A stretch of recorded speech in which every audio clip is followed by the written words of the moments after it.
Alright, let's do it correctly this time. This was just a practice run, right? You think Siri? Does either pool make that much of a difference? I honestly could not tell you like that much because I haven't run low either pool PotD much. But I have done the one time I did it for like a reason I don't remember. No, I don't. I never done it actually. I'm mixing up low level with low either pool because I did a low level run because I was speedrunning, and then when I got to the boss on floor 20, it just killed me in like 2 seconds. But I imagine if you got a low either pool, it's kind of the same thing, right? So it probably has an impact.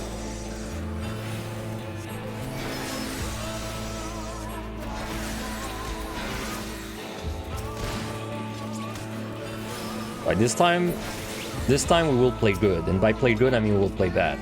Like we will play as bad as we can and miss all the points.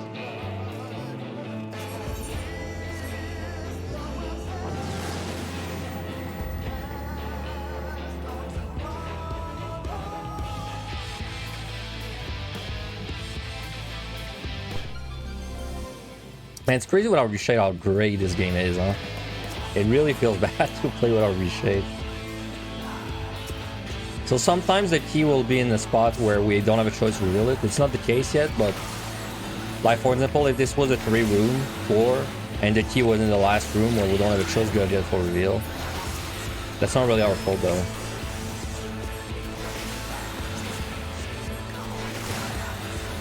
No, I do think this one is a 3-room though.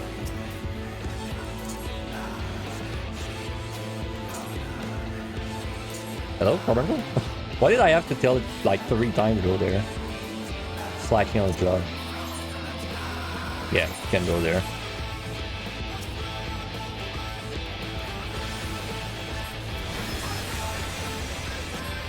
Yeah, well, you know, in Inside, I mean, if we want the lowest possible score, I think Summer is definitely top tier. Because if I did not have like a summon or anything to set, Scholar could work too, I guess. But like, you really need some kind of summon to send over there and scout, because otherwise it's just too many gambles.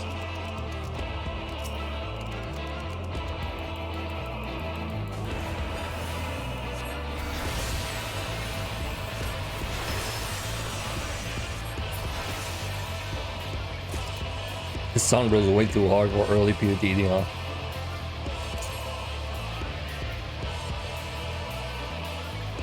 Man, I was browsing Reddit yesterday.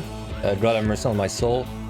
I saw a thread that was kind of it was just like a, you know, a random question, but the question was, what is the hardest boss you've ever faced in a game?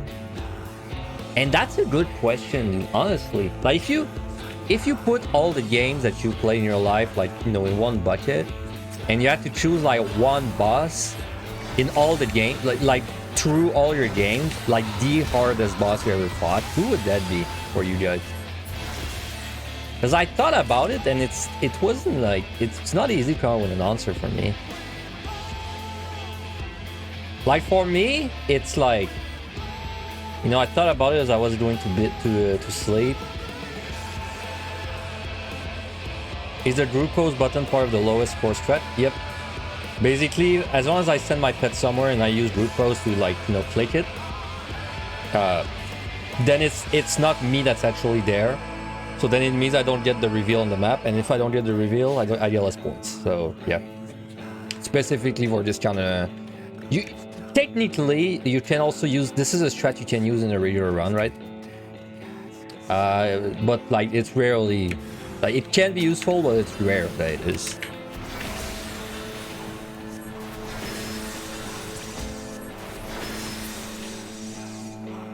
Oh my god, the key, dude. 7 kill. So yeah, I thought about it, like which was the hardest boss I ever fought in a game?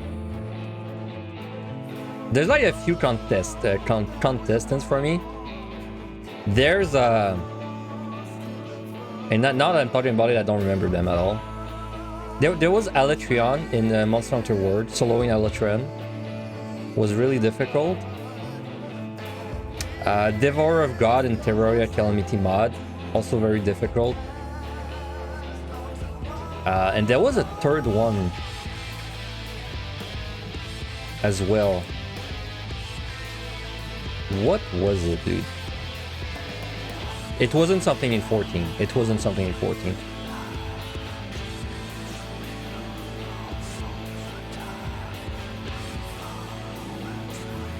Well, I don't remember the third one. Damn, man, the respawn was being nice. But there was like a few also. Like I thought initially maybe it'd be a boss in RuneScape 3. Like I was thinking Solak maybe or Telos. But then it's not the same, because in RuneScape 3 it feels hard because you're killing the boss 500 times. But like if you killing the boss one time is not as much work. And then the other one I thought maybe would be like specific bosses in Toho Project. But I feel like in Toho Project, if you actually use your bombs, it's not really hard to kill any boss. So it's not it has to be some kind of like ultra specific challenge. So for you it was Ancient, Neo Tengu, and Neo 2. I've never played. That's a Souls-like, right? A Souls-like game. I never played it. I'll let you on solo. I would say stream Behemoth. I've never tried Behemoth solo, to be fair, so maybe. I got to Fatalis and then I just like kind of stopped playing. Well, you never really stopped playing Monster Hunter World, but I took a break. Right? Alicron was really rough, man. I was playing Lancer as well. Like I had to go like I progged it. And then I had to get out and like redo my entire gear, and then I had to prog it again for so many hours. Because at least with my setup on Lancer, it was like I could afford to cart like 0 times, maybe once. It was really tight. Demon of Hatred from Sekiro Shadow dies twice. I played that game and I quit it because it made me rage.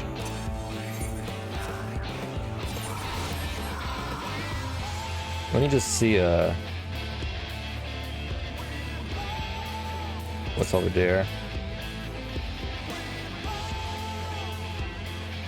Dude, why is my carbuncle so slow? Going to places. Pretty slow. Alright, I don't know which way it is. Let me let the patrols go.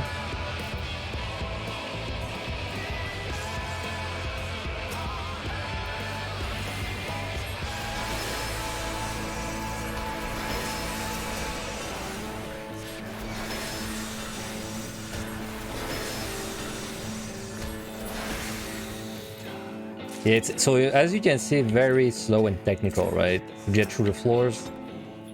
Because as long as I don't find the key, I can't just like throw away my reveals, basically. Really, I just gotta do it slow like that. Yeah, so see? So this is good. You know, in that case, I know this dead end is not the key. So now I can get a reveal. Sorry, now I can explore all the rooms over there. Because then I know the key. I know there's always a room I'm not gonna reveal on this floor. And the reveal points are absolute. Like, it's either you get it because you reveal everything or you don't get it, so. Now we can actually move.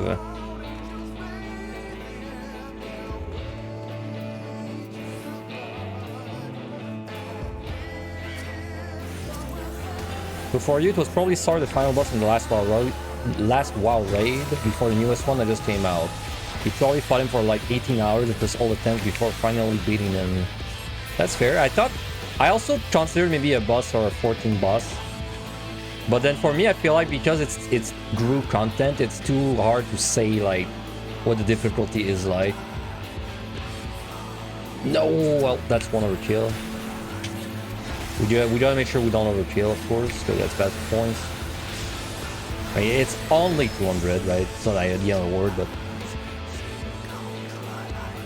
yeah, I will be using sights and step on traps. Don't worry. Well, no, actually, sorry, but I'm getting, I kind of agreed there for no reason, but actually, no, I don't want to do that. Well, there's like one situation where I want to do that. If I'm on the floor where I'm forced to get a full reveal anyway, then yes. But then if I'm on the floor where I can like avoid a full reveal, I never want to do that. Because like there's, 2,500 points we gain, but like we can't step on enough traps to offset that, so. But for forced reveals, it's good though. But honestly, so the last time I did this, force reveals are like surprisingly rare. Like they're really rare. I'd say like 9 times out of 10 you can actually avoid the getting reveal. As long as you play very slow and methodical like that, but... true, 99% of your wives were not your fault. Yeah, that's kind of what I thought too when I was thinking of like the hardest boss, because it's like, if you look at it from a pure time spent perspective, then for me it'd be a boss in Mythic WoW, right? But then, you know, I asked myself, like, was it actually that hard? Or was it just like, you know, people not cooperating for a long time? It was more like, you know, the second one for me.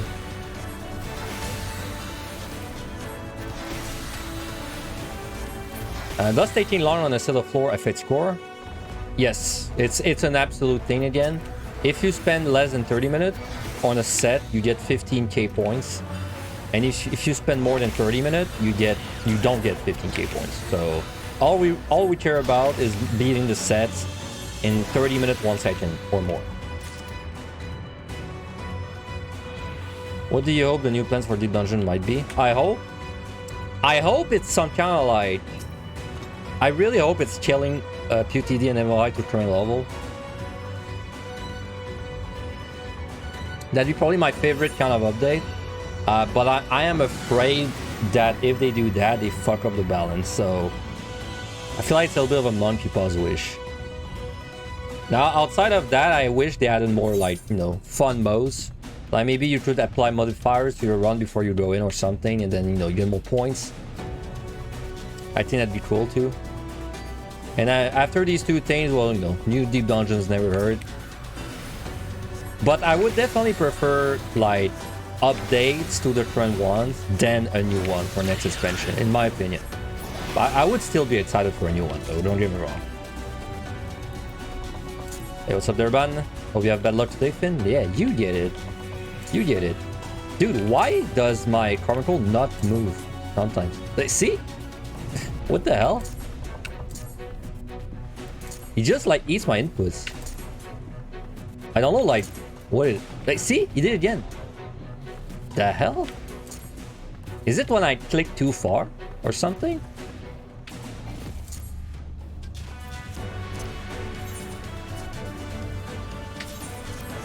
He's trying his best. Well, his best is not good enough for me. See, he did it again. What the hell? I wonder if that's like a new thing, a new bug, because I've never seen that. That's never happened to me when I did this run a few months ago.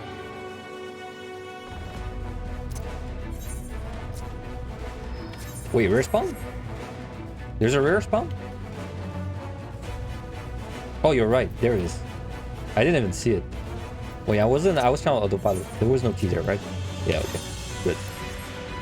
Okay, so the rare spawn, we obviously don't want to kill it, because it's too many points.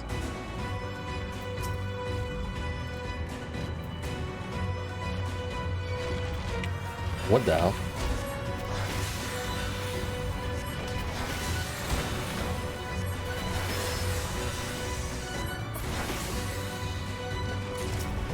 Alright, we gotta wait.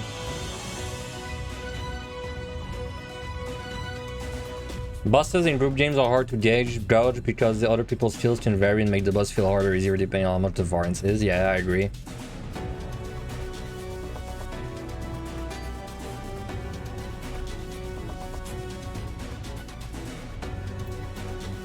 Come on, bro.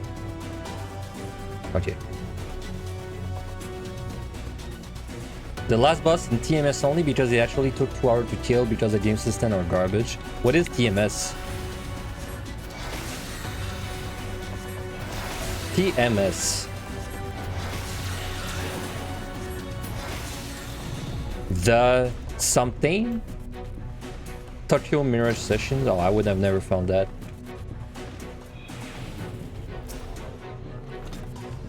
Oh yeah, the third boss, of course. So yeah, there was 3 contenders. So the first one was Electron in Monster Hunter World. Second one was the Devourer of Gods in Terraria Calamity. And the third one was I don't want to spoil it, but it's like a specific boss in Trail's third. It's like a close tie between these three for me. He's there, nice. I do think though, I feel like Electrion was probably my hardest boss I had to fight in the game.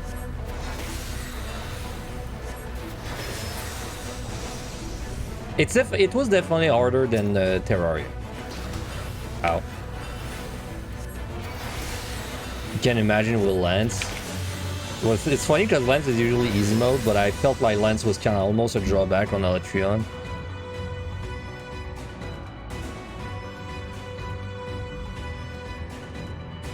Did I ever finish Iceborne? I stopped at like Fatalis basically. I stopped when I stopped streaming it. One day I'll kill Fatalis.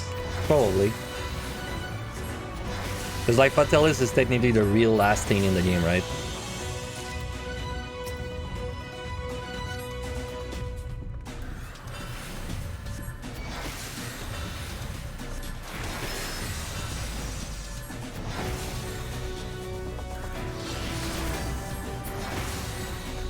Yeah, well, yeah, I heard Lance, because I was looking at builds, right, when I was doing it. I heard Lance used to do good elemental damage in Ward, but then they nerfed it or something in the Iceborne, and then it was kind of like bad elemental damage.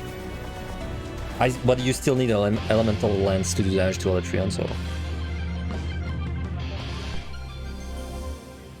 You don't know how I resist the urge to open the chest? It's very difficult, don't worry.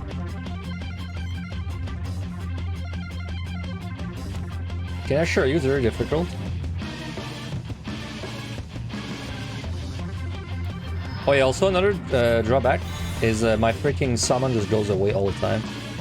Because I tell it to go somewhere and then it just kind of forgets to move back and gets on summon.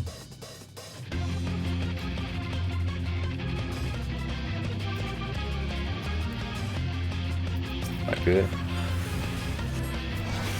It was never good? Okay. I can't tell because I didn't really play in before Iceborne, so... Well, I did, but I played Greatsword. Yeah, I have to hit heal when I tell it to move. Yeah, he has to go back to me after. That's why I was looking on my bars to see where it was. It's there, it's on Chef X. In Rise, it's good at Elemental. Man, I tried so... Well, I didn't try so hard. I tried to like Rise, but I hated the whole game, dude. I played like 10 hours and I just could not get into Rise.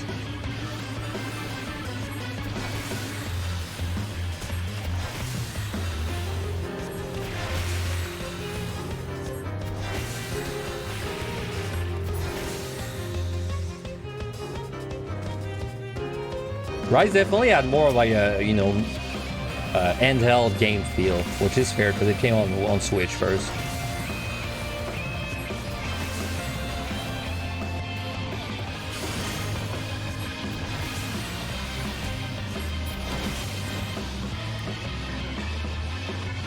Also, I played Rise on PC, and let me tell you, whoever at Capcom made the keybinds for PC has never touched a keyboard in their life. It was like completely like nonsensical. I don't remember exactly what was a keybind, but one of them was like one of the things was like you had to hold the mouse wheel, you know, like press mouse wheel and hold it, and then at the same time you had to press like left click or something. It made no sense. Like try to do that on your mouse. Hold the mouse wheel down and then press left click at the same time. Like you're not gonna tell me any human came up with that control scheme, right? To be fair, it was pretty bad in Monster Hunter World as well when it came out. They kind of fixed it over time, but... You hate the Rise farm system at Troll Gambling? I didn't even get far enough for that system. Can't remember the last time you touched a Monster Hunter game without keyboard. Sorry, on keyboard mouse. Yeah, for me, I tend to play games with the keyboard whenever it's possible. Alterations are very bad. We're probably never gonna use them.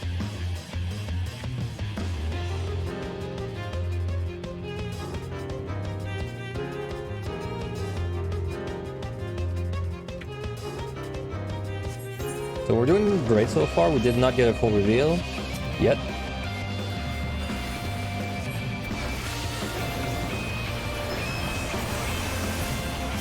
especially Resident Evil. I've never played a Resident Evil. I did actually, but on the Dreamcast, like freaking 15 years ago or something. It was called Code Veronica. It was alright.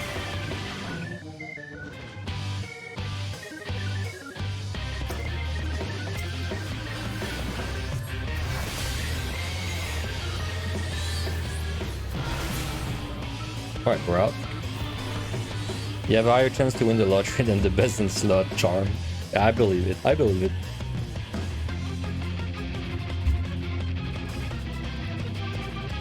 I mean, getting the jewels in Monster Hunter is already quite annoying. So I can't imagine it being worse. You like both Rise and Iceborne? I think a lot of people, they enjoy both.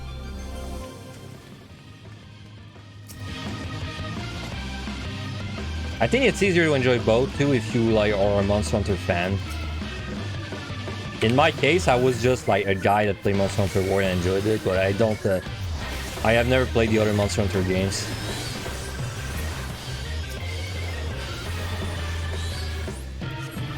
So debuffs are well, debuffs give you points, so it's always worth to keep them. But then there's also a little bit of tactical, like, you know, planning there, because I have to make sure that, you know, if I remove one debuff, then I'm gonna make sure I still have Serenity to remove 3 of them, right? So like earlier I got a debuff, but I didn't remove it. But now I have 3 Serenity, so I did remove it.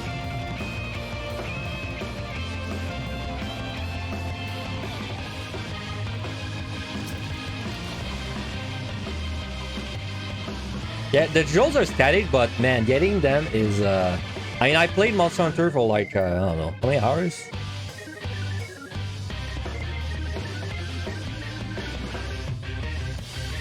Where's the game? I played Monster Hunter for 400 hours, and I still don't have, like...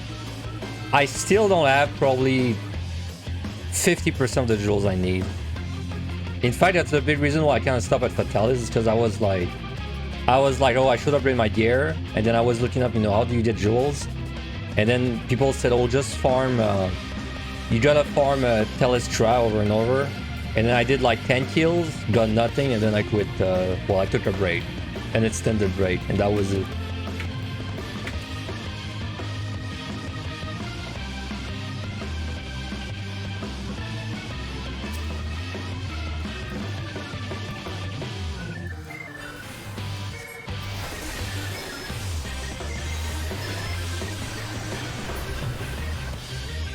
By the way, we're not in a rush because we can only kill the boss when it goes below 30 minutes at the top right, so...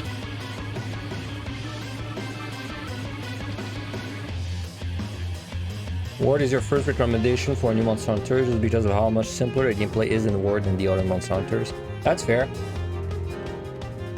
But compared to Rise, I don't feel like Rise was that much more complicated. Monster Hunter is a complicated game though, definitely, compared to like other games. Like, you know, like, let's use like the most obvious example, like let's take Souls, right? Dark Souls. Monster Hunter is so much more difficult than Souls, it's not even funny, man. Like, the invuln frames in Monster Hunter are so unforgiving. Because like, if, I don't know, like if a monster like swipes you with his claw, sorry. Like if a monster tries to hit you in Monster Hunter, everything has like a lingering hitbox, right?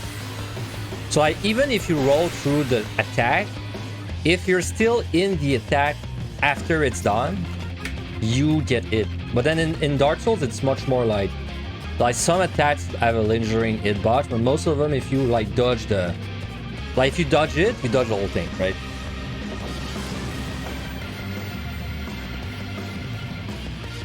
I still gotta finish Dark Souls 3. I forgot I started this on stream, even. I got too distracted with the whole dentist stuff. Anyway, we're gonna wait a little bit there.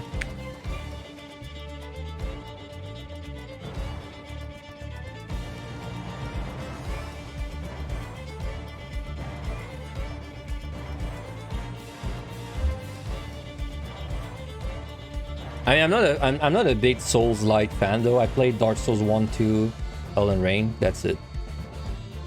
Yeah, we got a real red jam there.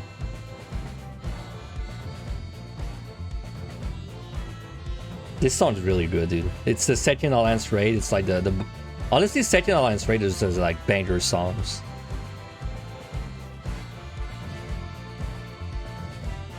Dark Souls difficulty, it's like, it's really you gotta die to something to know that it's coming, and then this is less true for like the older, sorry, the newer Dark Souls, well, Souls, right? Like usually if you die to a boss, you're gonna spawn like somewhat close to it. In Dark Souls 1, man, it was like Dark Souls 1 was the most difficult Souls game I played because there's so much tedium, right? Like it's like you die on the boss, then you gotta go back through like some fucking bullshit gauntlet of monsters, get back to it. Dark Souls 2 was pretty bad with that too, honestly. Dark Souls 3, I haven't played enough to tell.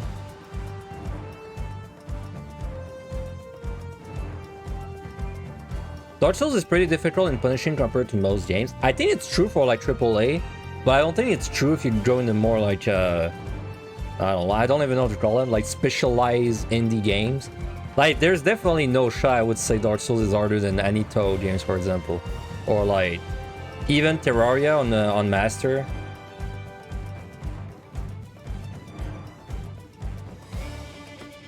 So yeah, this is the boring bit of the run, where the part where we're gonna just stare down the boss for a few minutes. By the way, I know someone will ask, getting the full reveal on the boss does not change anything. Like there's no points given for getting the full reveal there, so. 4 kings run back. Dude, I killed the 4 kings in like my second attempt, I think, so I didn't get to like experience stat. Do you want to know the one run back that fucking made me want to quit? The fucking Nico run back, dude. And I think I was missing a bonfire for Nico. Like, cause this fucking area is so dark, right? I'm pretty sure I was missing a bonfire for Nico. It was so bad, dude. Like every time I had to do a Nico attempt, it was like going through this freaking like nightmare dark place full of like skeleton dogs. And then you go like on a ledge, and then you go inside. There were like freaking pillars of bones just knocking you up. Sorry, knocking you on the side.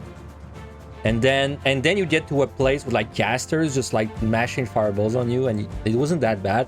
And then when you get to Nico, the cherry on top is you are forced to take fall damage when you go like try the boss. So even if you do something perfectly, you still get to the boss with lower HP. And then it's like, it's even worse, because then if you don't know that you need a divine weapon, kill the skeletons, have fun. Luckily in my case I did know, because I figured it out early on. Because the first thing I did when I booted up Dark Souls 1 is, of course, I went to the Tomb of the Giant. I went as deep as I could, killed the pain wheel, and then I was like, I'm clearly not supposed to be there, and then I had to go back up, and it was not fun.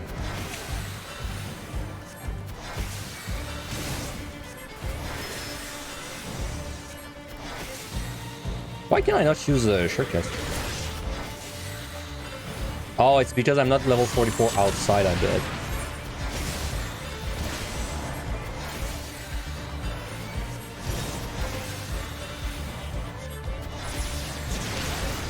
Also, I don't have a summon, so... No, that helped.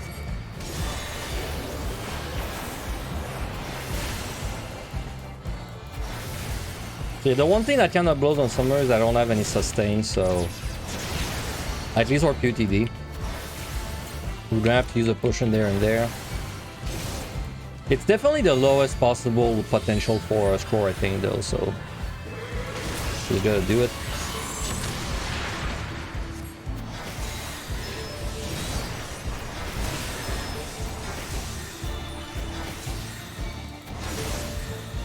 Well, I think Dark Souls games are definitely harder than average, but I wouldn't say they're like top 5% difficulty.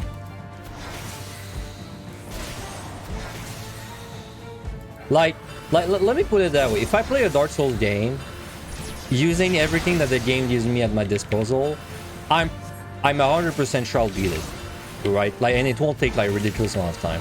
But then there's games out there. There's definitely games out there that I play them and I'm like, I don't think I can beat that game. Even if you give me like a month to do it. Like, I'm thinking of something like Karuga or like, you know, some of the harder Toho projects, like Toho 15, for example. Or, you know, like Terraria, Calamity, Legendary, plus mode, you know, things like that. Or what, like even Skyrim on like the harder difficulty is so bullshit that I feel like I'm more likely to beat the Dark Souls than I have to beat that. Because I tend to play all the games on the harder difficulty as well. Dude, Skyrim on max difficulty and Oblivion were so bullshit, right? Don't you love it when you get to, like, to a guy and there's like no counterplay that you can really do in Skyrim? It's just mostly press left click and then it's like... It takes you like, what, 50 sword hits to kill it? But then it kills you in 2 hits. And then its second hit sometimes just like kills you through a KO animation. Anyway.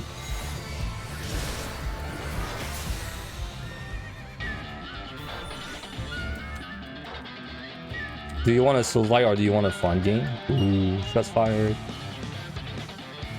Souls are fun. I think Souls are like a good difficulty, honestly. I think they're like not too hard, not too easy. They're just like the perfect mix of difficulty.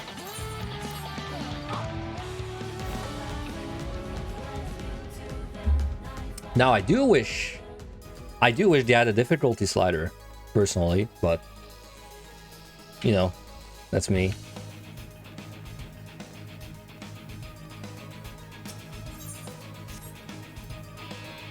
Okay, second set. The harder part is when I go to focus and actually not get revealed. You don't. A lot of people, they don't want the Dark Souls games to have difficulty. But I wonder why. I wonder why. I never really understood why people didn't want a difficulty added in. Oh, the PvP. Okay, to be fair, I can't... If you think you shouldn't have a difficulty because of the PvP, then I can't really argue about that, because I don't do PvP. I avoid it like the plague. Like for me, I know the Souls games are like PvP, almost PvP focused, but I disable all the PvP in them, so I'm not qualified to talk about it. I mean, my experience with PvP was Dark Souls 2. Well, I played Dark Souls 1 and I was like, oh, okay, that was fun. So I'd give Dark Souls 2 a go online, because I played Dark Souls 1 offline. So then, you know, I played Dark Souls 2 online. And my experience with it was getting spoiled about every single ambush by a message on the ground. And then the one time I got PvP, it was just the same dude invading me like 3 times in the castle. And then one-shotting me with a backstab. With this freaking, like, I don't even know, like his lightning fire infused sword of death. And then I was like, after that I was like, alright, time to put Dark Souls in my firewall so that it blocks the connection to the internet. And then I had a great time. I actually enjoyed Dark Souls 2 a lot. Probably more than Dark Souls 1, honestly. I thought Dark Souls 2 was great, because I know Dark Souls 2 is not very... it's not like seen as a good game by a lot of Dark Souls fans. I had a great time with Dark Souls 2, man.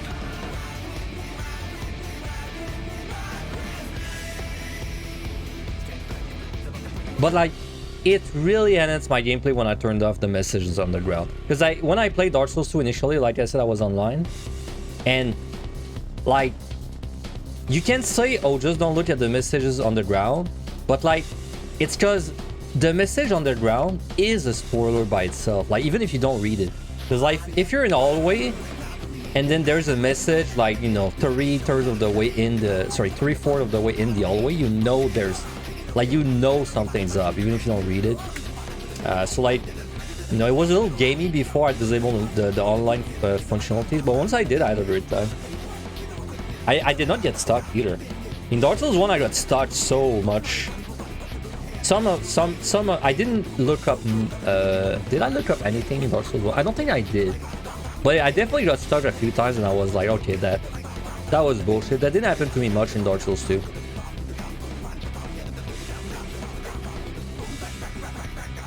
DS2 is not a bad game, just not a good Souls. It has no focus on what it's trying to do.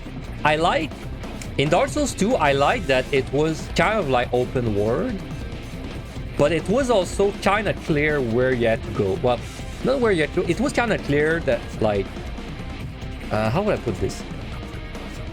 It was obvious when you were doing something new. Like, let me put it that way. Like, in Dark Souls 1, sometimes it's like, I felt like I was just going somewhere randomly and then there was like a door, right? Like, there was just a door right there that actually led to like 90% of the game. But you gotta find that one door. I didn't feel that way in Dark Souls 2. It was basically, oh, I'll go in the forest path. And then, oh, I'll go in like the castle path. Oh, I'll go in the freaking overgrown forest path. Oh, there was one bit where I got stuck in Dark Souls 2 though. Also, can I be let out, please? There was one bit where I got stuck in Dark Souls 2 and it was so stupid. It was after I had done almost everything and I just could not find where to go. And apparently it's because you were supposed to like go back down where there's a priestess and then she like opens the way only after you've gotten a specific item. But then I never like went to this place because I always use the bonfire weapons to move around. So that's the only thing I had to look up for Dark Souls 2, I'm pretty sure. Also, I played a...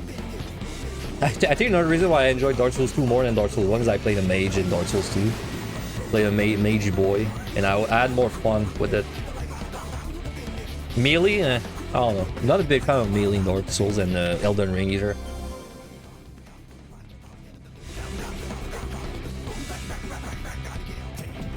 There'll be an ad in a minute, by the way. Sorry about that if you're on Twitch.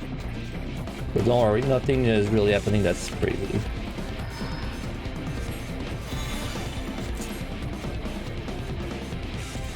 You love great swords and Souls games. When I beat Elden Ring, my first character was a mage. And then after that, I did a second playthrough on melee. I rocked a great sword for a while. And then I found like a big anchor and I just switched to like full-time anchor. It was alright. But the thing with Elden Ring is I felt like my mage gameplay, it was like repetitive because I always use the same spell, Night Comet and Comet, right?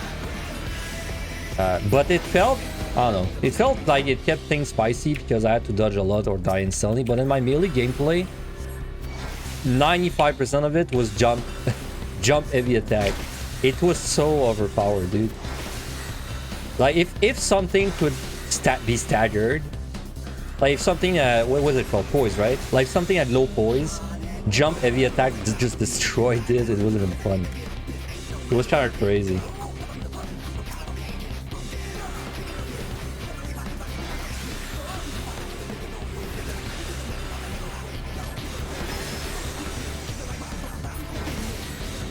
The thing with Dark Souls 2 is that some areas don't feel like they have anything that connects them, but it's not the game's fault. It has something to do with how development went. I mean, that's fair. Ah, shit. Mimics are bad, but... I mean, technically I can avoid overkilling a little bit if I don't check chests when the key's open, but I feel like the odds of getting a raising are better. Are too good to really skip on gold chests, so... Oh, you're right. I could raising and die, Caddy. That's kind of a crap. Oh, no, wait, I can't. I can't because it's right by the key. But yeah, it's a good idea. Really good idea. Because I think I opened it like right there. I agree that the areas felt disconnected yesterday. It just didn't bother me that much, but I agree. Because there were a lot of loading screens, right? Like I know sometimes it's like you get to a place and then it just teleports you to a new place. And also I remember that whenever you beat the bosses, like you would be forced to TP back basically. Like there was not really any way to get back to where you were without a TP. But, you know, between you and me, I'd rather be able to TP everywhere than experience Dark Souls 1 runs back again. Like what was the castle called then? The Sense Castle? Fuck that place. Jesus Christ.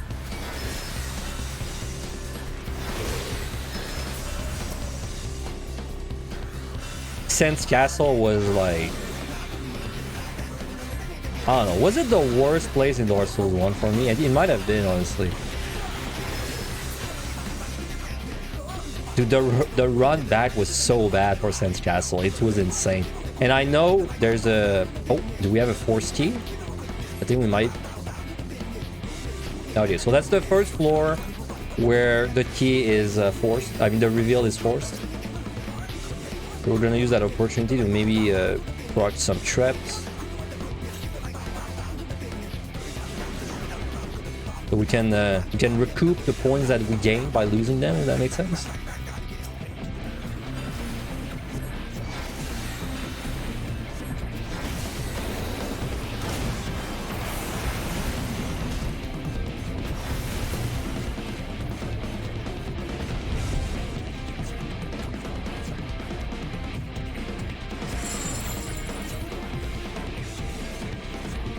But in 13 floors, this was the first time I was forced to get a reveal.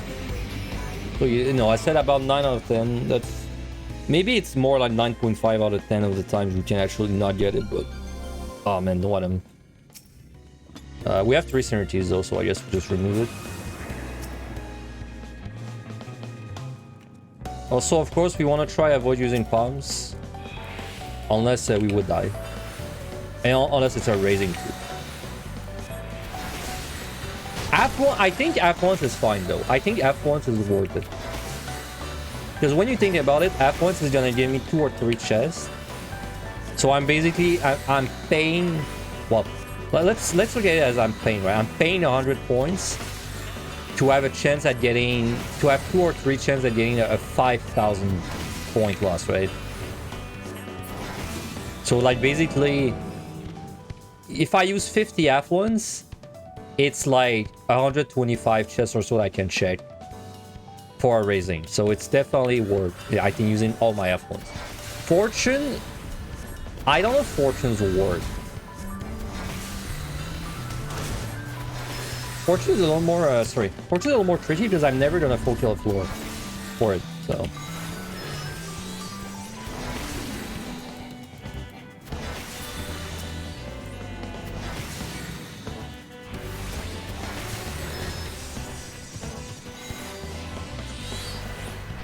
I really wonder if I should farm potions, like maybe tomorrow or something, because I don't know if 286 is gonna be enough to do a whole run. Hard to tell. DS2 had good ideas, really like them, like dual wielding movesets in Elden Ring came from DS2. I played Mage in DS2 and Elden Ring, so I don't remember exactly how the dual wielding worked. Well, I know I worked for Mage in Elden Ring, but I don't remember how it worked in DS2 at all, honestly. I think in DS2, if I remember correctly, I used a rapier. I was like a red mage, basically. Except I was a red mage where my melee attacks were so bad that I kind of turned into a full-time mage, like halfway. In Elden Ring, I went for like full mage. The full mage, you know, fantasy. I was just a dual wielding staff, basically. I had a staff as my offhand and a staff as my main end. So a red mage? Yeah, right? I was really committed to the red mage roleplay. My making sure my physical moves were bad.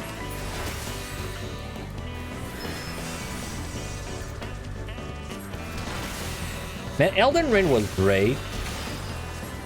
Elden Ring was great, but it's not a game I would replay, I think, another time. It's a game I played once and I thought it was great, but then I don't think I will ever touch it again.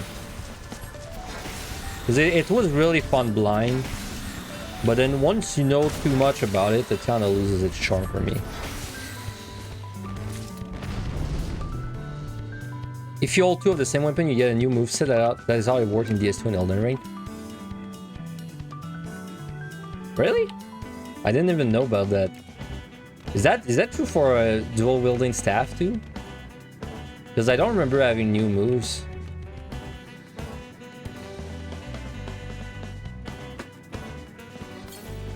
Well, let me check. I was being lazy, but let me check this.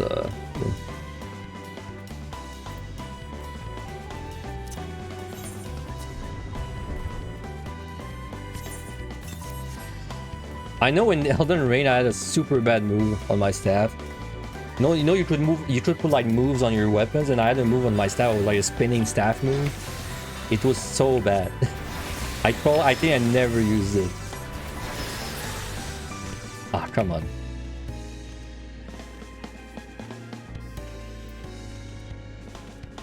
No staff don't work. Okay, I see. Man, it was very interesting to play Elden Ring as a mage. Blind. Because I did it, and I thought it was really hard. Like, my friend was playing melee at the same time. And I felt like I had a harder time than my friend overall. But then when I went, you know, when I beat the game and I went to look online, everyone was like saying mage is easy. And I felt like a disconnect between the way my game felt and the other people.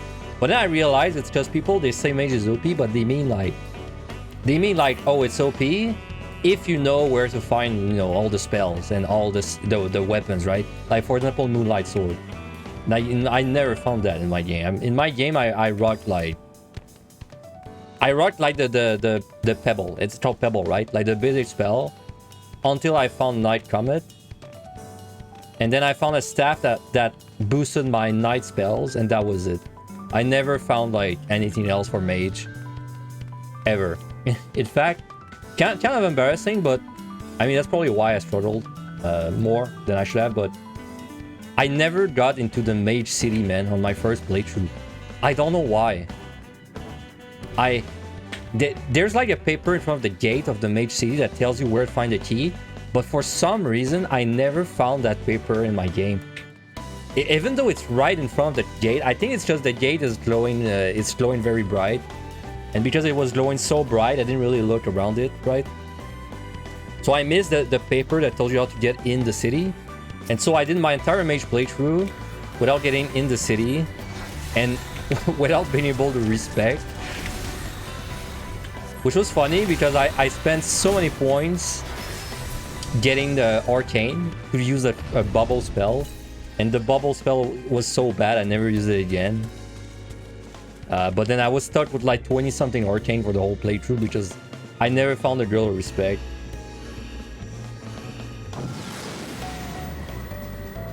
In Elden Ring, you can stand far enough away that bosses AI shut down and walk menacingly on you. Really? Because the way it felt for me is I felt like as soon as I threw something on the boss, it would like read my input and throw something back at me before my cast time even finished. That's how I felt against the very first boss, right? The little bitch with a knife. Every time I would try and gain some distance and throw something at it, it would just throw knives at me. But then I felt like it was mid-range. Like, I feel like I had to stay mid-range, right? Kind of like get close, bait an attack, and then while he was doing the attack, I'll like go back and then you know, use a few spells.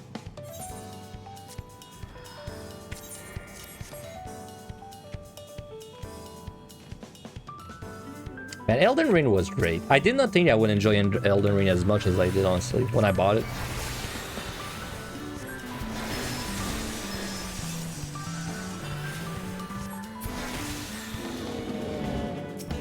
Like I said, I'm not really interested in playing Elden Ring again, but you know, if they made Elden Ring 2, I would be super interested in playing it. I do the same thing. I play a mage again and just fully blind.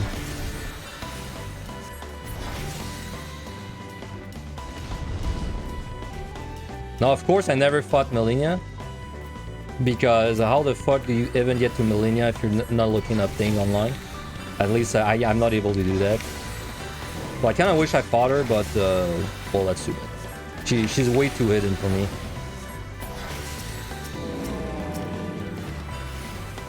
Am I going to play the DLC? Oh yeah, I heard about the DLC, right?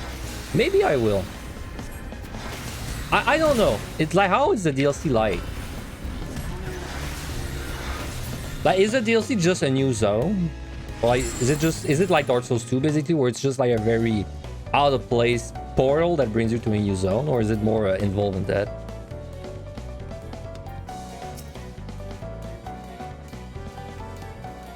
A Bloodborne sequel. Could not get into Bloodborne. I heard Lies of P is kind of like a Bloodborne sequel. At least that's the way people describe it usually.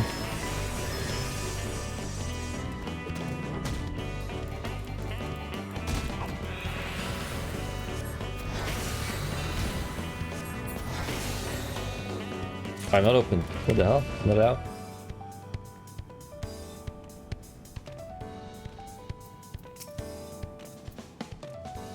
Visually, yes. Mechanically, no. Makes sense. Bloodborne isn't on PC, right? I think it's a PS only exclusive.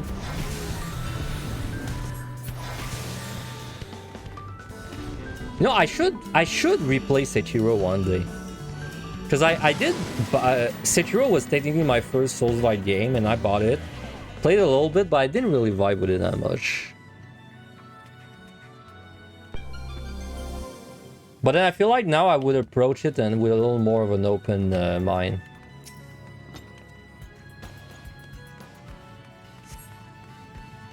Yeah, it's never clicked for me. Well, I didn't play it for that long. I played for maybe 5 or 6 hours. It definitely did not click with me. I was doing okay, and then I got to a boss. Specifically, I got to I think it was an optional boss on a bridge. And it just kept killing me, and then I quit the game. It wasn't even a mandatory boss. It was like optional boss on a bridge.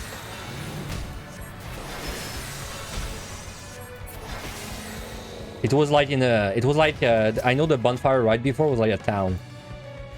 It was like a small ran down town. Oh, we got another forced reveal there. Too bad. I'm gonna side for perhaps. Oops. Was it a knight in armor? It was like a pretty beefy knight, if I remember correctly. I could not tell you at all what he looked like, but it was like a very armored knight. I think he had an halberd. I think he had a halberd or a lance or something. I don't think it was like a sword guy. Hey, what's up, Ario?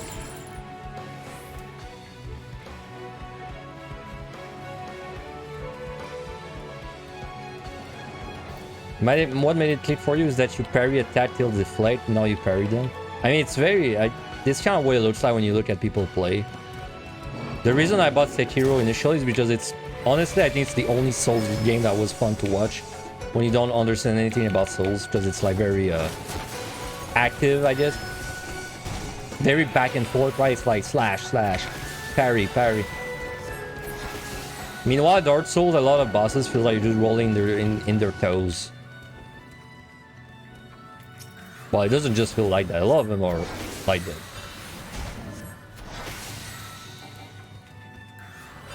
Man, I will one day have a summon that follows me, but I'm not quite there yet. So I could pop that luring. But I fear that 3 kills is too much, and it is. These are both procs, I think.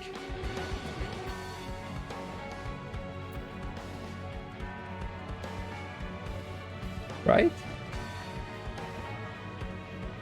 Yeah. Okay, I guess I gotta kill you. Now the thing that sucks is I can't trigger the trap, because if I do, well, I will pull the other one too, so... Bro. Gotta wait.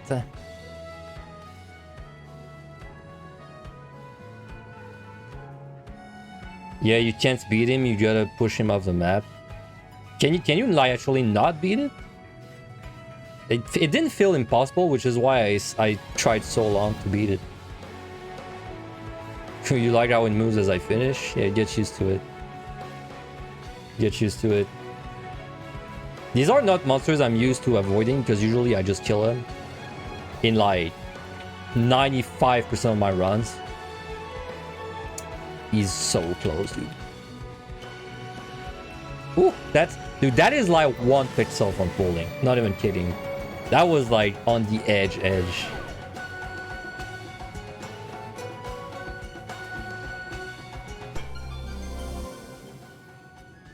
Okay, sorry, I was doing something on another game.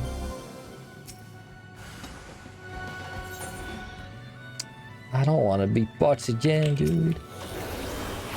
I thought about maybe using raising, but... Well, I 1 mimic. If I had 3 raising, sure, but if I 1 mimic, probably not worth. Well, I 1 mimic with 1 raising. Okay, thank God we don't have to go there.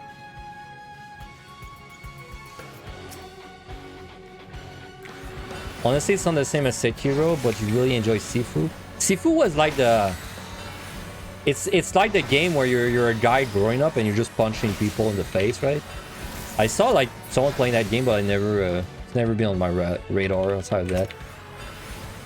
You're like a kid that's growing up, and then you just keep fighting guys. And I think depending on who you spare or who you kill, it's a different ending.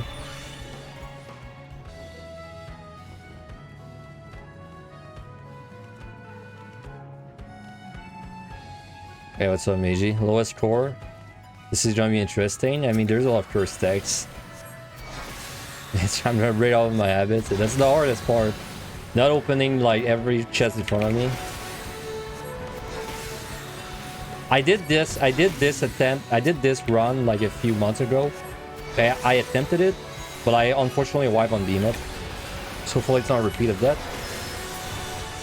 There's some very cursed stacks though for like dude, come on. I'm gonna on-aggro this guy.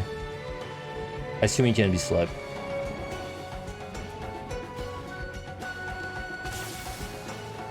What if get more chests equal get more raising equal die more to lose more score? That's kind of the idea. I do think checking all the gold is worth for raisings. Traps are good to hit to if we can afford to. By the way, I don't even know if you can sleep that guy. Like, who the hell sleeps a freaking 10 or Radon on 68? Not me. Yes, you can. Alright. Well, that's where it gets interesting, because you would think sight will hit all the traps, but then keep in mind sight reveals the floor. So if I sight, I lose point. Well, I gain too many points, right? So I can only sight a floor that I have to full reveal, basically. Like a floor where I need to full reveal anyway.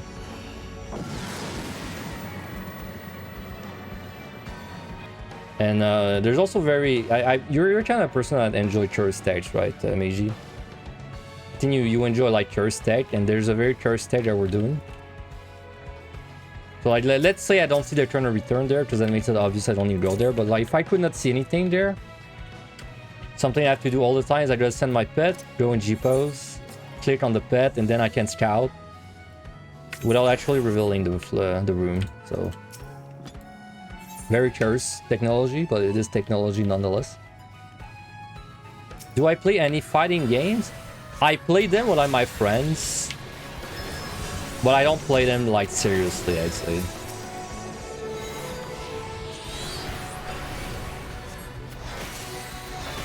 I play basically Blaze Blue. Well, let me put it that way. There's like only one game I enjoy. There's only one or two games I enjoy, which are fighting games. It's like Blaze Blue and Isu Tensoku. Toe Project fighting game. That's it. Every other fighting game I've not been... Oh, Melty Blood's alright. Melty Blood's alright. Yeah, I guess 3. But, you know, like Street Fighter, Guilty Gear, not a fan.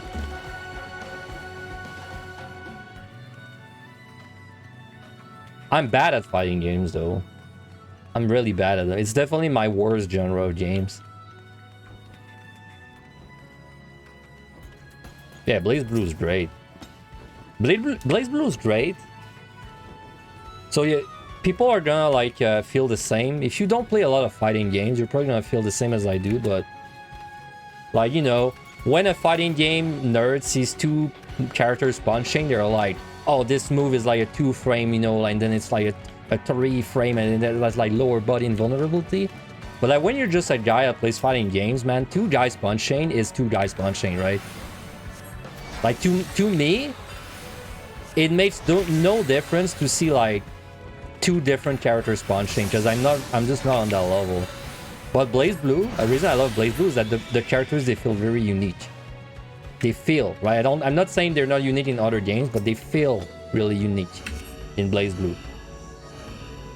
Like when playing a character in Blaze Blue, it sounds like dodge system, it sounds like basically job system, it has like its own resource.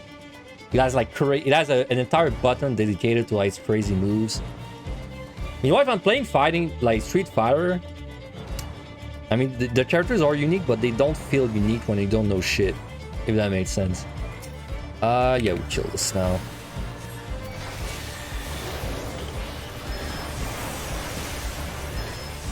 In Blaze Blue, I tried the I tried the guy with the wind guy initially, the one that's like kind of looks like a girl.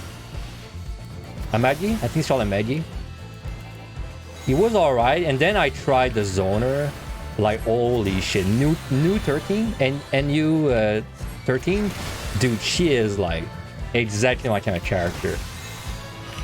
I love her.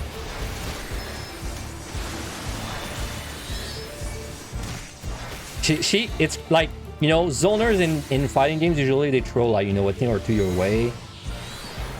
And then, but it's like they zone you, but like they really go in on you. I feel like new 13 is like, she throws like, I don't know, dude, like honestly probably 3 projectiles per second. It's insane. And then she can like spawn them behind you, in front of you, in top of you. They can like, she can make them linger. Yeah, it's all sword all the time. Big fan.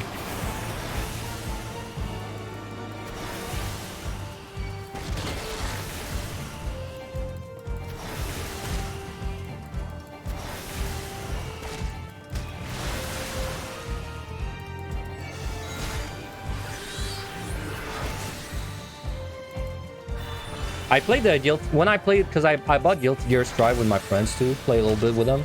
I played Axel low in Guilty Gear. I also had an okay time with it. It's what made me realize I enjoy zoners more. Because before I played Strive, I tend to play like rush down characters. But then I think after I played Strive, I was like, I enjoy zoning way more. Because zoning feels like I'm not very good at combos. And when I play zone characters, I feel I can get much more done without knowing combos well. I mean, if I'm playing some kind of rush down character, it's like, people like to pretend you don't need to know combos, but like, let's be real. I go in, I punch the guy like once for like 5% of its health because I'm spamming A, and then I can't even like do a combo of that, right? Okay, we can't kill it. Meanwhile, if I'm playing a zoner, it's like the guy already lost, I don't know, like 30% of its health by the time he gets to me, so then it feels like I don't need combos as much to him.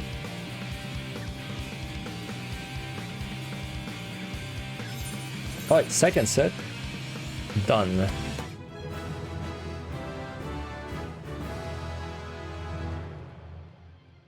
You mean Kai and Mei in Strive? Damn. You mean Mei? Isn't she considered the most annoying character in Strive?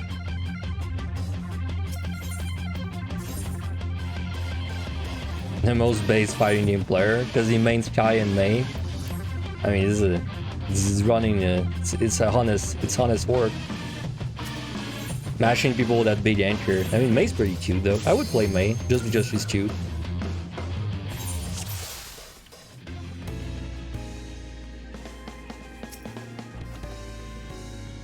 Though I'm sorry for Guilty Gear fans, I think Blaze Blue has much better waifus than Guilty Gear. Not even close.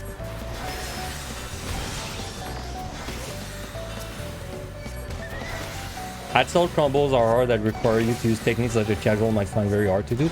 Well, I know you're talking about like looping your fire like Shoryuken or whatever, right? Fire bomb, I think it's called.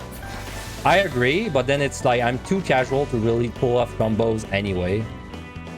So it doesn't really matter to me when I played it. I'm just really bad at like executing combos for some reason. Ow. I still don't know why my chronocle doesn't move sometimes. This is really weird. Oh, by the way, I've not had any freeze, so maybe it did fix them.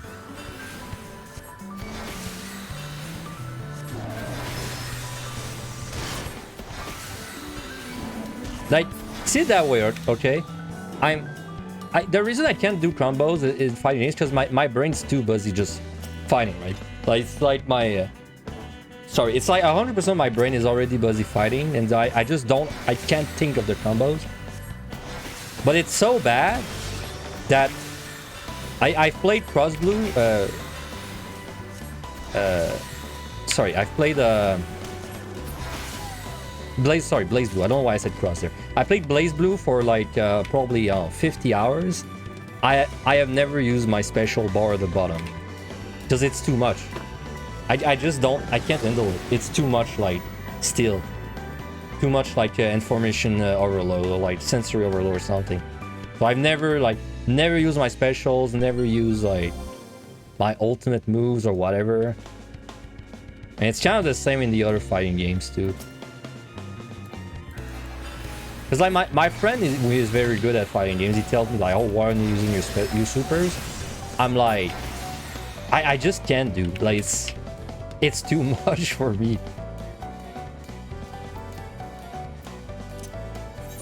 I'm sure I would get used to it, but I need to play a lot more. Yeah, once you do them a lot, then it's muscle memory. Well, the same way that a lot of the things I'm doing in Deep Dungeon is muscle memory at this point. I do get that, but I think the reason I never done two fighting games is because... So you know, like, let's take Deep Dungeon. I'm getting better every run, right? Like, every run I do, I improve. And it's just like a slow... It's a slow process, but it's like... It's kind of happening by itself. In fighting games, I don't feel that way at all. Like, if I play a fighting game and I just play... I hit play online, and I do 50 matches, and then I lose 50 matches, I honestly feel I learned nothing. Like, I truly feel I learned nothing. Like, I feel like for fighting games, you need to go in the training mode, right? Like, you have to go in training mode and, like, mess around. Because I did that when I played, not Strive, but I played Guilty Gear, the one before. Oh, shit. That is the worst monster to land mine against, because he does a jump. Anyway.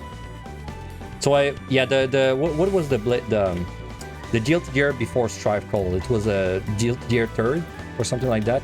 No, XRD. I bought the game. Man, that's annoying. I bought the game, and then I went online, played like probably 50 matches against one guy. He wiped the floor with me 50 times. And I can assure you there was no improvement for like any of the matches. No, it wasn't Rev 2. It was like before the DLC did or something.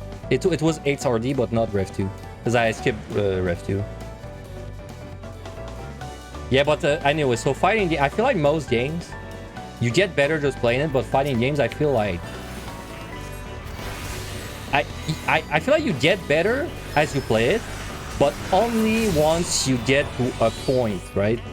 Like, once you are at a certain skill level, then you can turn your online experience into, like, actually learning. But I think if you're not at a level, it's honestly meaningless to improve, like, trying to improve in the online match. Because, like, what's gonna happen?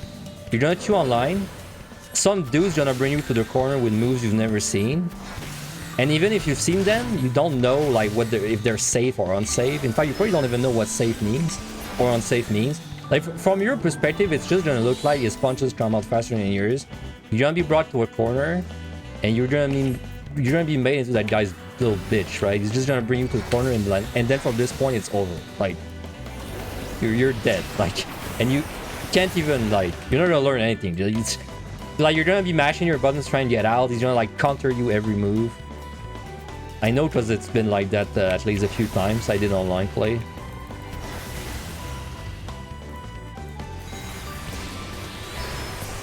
Because I remember when I was the first game the first fighting game I tried to play for real was really like Guilty Gear, and my friend was trying to help me with, he was saying like, oh, this is unsafe on black, this is safe, this is like +2. I had no idea what he was talking about. Like, it doesn't, like, if you tell me that my 5A is unsafe on block, it honestly doesn't mean anything to me, right? Like, I can't even process what that means. Even now I struggle. Like, if something's unsafe on block, I think it means that, like, you punch, and if they block it, then they can punish you back. But then it's like character dependent, and then it's already too complicated. Okay, she's not there.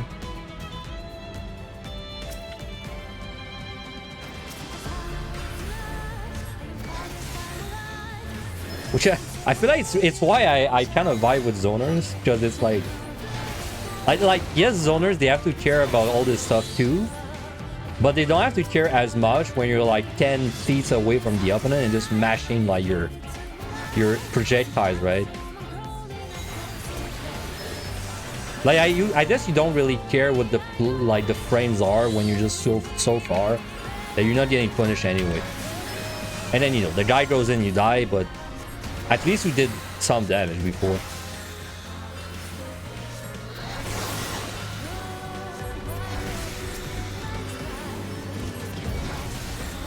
It's not always about training mode, it's also about looking what other players doing better than you. Kind of need to analyze what you do. If you mindlessly play, you don't learn.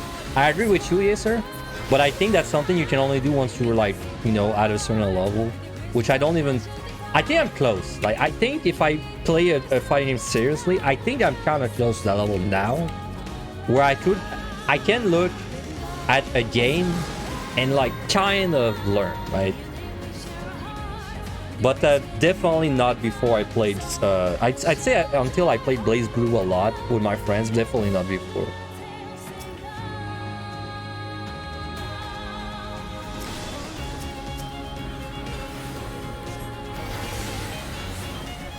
This challenge sounds wild, good luck, man.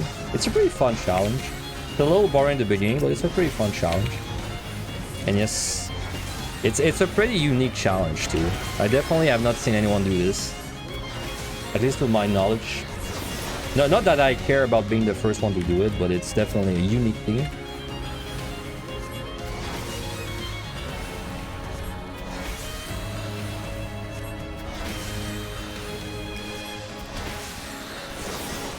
Yet throwing fighting game community terms at a new player does not help them learn. My friend that thought you did a much better job. I hard agree with that. Hard agree. If someone's playing a fighting game and they're new, I save your breath and don't even mention frames and plus and minus, because they will not understand.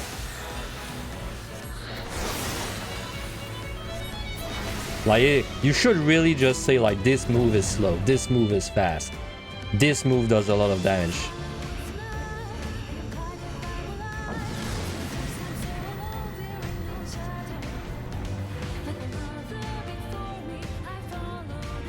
There's a lot of mental warfare in fighting games, yeah. It's like a very... It's almost like a very complicated rock, paper, scissors game. Just kind of crazy. You'd think that a 1v1 fighting game where you're just playing one character is so easy, but it's actually like... It's actually so hard. I play RTS, like StarCraft 2. It's so... To me, it's so much easier than a fighting game, man. It's not even close. Which is funny, because my friend was really good at fighting games, was really ass at RTS. So I guess there's a little bit of everything for anyone. My friend makes me laugh when he's playing the RTS with me. Like my friend will play like Age of Empires 2. Like we'll start a game, we're just like, you know, doing the beginning, and then he'll leave the game like 3 minutes in. Randomly because I didn't kite the board properly or something, right? And I'm like, dude, like it's not because you mess up one part of your economy that you're gonna lose the game, but he just doesn't think this way.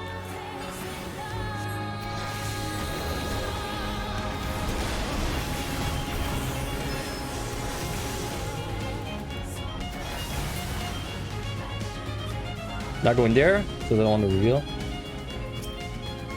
Well, unless it's more than one room, but I guess I can check. Nope, we don't go there. This combo is only true if these specific conditions apply. If these not apply, alter it this way and this way. That's like very advanced stuff, right? So it's not always the fault though of the... It's not always the fault of people, because sometimes some fighting games, they're just like you'll have a character and even its bread and butter just misses on like very small or very big targets, and you're like, you know, it kind of sucks, but what can you do about it?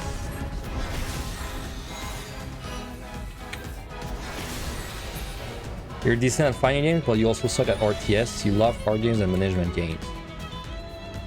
I really only suck at fighting games though. So if I was to do like put every kind of genre in the melting pot, I think I'm significantly worse at fighting games than everything else. I'm definitely not making the average in fighting games. Everything else, I can sort of manage, or I'm good at it. Like management games, I mean, managing games is more of a single player thing though, right? So it's hard to be good at them. Like something like, I don't know, Oxygen Not Included or Dwarf Fortress. Or Rimworld.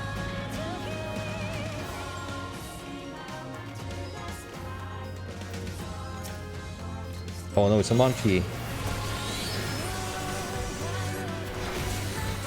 Also, I mean, a lot of it depends on what you grew up with. I grew up on the PC, so of course, you know, Warcraft 3.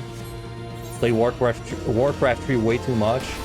Skipped class to play Warcraft 3. Almost skipped a year. Almost did a year again for Warcraft 3. So of course, then I play RTS and I'm like, this is not that hard.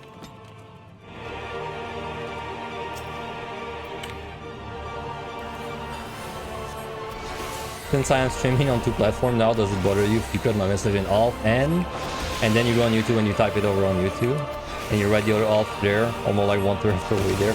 I mean, you're gonna leave the viewers confused though. Sorry, losing my voice. I mean, you're gonna lose the viewers though. You're gonna confuse the viewers, unfortunately, because unfortunately, Twitch does not want you to know YouTube is a real thing, so I can't show. I'm not allowed to show the chat of YouTube on the Twitch stream. Otherwise, it'd be pretty cool if people did that. It'd be pretty funny. But yeah, Twitch doesn't want you to know. Doesn't want you to know the secret. By the way, talking of YouTube, I'm very like I'm not like a big fan of ads. You know, I run them because I run them. But the YouTube ad blocker thing, I was looking at the analytics. Like my YouTube channel doesn't make a lot of money, right? It makes like I don't know, like $1.50 per day. It actually doubled since I did the ad blocker thing. Now I make $30 a day. Hell yeah! That's like a Big Mac every 2 days, just from YouTube. Isn't that crazy? Just because of the ad blocker like thing that got added.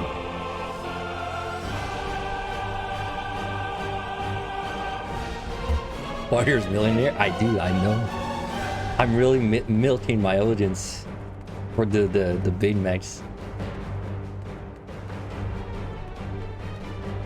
No, I've not eaten a Big Mac in a while actually. I mean, when I got out of the dentist, I was really craving some McDonald's just because I want to eat, but I'm back to normal now. Back to the once a month vibe. Hey, it's what I've been eating lately is ravioli, man. I don't know why I did develop this crave for ravioli when I had my wisdom tooth pulled. I just crave raviolis all day now. The very cheap cans of ravioli you buy, and you just like put them in a bowl and you microwave it for 2 minutes.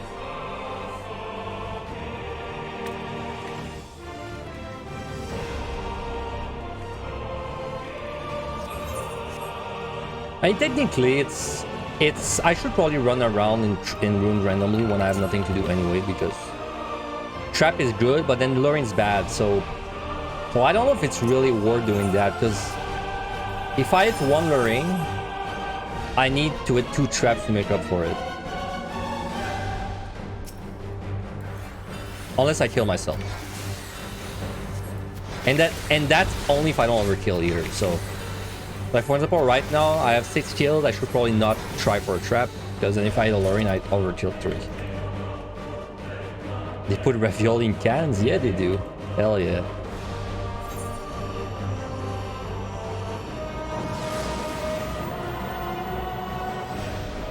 Yeah, good sleep on the aggro.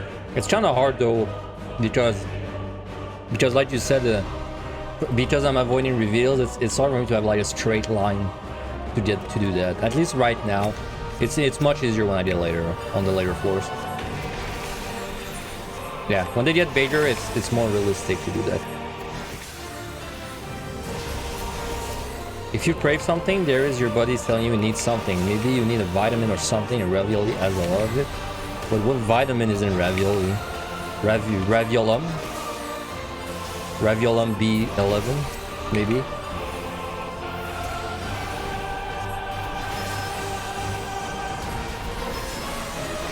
I mean, it's ravioli in a can. It's probably full of like chopped up insects. So maybe like whatever protein is in the insects, so maybe it's protein, like meat.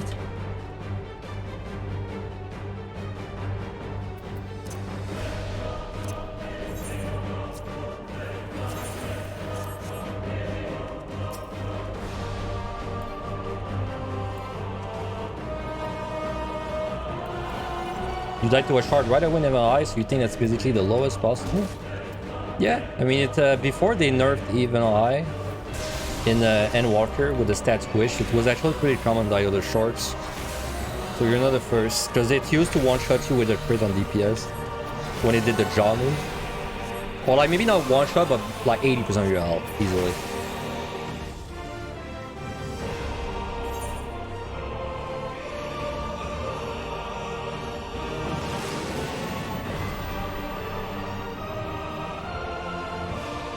Yeah, it's a classic.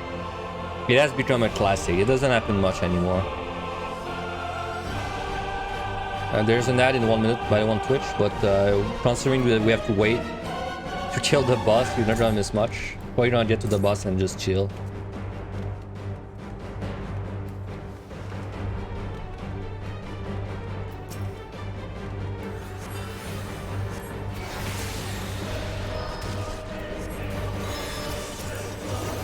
At least we're out of the most boring floors after this.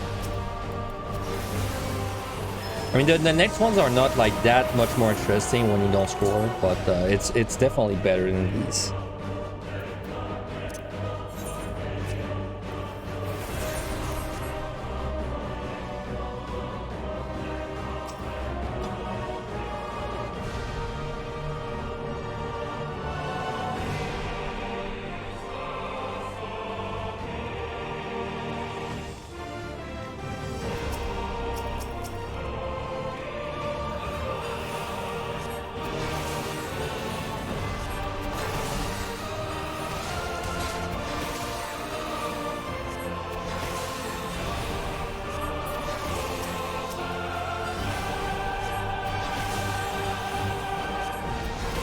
Man, I've been in a weird mood lately. I'm like in a JRPG mood. And I've been playing Cold Steel 1 because, you know, I played the 5 trail games before, but I just cannot get into Cold Steel. I just began chapter 4. It's so boring, man. Compared to the earlier games, I really think it's boring. So I'm thinking maybe I want to maybe finish Bravely Default instead. Because I played maybe like 50% of the game for Bravely Default, and then I got bored. I don't know if you guys have ever played we have to wait, by the way, for a little bit. Because I don't know if you guys have ever played Bravely Default. There's a thing where you can set the encounter rate in BD. So you can tell the game, okay, I have 200% encounter rate and have 0%, which means you literally never encounter monsters. And like it's a good feature, but at the same time, it's also kind of not because then it made me play a really boring way in Bravely Default. Basically, I start a chapter, then I turn encounter rate to 200%, grind my ass out for like an hour. Then once I'm satisfied with the grind, I turn encounter rate to 0%, and then it's basically I do the entire chapter on autopilot. And it's definitely my fault. It's my fault that I'm using it this way, but I wish I don't know, maybe I should restart the game and just never mess with the encounter rate or BD. It's kind of a curse for me because I'm trying to optimize it too much. It made me bored of the game, basically. I got to I don't know. It was like a chapter on a boat, and then I just stopped playing there. It also made it weird, because if you set the encounter rate to 0%, you're running in these dungeons, but then there's no monsters. It's like there's no danger. You're not really draining your resource. You just get to the boss and you got everything at 100%. It's kind of weird.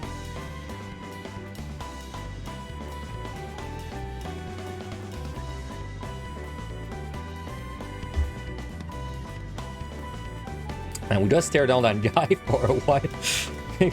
I was gonna take a break after this set. Maybe I should just take my break right now. What do you guys think? I think I should. Because there's really not much. I just gotta be back before 10 minutes, so I'll just take a short break right now. Well, I won't even put up the be right back screen. Alright, so I'm just gonna be right back real quick. Just gonna make some coffee.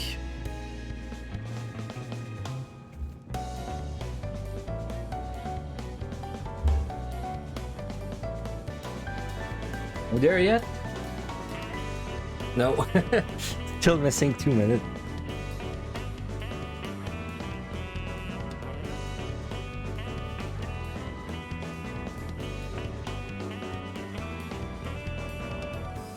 It's still up to like 100 or something, or maybe 110 is when we'll actually get to the boss with, like, you know, a little under 30 minutes left.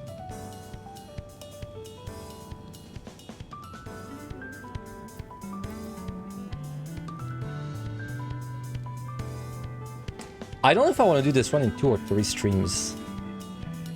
Guess I'll probably decide when I make it to like maybe 4 or 5 hours today. See if I want to do it in 2 or 3 streams, because I usually do 3 PotD, but this should be faster in the scroll run. So, did I ever do Behemoth in Monster Hunter World? No, I never did it. In fact, I don't even think I unlocked it. I'm not sure how you unlock it, but I don't remember unlocking it.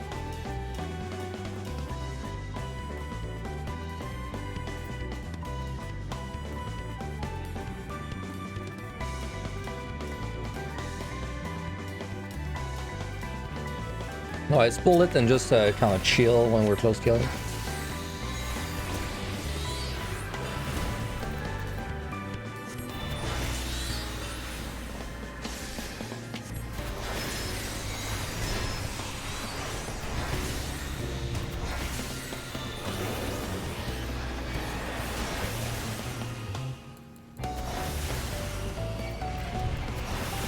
Gudana. Has anyone ever called this guy Gudana in their life? I think we all call it Baby Behemoth, right? That's kind of the agreed name. Then the name we agree on. To be fair, we don't even call Behemoth either, so. That's right, we don't call Behemoth like whatever its real name is. The Denda Safon? Something like that. Sorry. It was such a cool fight, cooler than Fatalis. I am sure it's cool because usually fights are cool in 14 and they're cool in Monster Hunter as well, so probably a very cool fight. Like what gear is it balanced for though? Like where is it in the gear progression?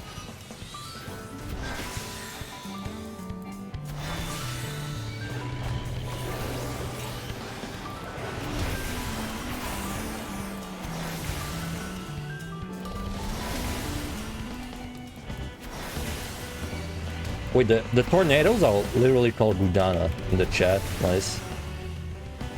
Oh, it's base word. Okay, I'm very over level. I'm very over geared for it. Is it gonna make it too easy if I am, or should I just downgrade my gear for it?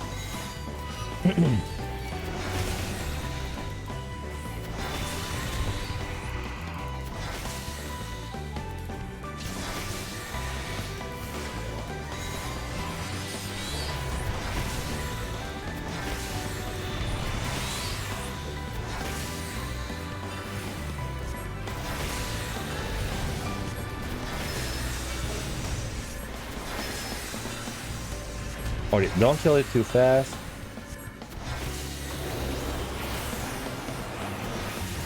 It has a hard mode you can do. Alright. Like tempered version or something.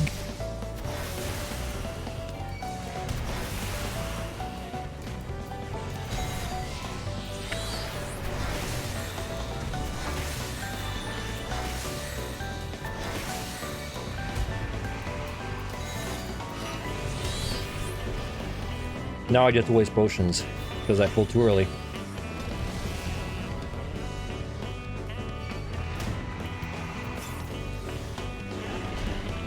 Oh, they called it stream. Okay, that's fair. Can you be spinned? No, I'm not very good at spinning. As if I never do it.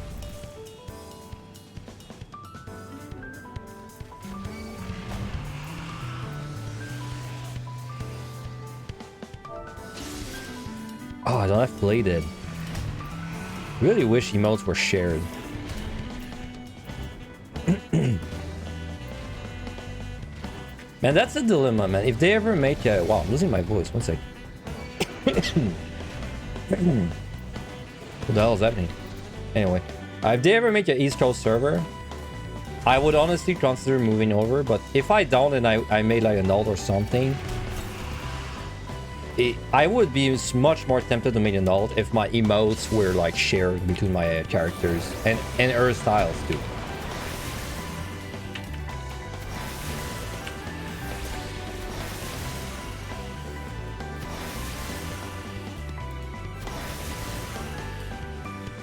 Alright, let's make sure. Good.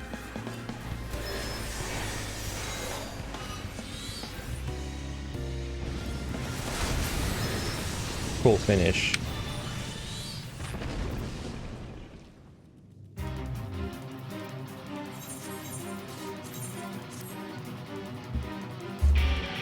Spinning mods make you happy, it's so silly. Hey, whatever makes you happy.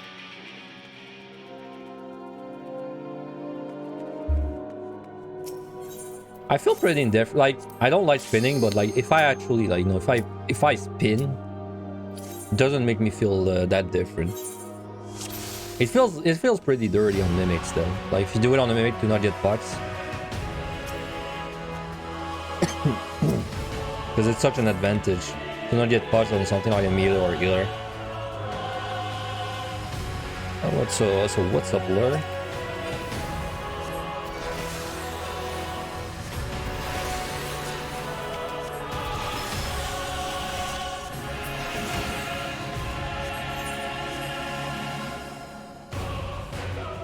Yep, we got another mandatory reveal.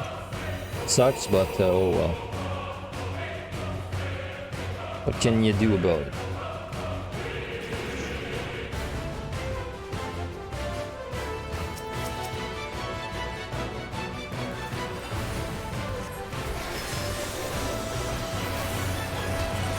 So yeah, whenever I get a mandatory reveal, you see that I just pop side. Because it's the only time I can use a side and it doesn't give me points basically. Because if I was going to use a side on a floor I'm not revealing, then it's going to give me the reveal bonus. I'm still not 100% sure if Fortune are worth using, by the way. Because it's like, using a Fortune is 100 points and then it's going to let me kill, maybe I'll kill on average 6 monsters or so. So then I'm getting a 15% chance on 6 monsters. So like, I don't know, like I get maybe 1 chest every 2 fortune or so. 1.5 chest every fortune. Oh, let me do the math. So I pay 100 points to get 1.5 chest out of it. So as soon as I had paid the price of a raising, which is 50, then I would have had to find a raising within 75 kills. So it's probably worth. It's probably worth, right? 75 chests. I'd say you're probably gonna find a raising within that. It's less good than F1s though, because F1s is 125 or so. Like if you use F1s, it's basically it's giving you 125 chests by the time you pay the raising.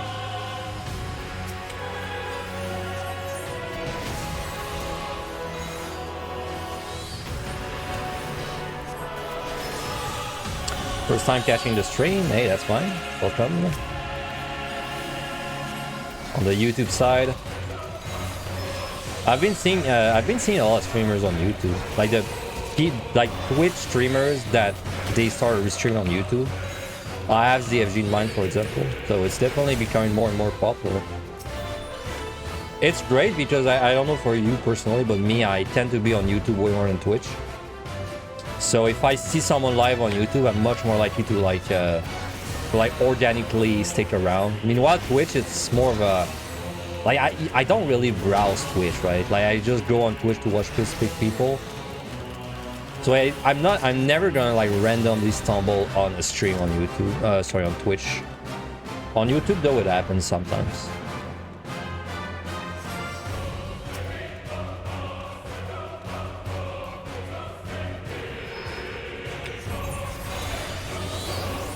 So we got a blind, but only 170, so I'm not gonna remove it.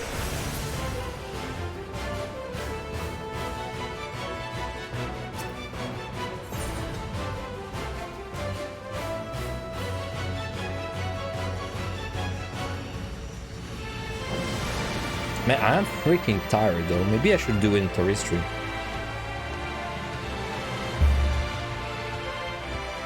That's fair though. I went to bed pretty late. That's a funny run idea. Don't tell Ellie. I feel like Ellie hasn't shown her face in a while.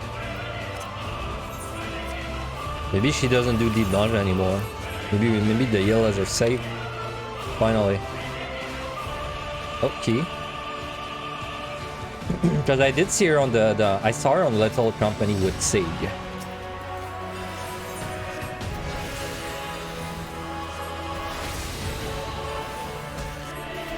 Man, my pet just doesn't want to stick around. My god.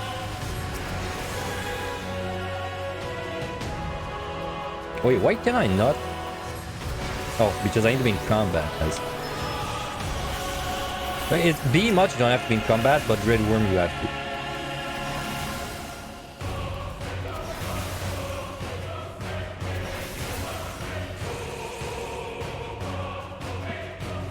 What do you do to minimize score? A lot. The biggest thing is not getting the full reveal. That's by far the biggest thing. So every floor you're gonna see me avoid like exploring all the squares as much as possible. So this is the biggest thing, and after that it's just like the obvious things, right? It's like not overkilling, hitting as many traps as you can. Opening chests is worth because you want to try and get raisings. Because for raisings you lose 5,000, and then that's about it.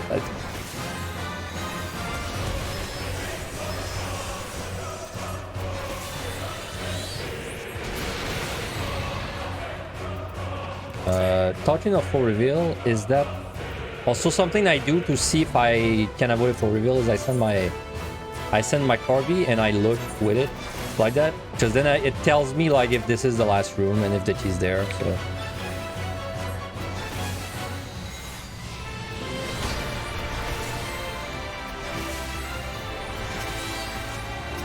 Oh, raising. I just wanted to say you just done Necro last night on War following my guys. Huge ups to you, Finn, for that. I think I did see your comment actually when I woke up this morning. So congrats. Congrats on your clear. Did you enjoy it? You gonna go for the other ones? That's hilarious. So you gotta try and peek into rooms to find the 8 while actually revealing. Yeah. You peek with your camera, and then if that doesn't work, you peek with the pet. With the G-pose and the pet, right? Which is actually, this is kind of OP, man. Like, if I did not have Corby helping me out, I think I would have gotten way more reveals. Because, like, look at this room, for example. I don't know, like, the key might be on the left. But if I send Corby and I just click on it like that, then suddenly I can tell that this room is useless, and then I can avoid it. And that's a floor where I don't get a full reveal. J-Post pet peak strat is OP, yes, I know. It's actually usable in a real run. Like, you could do that in a real run. But it's like very niche in a real run. Like, it have to be super specific. Like there's a treasure room in front of you, and then like beyond the treasure room there's a room, and then you want to like peek in it. That's about the only time that'd be useful in a real run. In this run though, it's useful like all the time.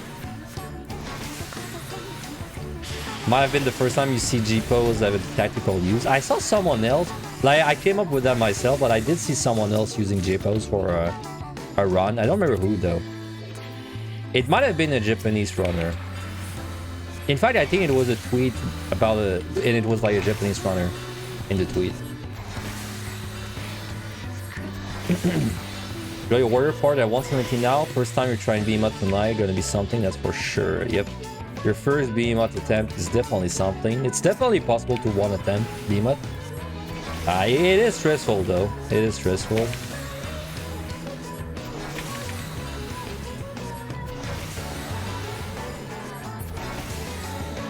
And I'm out.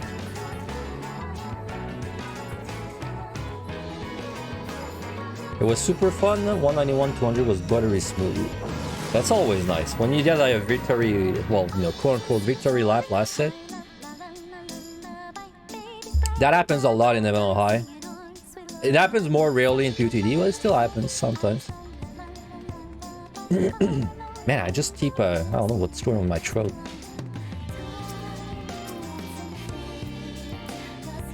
Behemoth ain't too bad. Just remember, do not stand in front of him because he can auto you during meteor. Yeah, that's a big one. I'll definitely, because I'm planning to redo my guides for Endwalker, I'll definitely put more emphasis on not staying in front for Behemoth. There's two things. So I'm gonna redo my guides for Endwalker just because, you know, they'll be updated, they'll be shiny and new. There's two things I want to fix for the Behemoth for my guide warrior. Three. First one is I'm actually gonna put a throw battle macro in instead of just telling people just do it, because you know, like, it doesn't mean much if I just tell people to do it, but I don't do it myself. Because me, I right click the buff, right? But it's much easier to do a macro. Second thing I want to do is I feel like it's not obvious enough in my guide that you don't want to wait for a carib, right? You just want to go when there's a cast happening. Because I did notice, I saw some people doing, you know, the boss on my guide. I noticed some people, they wait too much for a carib. Like, because maybe they put the loss and then the boss is like in its Thunderbolt, Trounce, carib rotation. And if that happens, the loss can actually drop towards the end, right? So I feel like I want to like emphasize more that you don't have to wait for carib specifically. You just gotta wait for a cast, basically. And the third thing I want to make more obvious is not stand in front of the boss. I didn't make it obvious enough.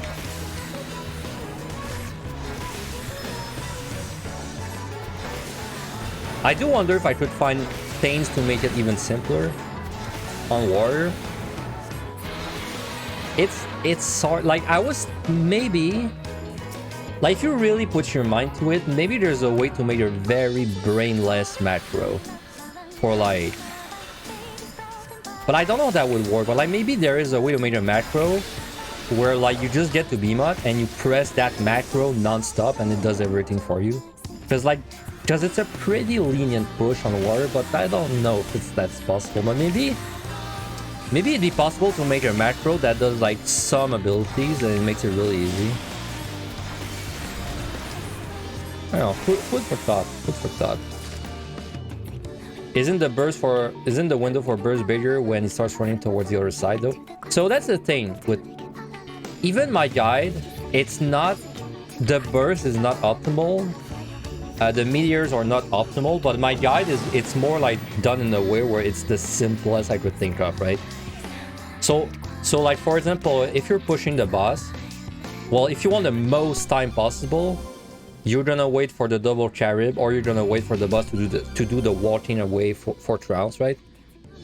But then there's no, in my opinion, there's no point going for that because you are, in my opinion, you are more likely to fail the kill if you try to like optimize this part too much than you are to just like, because if you do, maybe you're thinking, oh, if I don't do this, then maybe I'm missing one GCD to kill the boss, but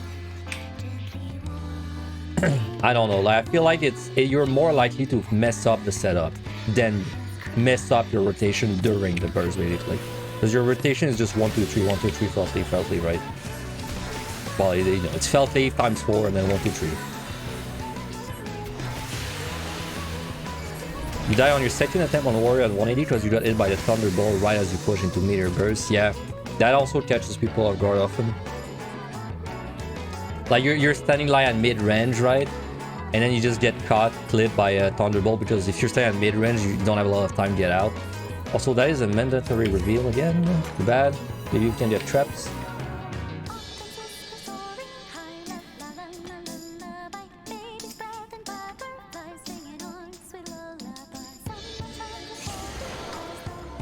Ribbit. You tuned in at a great time. Instant tips for tonight. You just gotta ask me questions. Usually I'll give tips when asked. When a subject is brought up. So, well, unsurprisingly, Behemoth is brought up often. So tips for Behemoth are handed out more often than you think.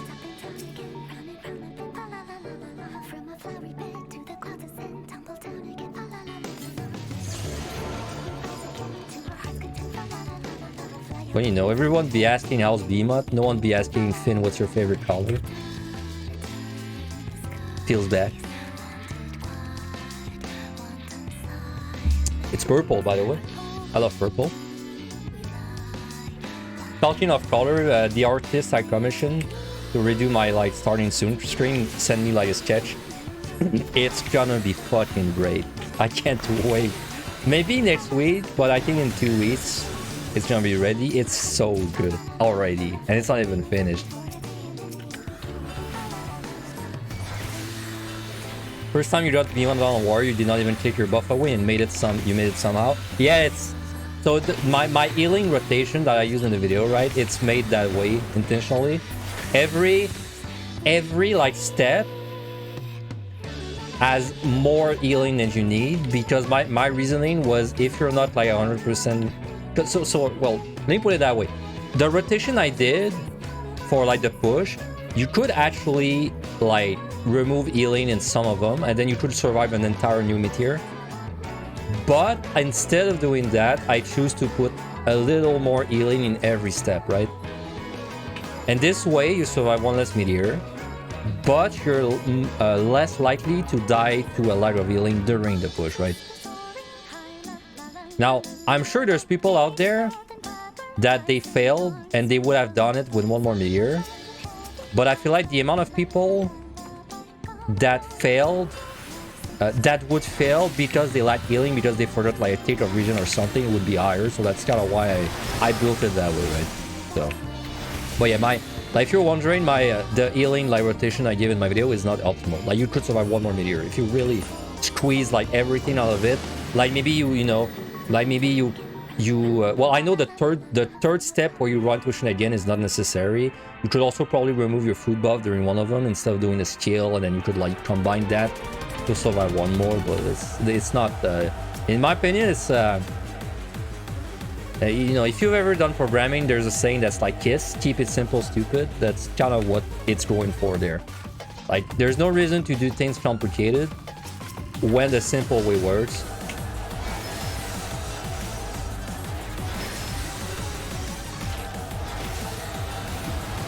You like neon paint? Yeah, it's I took the neon style for the artist. It's there's some paint, but I think he's not done the background yet, so it's a placeholder paint. Can't wait to see what it's gonna look like though. Do we have another mandatory? That's a trigger room, no? Yeah, it is. Okay, I'm probably gonna raise there. It must be painful to see me doing all this without my thing summoned all the time, but... Okay, we gotta know where we're going in.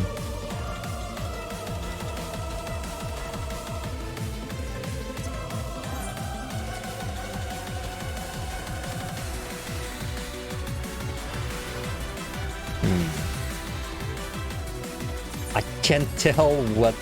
That's a tricky room, because I kind of need to know where to go before I go, because I'm planning to raise through this.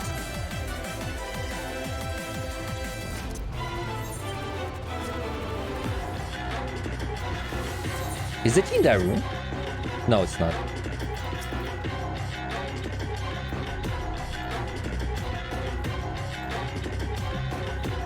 We have a lot of time, by the way, to burn, so it's why I'm not really in a rush.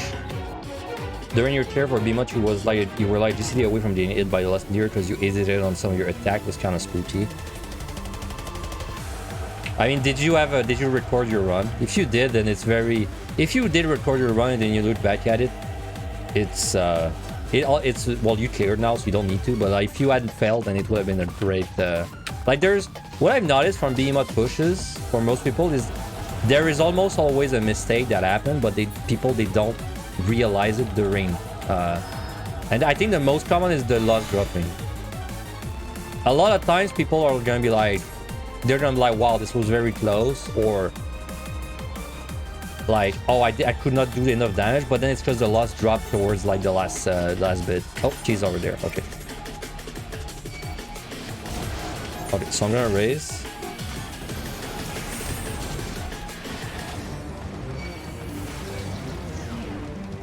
I even hit a trap. Nice.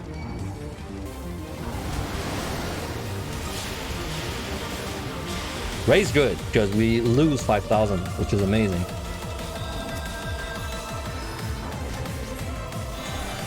I love losing points. My favorite thing.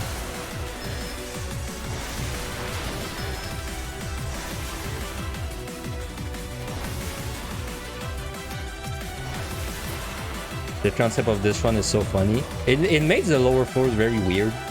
The last time I did this, but I failed, right? So that's why I'm doing it again. Last time I did this, though, I noticed that once I made it to like 150, it became very similar to regular run. But until then, it is kind of wild, yeah. It's really fucked up. How much is a full reveal and how much is hitting a trap? Hitting a trap, you lose 200 points. Full reveal is 2,500 points. So full reveal is the #1 priority to avoid. Because 2,500 points is OP. It's like 13 monsters. It's like 12.5 monsters right now. Later it's gonna be like 8 monsters or so. It's like 12.5 traps as well. So we gotta avoid them at all costs. Like if I pop a raising, I lose 5,000.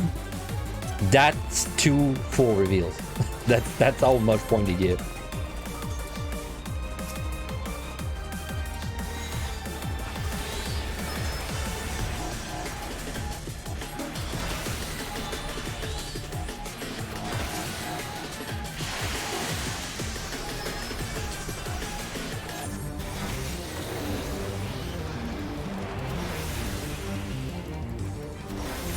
Oh yeah, of course, flights are also good. Kind of unlucky that I don't even have enough flights. That I've never picked up more than 2, but flights are very good as well. Because you kill less. So you're trading 100 points for basically gaining like 600 or 800 or so while losing.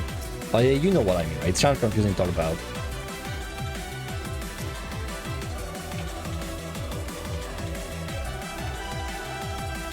You always use my ill lineup on warrior for beam up, but you start the burst just as he starts running to the other side. This way he dies during the 4th meteor. That's a good, I mean, if you can get it reliably and you make sure your loss doesn't drop, right? And I mean, if it works for you, that's a good way to do it actually. Because if you do it that way, I'm pretty sure that when he starts running, he's gonna get to the other side. Then he will instantly start doing meteor, right? So he's already gonna be facing away from you. So in your case, you don't even have to worry about facing away because he's already faced away. Because he's not gonna turn around, right? When you do this, like he runs to the wall and then he just stares at the wall, right, while he casts.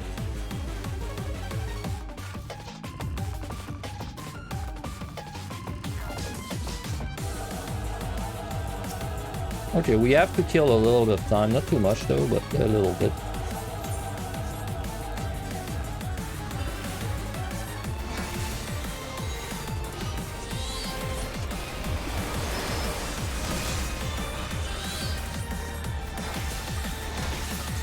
Anyway, I've become very familiar with like keep it simple, stupid strats on beam up because I failed warrior and summoner too many times, and every time I failed them, it was because I made it too complicated for no reason. I'm pretty sure both times I died on warrior and summoner, a few months ago, is because I thought I would remove my food buff to survive one more meteor, and then turns out I actually died because it snapshot my HP before, and I was like... Both times I did that mistake, I was like, this was so unnecessary because I would have just cleared if I played the regular way.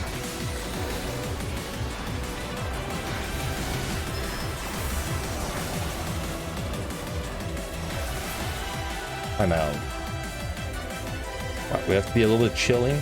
We'll do a little bit of chilling there.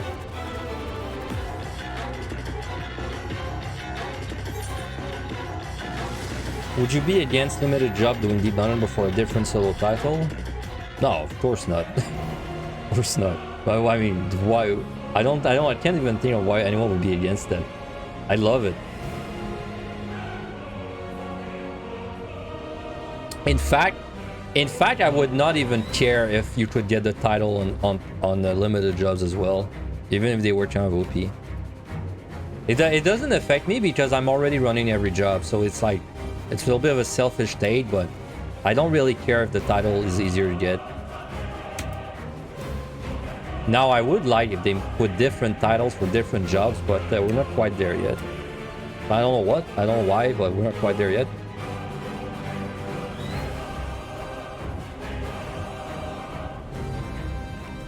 You know what? I play with my shader usually.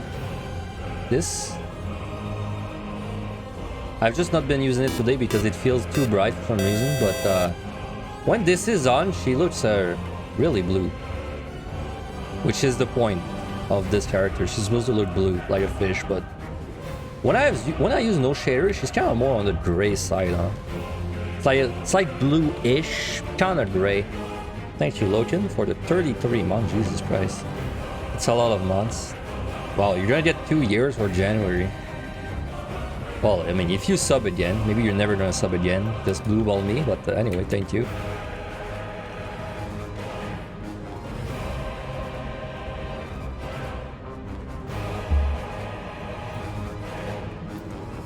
Maybe we'll follow as well, guys. We're just waiting still, chilling a little bit. By the way, did you know, and this is very, you probably don't know, if you press on keyboard, you know the pause key, the key to the right of your scroll lock. If you press that key, your character looks at your camera like this. See, if you press it, she looks at your camera.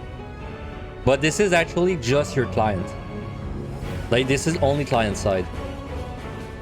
Like, if you do this on other people's screen, they will not see you change your face position. It's kind of weird though.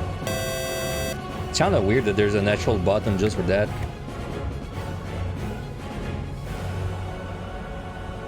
Hey, sick! Thank you very much for the 20 months. Thank you. Have you been enjoying Little Company? Because I've been trying to convince my friends to play for so many days now, but they're being little bitches.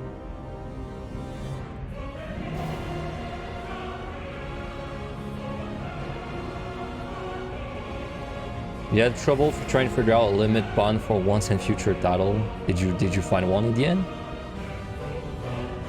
You can't blame them for not wanting to play with you. What the hell, dude? That's what abusers do, right? Like they'll be nice to you, and then they'll just, like, you know, be really mean, and then once they feel you like teetering on the edge of a break, or like you know, of freaking out, they'll just be nice to you again. You're kind of a textbook abuser there. See? Yeah, you got me. All right. Thank you for it was a toxic relationship. I'm in your web. I mean, I would be in your web if you were like a hot spider monster girl, like in the that one anime, but I don't think you are. So I want to be let out. Does Twitch not allow to show some notifications from YouTube? Yeah, that's correct. I can't. You can't show anything that's YouTube side on your Twitch overlay. Are you saying that because someone did sub on YouTube? Because if you did, I missed it. I actually missed it. So, but yes, I'm not allowed to show anything on. Unfortunately, like anything from YouTube cannot be shown the stream overlay. But I can talk about it, of course.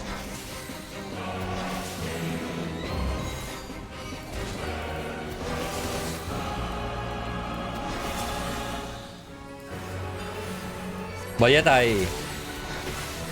okay, you saw the stuff from Twitch, they were curious. That's fair.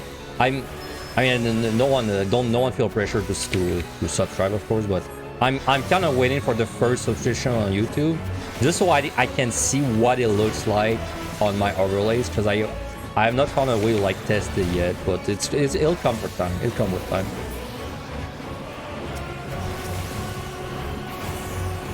I can't believe that didn't hit the bomb. I saw someone ask why I was waiting around. So I'm doing the lowest possible score in this run.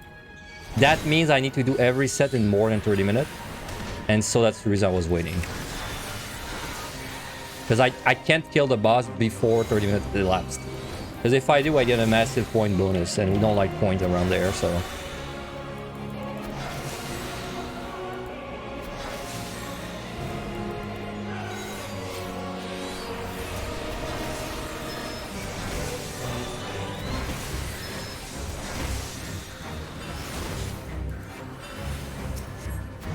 You know, I've never let that bomb blow up. I don't know, like, I still don't know what damage it does or anything about it. It's definitely not a one-shot, but, you know, don't want to find out. Oh, Mugi, okay, I see that. I see you just subscribed on YouTube. Thank you very much. So, yeah, well, thank you very much for the test. Because now I know what it looks like on my overlay. So it doesn't actually tell me on my overlay when someone subscribes, but it tells me on the YouTube chat itself. So I gotta keep my YouTube chat open, but thank you very much. Much appreciated. I think when you sub on, well, it's called membership. I think when you membership on YouTube, you get emotes. You get emotes, and I think you saw like exclusive posts or something like that, because they forced me to make one. I definitely did a good exclusive post. So, you know, it's the one thing I'm known for.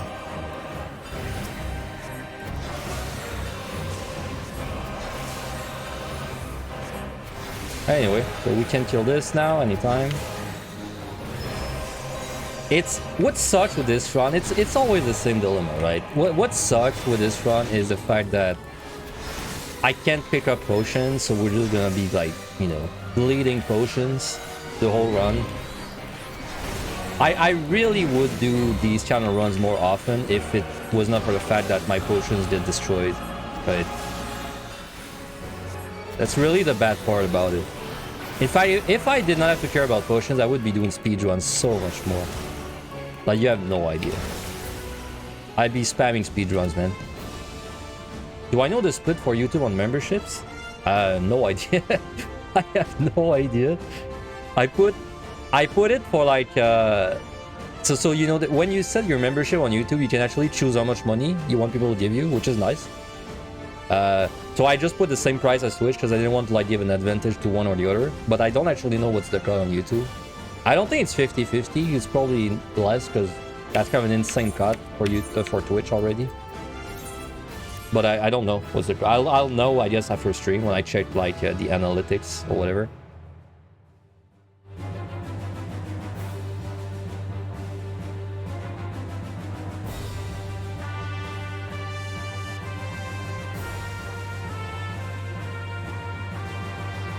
What is that emote? Face blue, wide eyes. Right. So this is 91, right? Yeah. I definitely need, this is probably the first time I need bombs. I probably need bombs on the bus there. Otherwise my life will suck.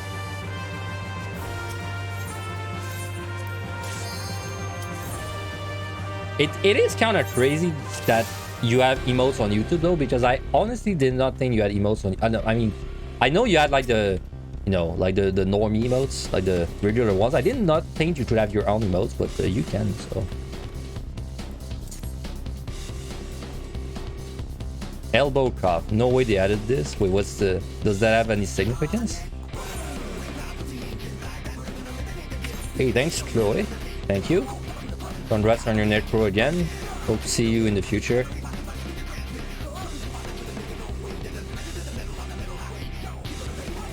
Have some good food.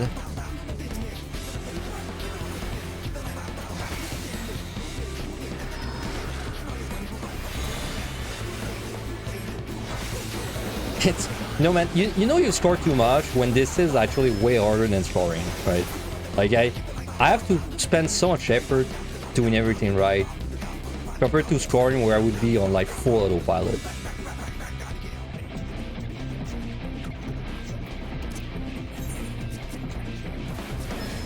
He's there. Wow, it was hidden. Well.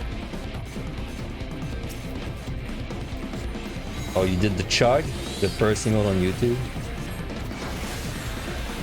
Or you're a chug enjoyer? Usually we have stare enjoyers. Oh, I'm an idiot, dude. I was looking at my chat on YouTube and I was like, wow, why is my chat so delayed? But it's because it's because I don't see the whole chat, right? Like, I don't see the bottom part. Oops, my bad. Let me fix that. Let me just kill that. Alright, 1 sec.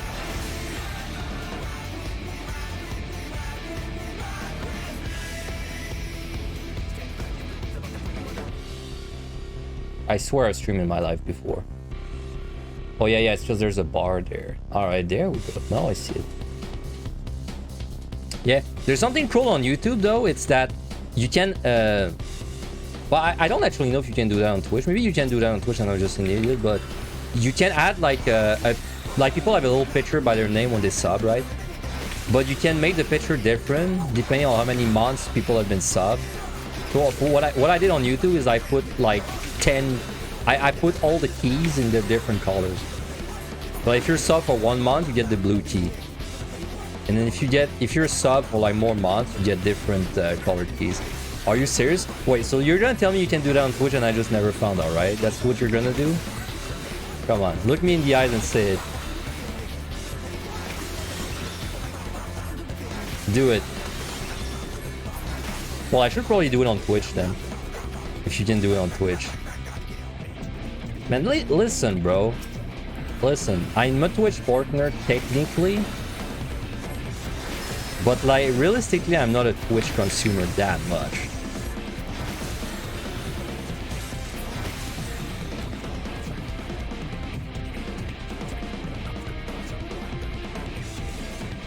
It's kind of crazy people like me can get the... Crazy people like me can get the partner off.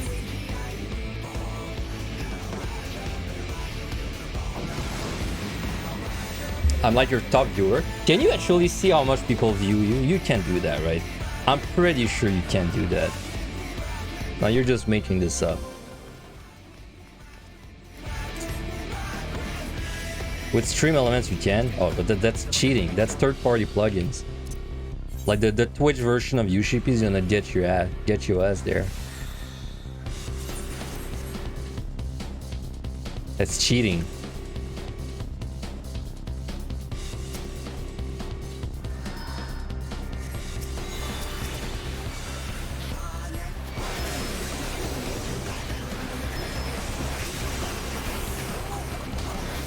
When you got your necro, you were shaking way more than any of your ulti players. Yet your friends tell you're crazy for running deep dungeon. It's definitely a different skill set for deep dungeon, right? It's always hard to tell which one is harder, because you know, people, we like to compare things. You know, what is harder, ultimate, deep dungeon? It's hard, man, to like really compare it. It really depends on what kind of person you are. Like, me, personally... Well, it's hard, man, because, like... So, like, if we just look at my first clear... Like, my very first clear, where I was just a green... You know, a green sprout... It took me 3 attempts in MLI, 2 attempts in PotD, probably, like... Like, if you count all the VODs I watched, probably 30-hour investment for... Probably 40-hour investment for PotD, and then 40-hour investment for MLI, right? So 80 hours to clear both. Would it take me 80-hour investment to clear an ultimate? From like, but I mean like personally, right? Like, would it take me 80 hours, well, 40 hours, if we just want to compare one? Would it take me 40 hours of personal improvement to do an ultimate? I think that's too much for me. So I feel like for me, it was probably hard to do deep dungeon.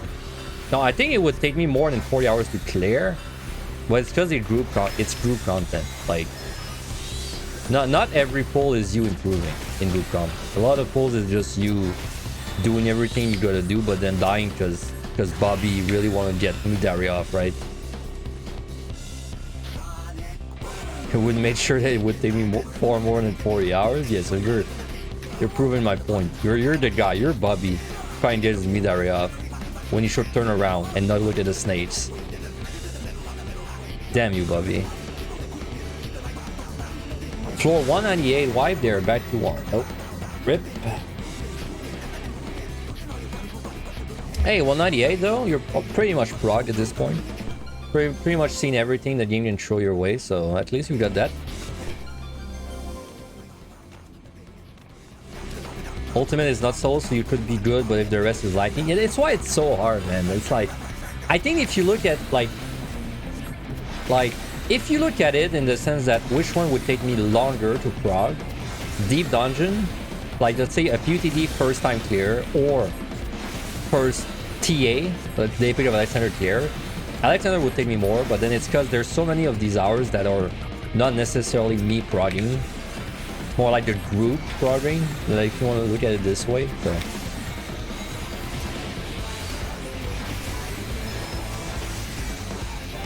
I don't know. I thought match it for someone who's never done an ultimate.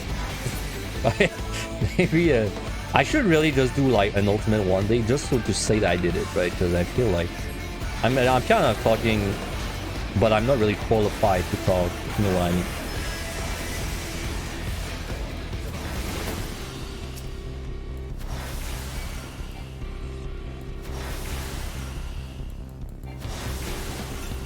Just add bat bombs next time?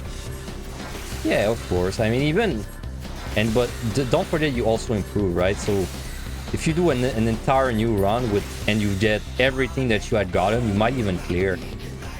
So, you know, every attempt you do, you need a little less good bombs to clear.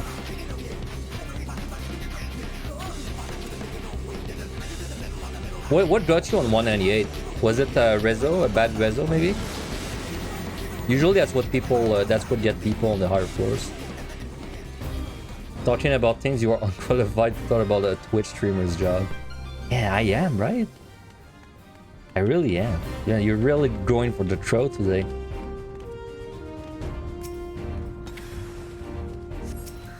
Such as this mimic. This mimic is also going for the throat.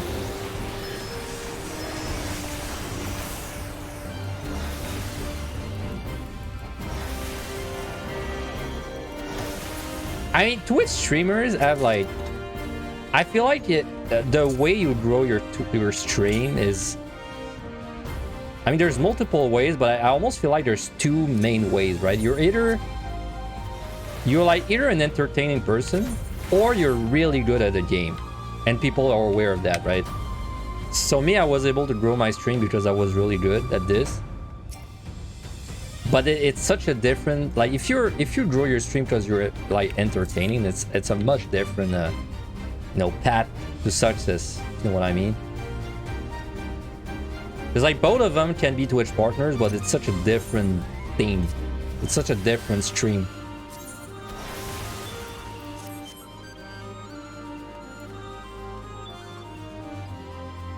Because I'm definitely more on the newbie side for like I don't want to export this. Let me just send my guy over there. Because I'm more on the newbie side when it comes to like Twitch in general. You know, the inner workings of Twitch, networking.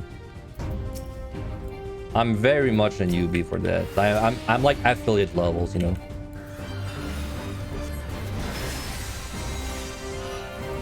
Why don't you average 10 billion viewers then? Ah, good question. Excellent question. Have you tried being a loot tuber? That really works. That's the meta these days. You just become a loot tuber, then you just keep doing loot stuff on Twitch until you get banned, and then it like boosts your viewer count by like 3 times. Because everyone hears about you getting banned. I think that's the meta.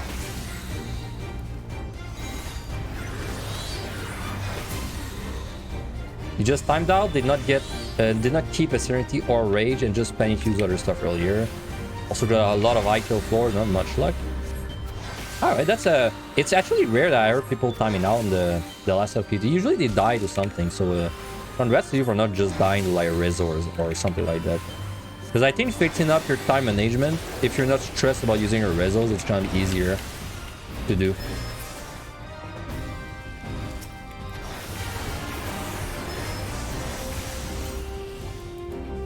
shower streams. Yeah, like Asmongold, right? Can do a shower stream like Asmongold. Necro clear seems too impossible at the moment, but you won't give up? Hey, don't give up. It's this content is like, there's only really one thing that I think can make you like not improve. It's if you're like super stressed, but even that, like as like the more runs you do, the less stress you'll experience. But every run you do is like a massive learning experience in the dungeon. Like you never do a run that feels like a waste unless you die on the very early floor. It's definitely content that benefits from putting time into it.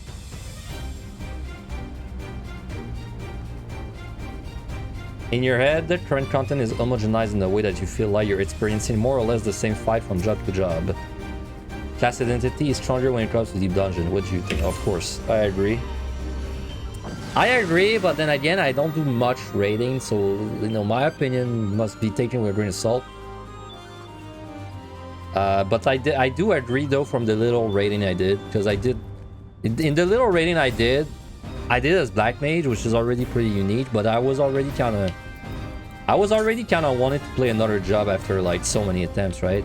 I mean, just look at me in Deep Dungeon. I play a different job almost every run. So like for me to raid and just do the same fight like hundreds of times, not. But I guess that doesn't really answer your question, because you were talking about like homogenization specifically.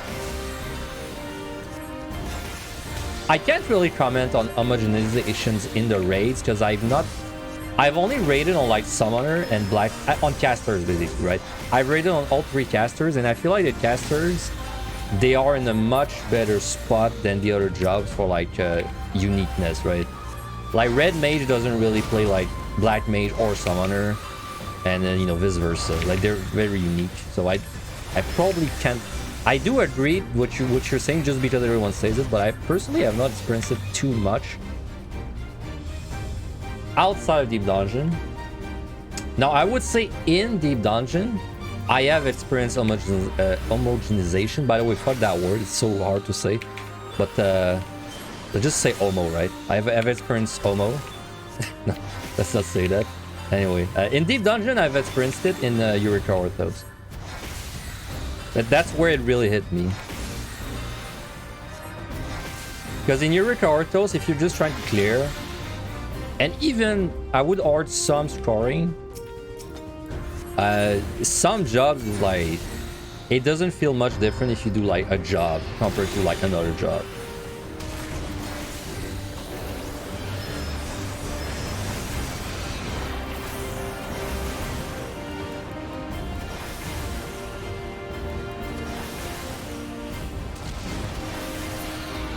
If you've experienced 14 at all, you've experienced homo. Maybe. Depends what kind of roleplay hangout spots you like. Like for sure, if you hang out at a, you know, a Balmont club called like the Lusty Maid, you probably experienced some of it.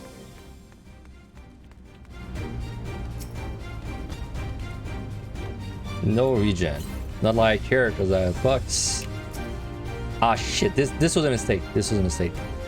I didn't think it would reveal, but I revealed this room, and now there's a chance that because I did this, there's an well, I'm forced to reveal. So this was a natural mistake. Hopefully it doesn't hopefully it works out. If there's more entry room, maybe. Porsche Fan was your first homo experience in 14. Oh man, I think I actually fucked up though. Oh, maybe not. There's one more. If the key is there, we're fine. Okay, it's there. Woo. Close.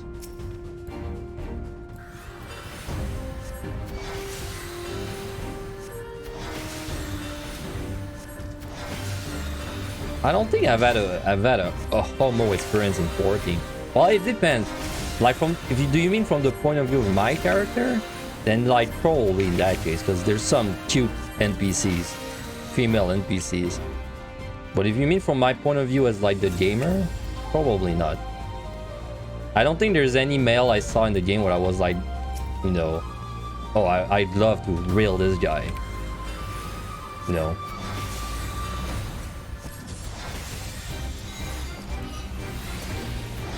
Wait, what the hell were we talking about again?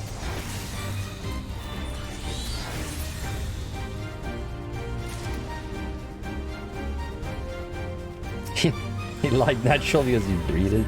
I mean, come on.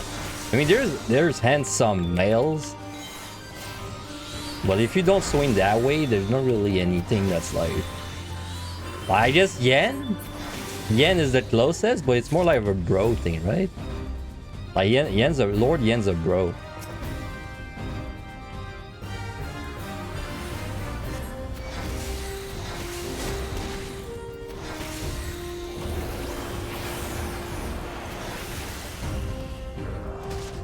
Necro seems so far away, but you won't give up. You got to 100 at least. I mean, you got to 100. There's a lot left, but I mean, you're technically halfway done. Not really, though. Don't want to discourage you, but you know, it's better than just sitting at 0 and not trying.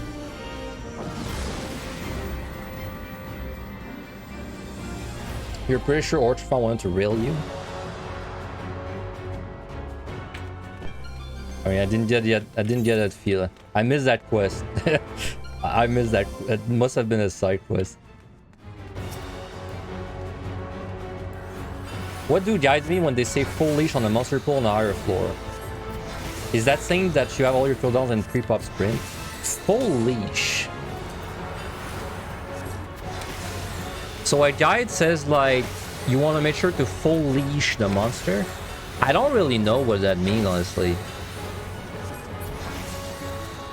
Full leash. You guys have any idea what that would mean in the context of Deep Dungeon? I can't think. I honestly cannot think of anything.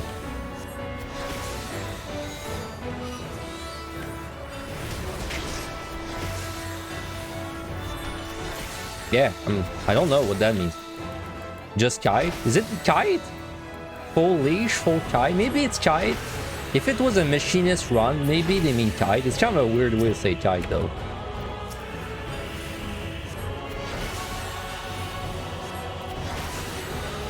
You watch another streamer before me and his videos confuse you even more.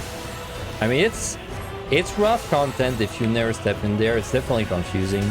There's a lot of like, I wouldn't say any particular streamer is better than the other for Deep Dungeon. It's more like styles, different styles, right? So you found the other streamer confusing, but I'm sure there's people that found him less confusing. But really just the taste things. I've seen some bad guys for Deep Dungeon on YouTube, but like never, they're never popular guys, so I feel like most people, they miss them, right? I'm not gonna call out which guys are bad, but there's some people that they write a guide, but like they haven't even cleared it. That's kind of crazy for me. And I don't even just mean Deep Dungeon, I mean in general. Like, even just making my tier list, I felt unqualified to do it until I cleared every job. Well, I can't imagine writing a guide if you haven't cleared.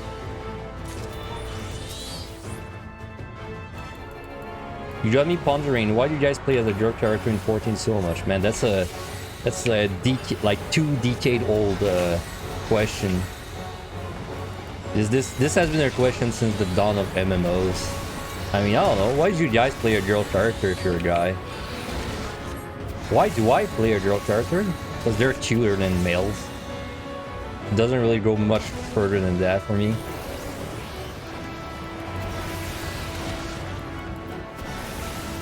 So, you know, if I'm going to be playing a game of 500 hours, which is already kind of a low number for MMO, I'd rather be staring at like a cute or hot or both character than just some burly guy.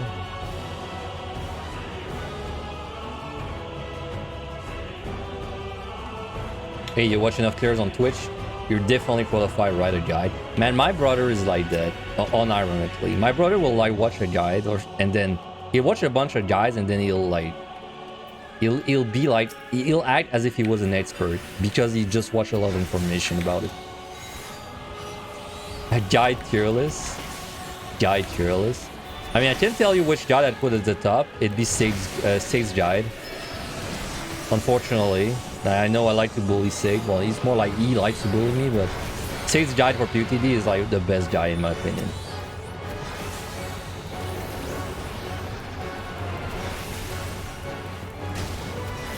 You find that there's two schools of thought. People either make a character that's an avatar while they self-insert, or they make a character that they like looking at. Yeah, I think so too. And maybe not like, you know, it's maybe not the only two chance, but I think it's the majority, right?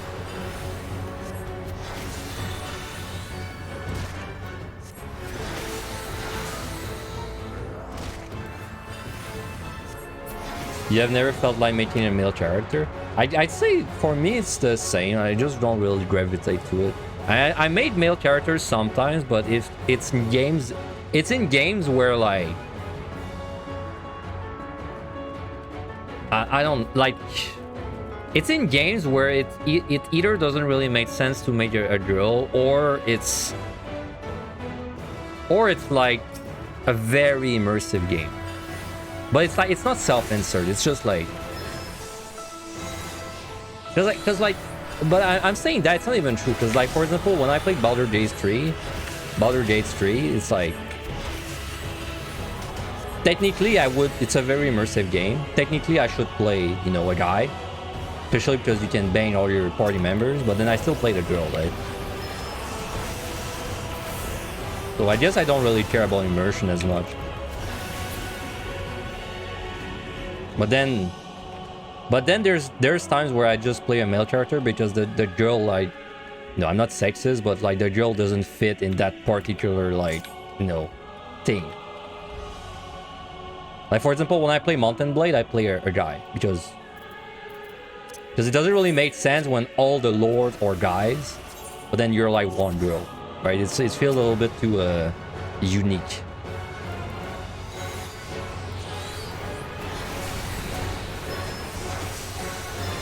As a female, you have never even thought, let's make a male so you have something good to look at. Well, maybe we're bigger perverts. It's not really a pervert thing. It's more like a, I don't know.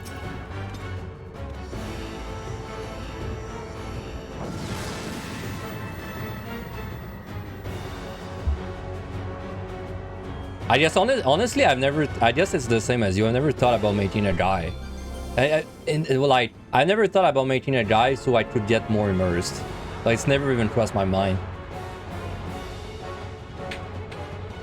In fact, I didn't play what's it called? VR chat. I didn't play VR chat very much.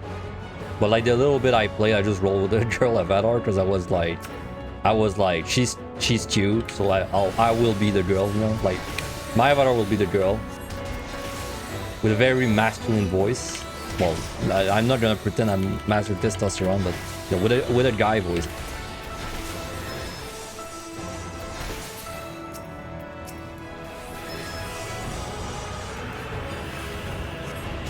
Man, this is a great subject. This entire set is like a blur in my head because I was too engrossed in the subject of MMO gender. This was a great one. So we're basically at the boss, which makes me right. I'm gonna probably steal plus one Rezo. That's kind of weird. Anyway, I'm gonna steal Rezo this boss, I think, not strength. Usually make multiple characters in every RPG. We always go for every combination either way. You know, I'm more of a like a one character kind of guy, I think. Even when I play Guild Wars 2, which is like the perfect alt game, I still only play one character.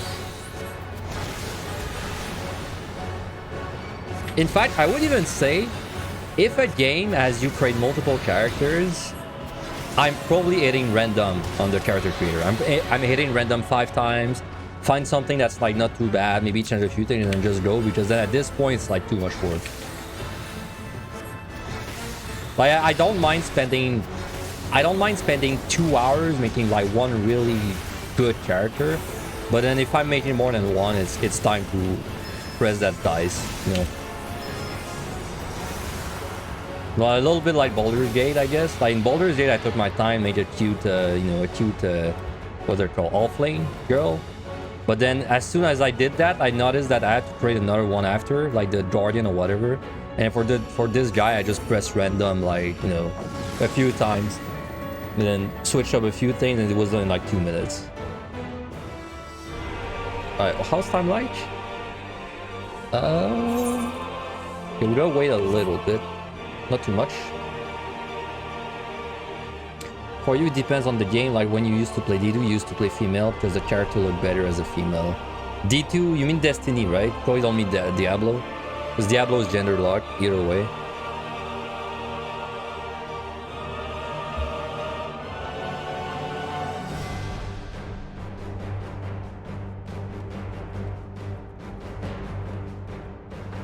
This is fucking running lava. This is dangerous.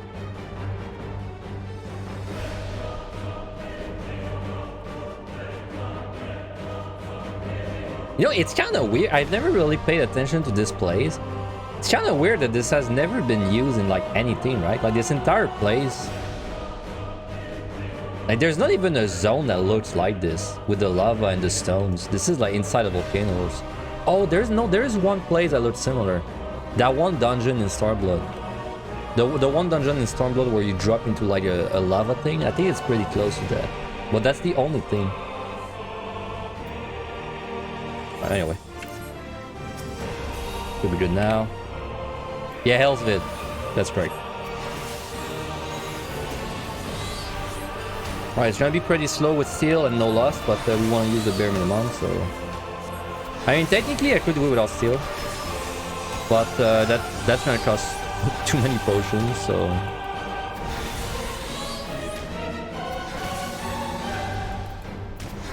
It's already gonna cost some amount of potion, because I have to basically tank 4 guys.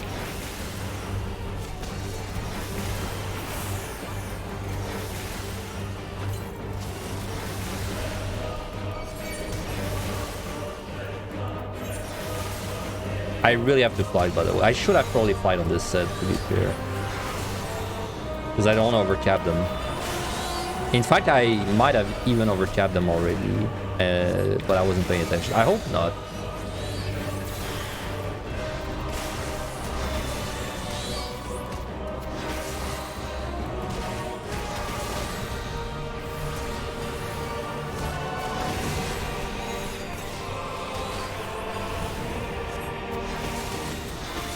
It's gonna be a little weird because they're a little off sync. Because I can reso when it's around 50%. So I'll have to tank like a few, and I don't have 2 resos, so...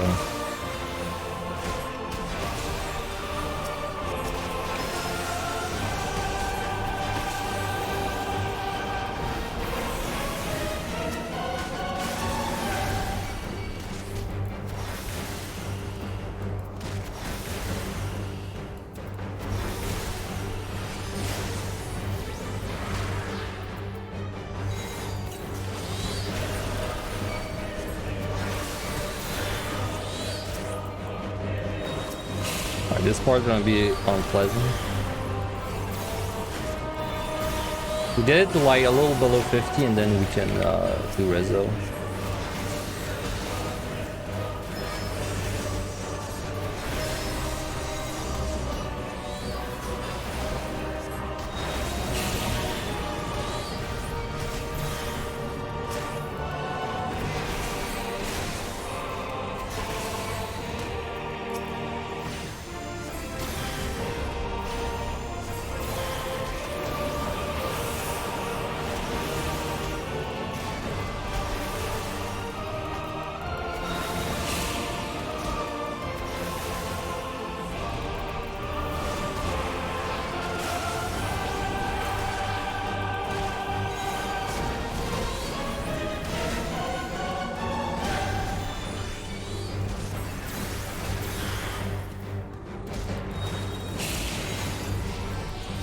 Alright, how about good?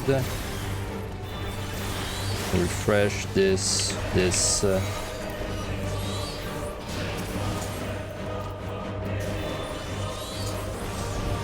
They don't actually die if you like hit them mid animation, so it's why it's a little annoying when they're not like on the same timer, or when they're not synced up. Anyway, we're good enough. PotD looks amazing. You wish they put some more lore into it. like in the form of like collectibles and Easter eggs, similar to Dark Souls. I mean, it's kind of crazy that I think there's lore for like 1 to 100, but then once you get to like a 101 plus, there's zero explanation. Like, why does 151 look the way it does? It's not even its plane. It's just the way it is.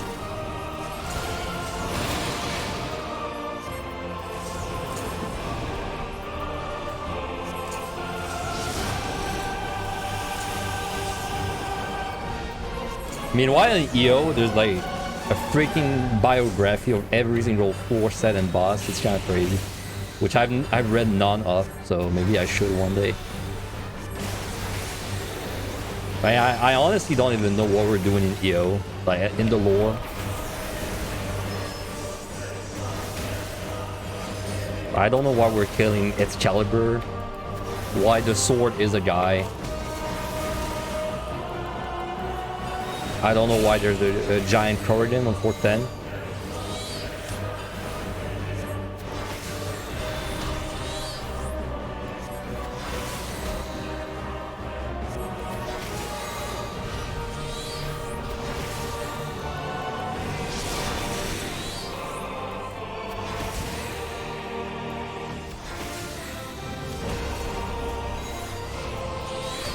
Man, that took a while. Without strain and lust, my god.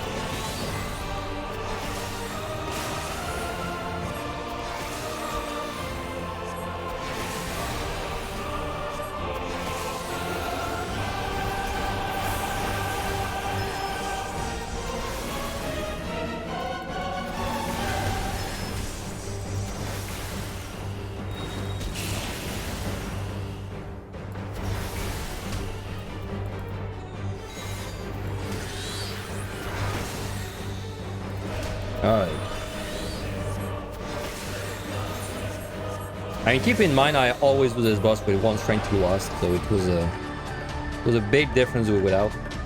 Alright, we should have pretty bad core. I think last time I did this, it was like below 500k there, so yeah.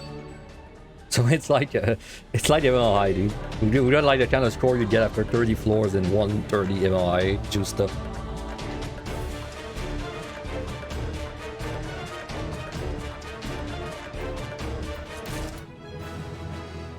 Hey, I leveled up. Oh, I'm getting shirt cast. Oh, dude, I'm getting shirt cast in 1 level. Finally. Is that the last thing? Yeah. Because if you didn't know, you cannot use... If you're below the level outside, you can't use these inside for like some weird reason.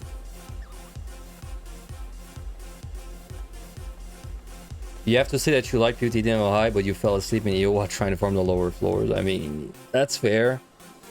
They're really long compared to the other 2D dungeon. I mean, 110 EO is about as tanky as like 60, 170 MLI, so...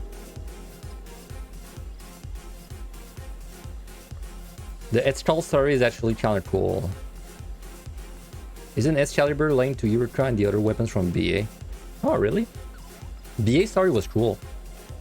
I thought the BA story was kind of cool. Maybe I should actually read that.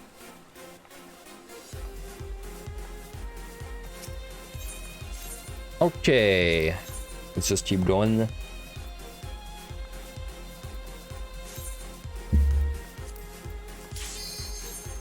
Oh, we jumped to the Vermilion team? Sorry, why we jumped to the Stormblood team, I mean? I thought there was a chest. Oh, there's a chest there. So I think using Fortune is alright. If I'm like, you know, on a fresh floor, I think using Fortune is alright. I think using Affluence is also alright. Now, do I want to combine Affluence and Flight? I don't think it matters really. In fact, it's probably better to do it. Because this way we have only 1 floor that has increased odds of a treasure room instead of 2. So it's probably actually better to do it like that.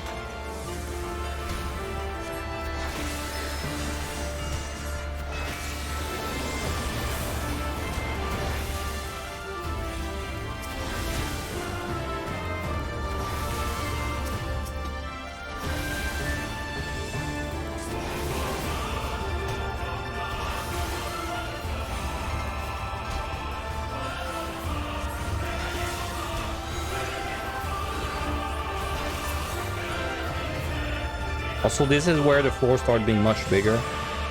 And there's a lot more monsters.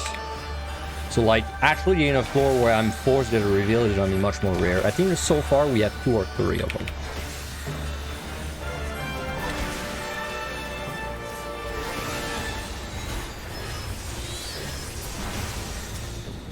Maybe we males use the mirror too often at home. I mean, when I use the mirror, it's to make funny faces in the mirror.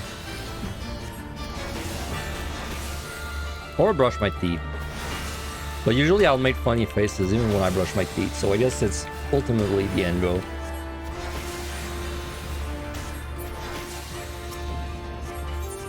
So yeah, of course, the downside of having more bigger floors, more monsters, that usually we need more to kill as well. But that's...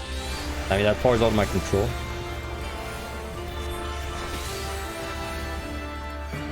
I mean, man, it's been... the last time I had a full body mirror has been...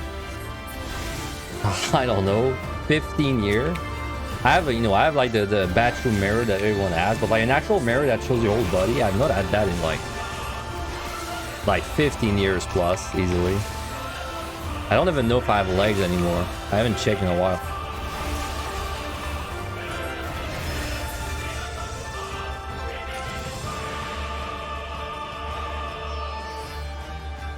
God, this butch is so ugly, man. Yeah, the bright red really goes well with my my blue, my dark blue, you know, glamour there. Actually, you never said in your guide that fly with alteration was a bad idea, which would definitely was funny to experience for a stand in 191. Well, I mean, it's bad. You're right. It's bad, but I also believe you that I never said it's bad, because it's the kind of thing that is. That I've heard so much that I'm not surprised if I forgot to mention it in my guide. You know something else I never mentioned in my guide? As crazy as it is, I never thought about no knockback not making your rage not work. Because it's so like, we're so used to it, it did not even cross my mind. Because there was a guy in my comments that said like, oh, I raged a no knockback 4 and it didn't work. And I felt so bad because I was like, wow, I actually forgot to say that, like, very important thing.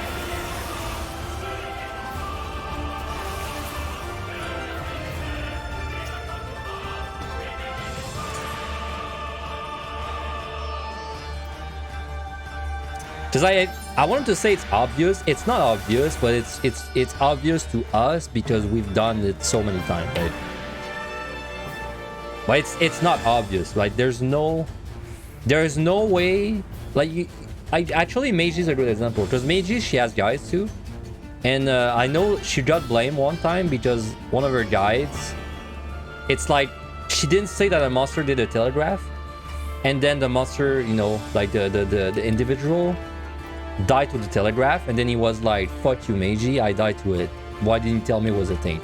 Now that's obvious. Like like if the monster does a telegraph and you die to it and then you're like, oh man, it's the guy Major's fault because he didn't say it, then it's obvious. Like it's obviously your fault. But then the rage thing is not the same. Like it's obvious to us because we've done it so much, but like think like put yourself in the shoes of a new player and then you just rage and no knockback. Like why would you ever think that no knockback makes your rage no one shot? But at most you'll be like, oh, so I'm gonna rage, but it's not gonna knock them back, but they'll still die, right? You just got crit by 190. Did you die to it? I mean, it crits often. Like, it crits about once every other. So you did die. Wow. I mean, Black Mage, dude. I mean, it's Black Mage. I mean, it is what it is, right? I think on my Black Mage, I had a cycle where I got crit twice. I got like crit and buster crit, but it was a cycle where I had my shield on, so I luckily didn't die. But it's definitely something that can happen. You just die. But yeah, it crit.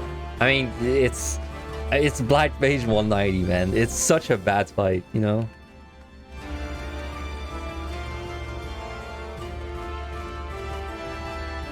Yeah, we're doing low. Oh, yeah, we called that low percent last time, didn't we?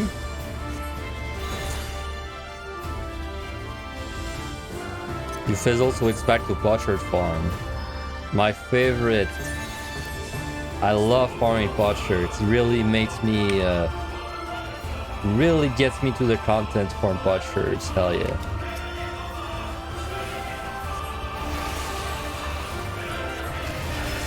Yeah, I remember, Dylan, I use, it might have been a venue, but someone said, like, last time I did this, someone said you should call it low percent, and I did.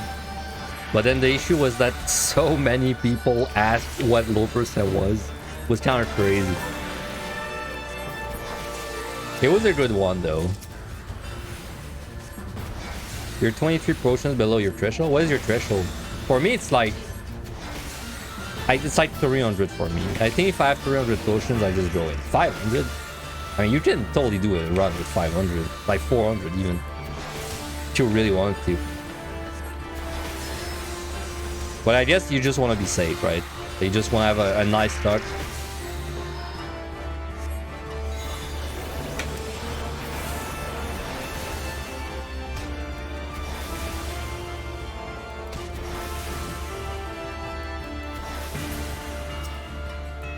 Watching me Palace almost makes you want to log in and hop into a deep dungeon, but as soon as you log in, you lose all motivation to play.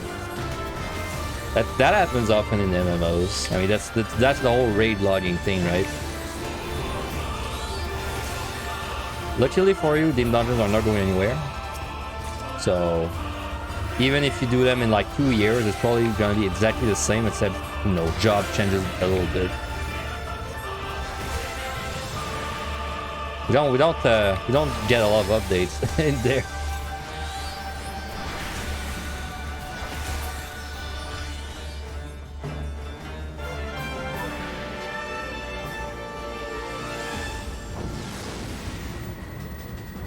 It sucks because you won't show it on your stream on your first attempt too.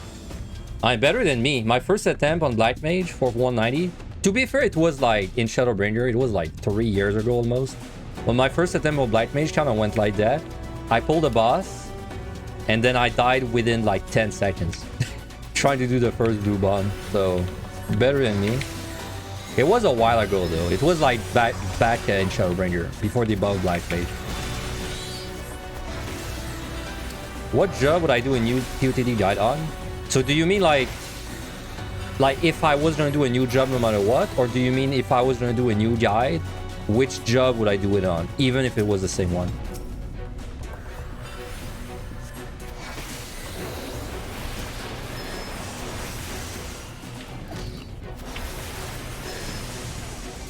If I was gonna do a new guide, Warrior 100%. No, like... It's Warrior even more now than when I made my guide. It's not even close in my head.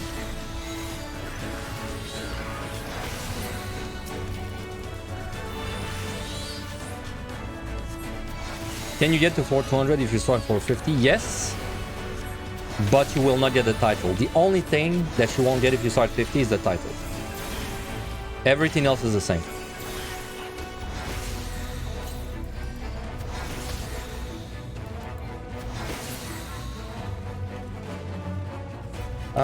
I guess I'll use another flight. Maybe just get the...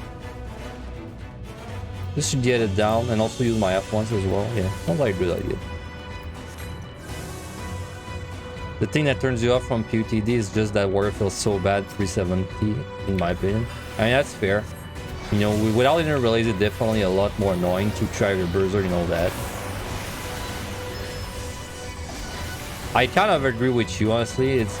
Especially if you go from having inner release to not having it, it's kind of jarring. It might change in Dawn Trail. I feel like there's a chance they're gonna make the lower levels more smooth, so maybe they would give us inner release. But I really, the way you play with Berserk is just kind of like you just live with the fact that you're never gonna be optimal with it. So you know, your Berserk's up. Like, I don't know, like I'm gonna give you an example. Your Berserk comes up, you got 30 rage, and you've got like no infer yet, and you rely on the second part of your combo, well, I'm probably gonna pop Berserk and do like, you know, combo 3, 2 Feltleys. Like, it's Berserk really sucks when you try to optimize, like, you know, optimize it too much. If you just like pop it when it's up, it's a lot less of a headache.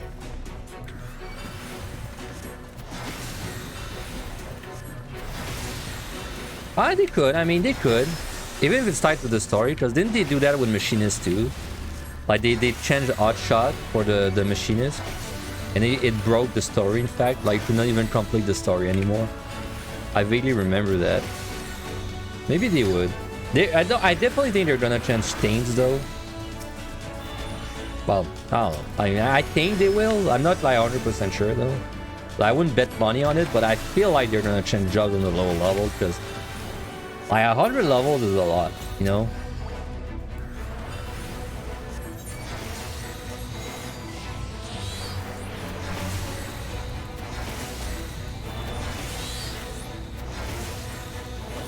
Worst part is if you did nothing, you had a 3.3.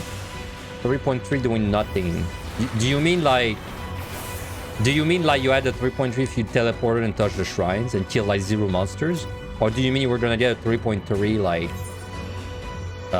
if you just like kill an average amount? Also, you were going to have like a 3 point... I don't know, last set probably gonna be like, it was probably gonna be like a 3.37? 37? 38? Wait, just no, there's no way it was just a 3.34, right? Because, well, it depends. Do you make the tracker show you the points as if you had explored every floor? Because if you're using DDT, it doesn't, like, you don't get the reveals, right? They're not like freely handed out to you.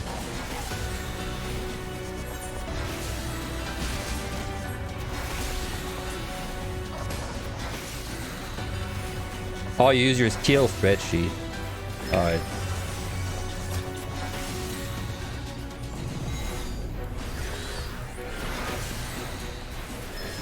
You really, you still use your spreadsheet? That surprises me. Is there any reason you just don't use a DDT for everything? Because it's kind of like spreadsheet, but better, right? God, these guys hurt so much.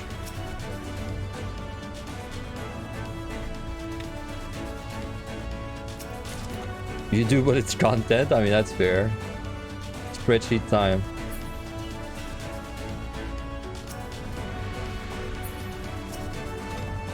Hey, fly. Oh my god, I got lucky with a key there.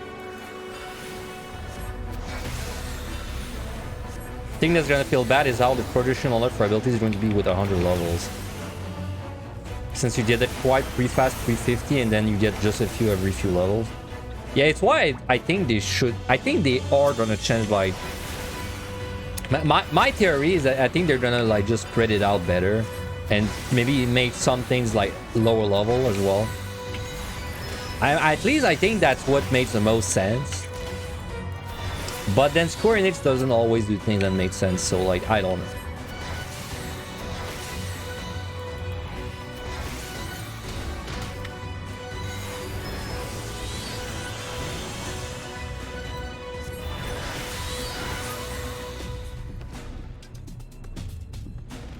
If they put the Blackest Night at 60, you're going back into Dark Knight PotD. You know, it's funny because it felt great, but Run Tuition is so overpowered that it still feels worse. Like, if you gave the Blackest Night to Dark Knight right now and nothing else changed, I would still take Warrior every single time. Well, not take, but I would still compare it to Run Tuition and think it sucks compared to it. You know, like, even though it's a skill you unlock so much later. Dude, Run Tuition is so broken. I can't believe Run Tuition is like allowed to exist, honestly. It's so broken. Like, if you ever wondered if Square Enix cares about lower level balance, just look at Run Tuition to realize that they do not, right? Like, This skill is so broken for the time you get it. Yeah, it should have been added like way later.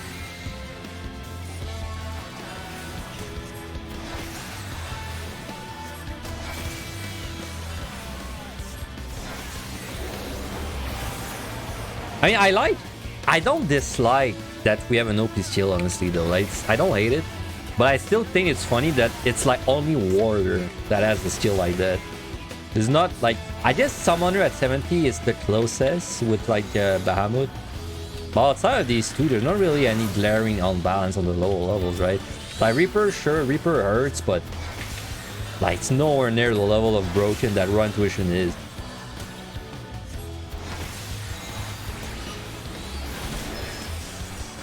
It was funny seeing the token from people thinking they nerfed it at the start and Walker. I mean, I might have been one of these people. Oh shit, there's a bee. I might have been one of these people.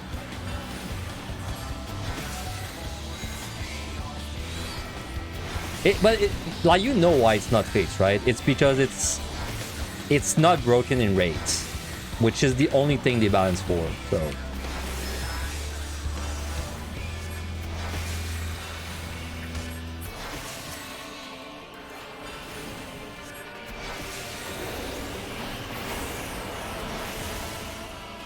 But like, let me tell you, if you've got a Warrior, there is no dungeon where you need a healer. Absolutely no. None.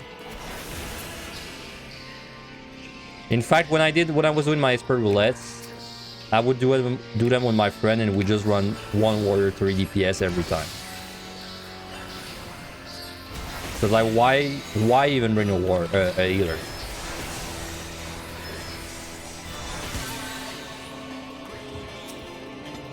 Yet still, Machinist is more popular than Warrior and QTD.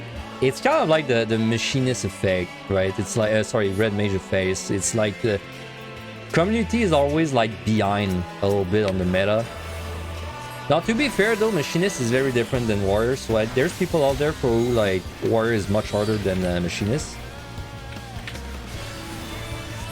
Well, I'd say for most people, Warrior is gonna be easier.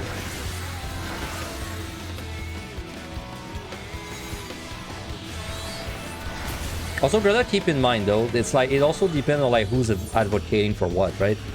So, for example, in Angelus' opinion is that Machinist is easier, and Angelus is the most popular deep dungeon creator. So, like, you know, for as long as Angelus has this opinion, Warrior can't really overtake Machinist.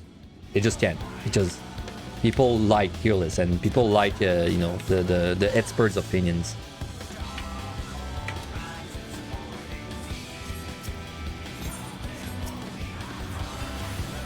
Well, it kind of goes like that, right? It's like most people, they're gonna look for an expert opinion, then they'll get their opinion. Then they'll keep this opinion forever, basically. So it's like why some people, they still think Red Mage is the best. Because they heard that Red Mage was the best like 4 years ago, and then they just like remember that.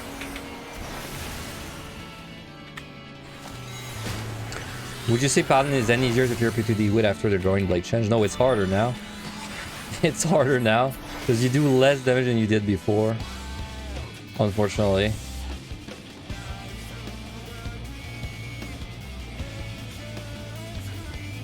A lot of people would be too scared to landmine or make use of AoE transformation or multiple. Warrior falls off for people like that. But I don't agree, because at least in my guide, I actually don't do multiples, but just to prove it that you don't need to do them. You still need to do like the landmines. So like, I guess that's a multiple, but outside of the landmines, I never kill any more than one monster. Because it defeats the point of Warrior, in my opinion.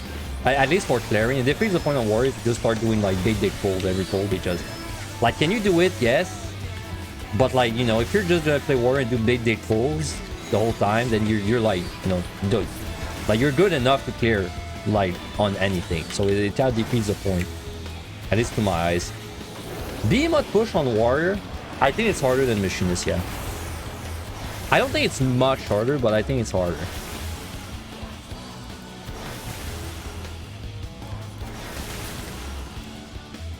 Like even Machinist has like some things I don't like about the guys out there for it right now. I feel like the Machinist 180 push, like the current guys, or at least the current like way people feel about it, it's too complicated. They make it too like you know, like, oh, you gotta lost like there, you gotta like, oh, you gotta like use a macro to keep track of the HP, right? Oh, you gotta like push during the double carry.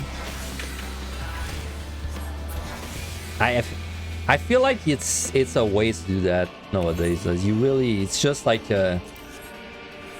improving your odds of messing up.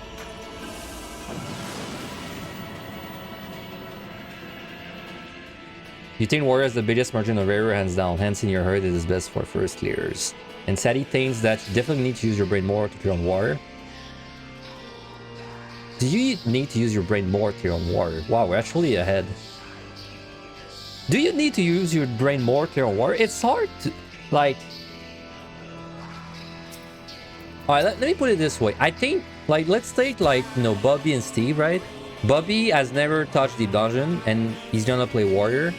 And then Steve is gonna play Machinist, and he's never touched Deep Dungeon. I feel like Steve, the Machinist guy, is more likely to clear by chance. He's like, the Machinist guy is more likely to clear just by being lucky on one run. And the Warrior guy is more likely to clear, like, on average, if that makes sense, right? And that's always the way I've seen both of them. Because I feel like Warrior is like immune to bad luck. Like, not immune, but like it's super resistant to bad luck. Like, you can lose a run to bad luck on Warrior, but like, it's definitely, you're like, if you were gonna lose a run to Warrior to bad luck, you were gonna lose 3 Machinist runs to bad luck. That's the way I see it, right? But then I also think Warrior needs like a bigger mastery. I'm just raising this.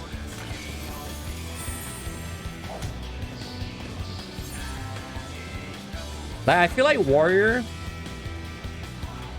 like, if we're talking brain dead, I think Machinist, I don't know actually. I think Machinist is more brain dead than Warrior. Because like Warrior, if you like, you can't really just waste your, like, let me put it that way. You know how most people play, right? They'll just keep all their palms at 3, and then whenever they find a free palm, they use it, and they just keep their palms at 3, and then they use all of them in the last set. If you play like that, you're gonna clear on Machinist way faster than you're gonna clear on Warrior. So in that way, it's more brain dead, because you don't really have to think of your palms too much, right? Meanwhile, Warrior, you kind of have to use your palm, because like, if you just sit at 3, you'll time out, right? Like, it's not even clear. Like, you'll start your 181, and then you're gonna get to like 186. You'll be like, wow, I have no time. I gotta rage 3 times, right? So in a way, Machinist is more brain dead like that, but then Warrior is kind of brain dead too, because then you just pull everything. You know, like, there's never that like, okay, I'm gonna like, you know, I'm gonna like go Metal Gear Solid, avoid that monster because I can't kill it, then I'll be squeezed between 2 rooms. Because Warrior is just like, you know, pull monster 1, pull monster 2, pull monster 3, get to the key, kill like 3 more monsters, and you're out.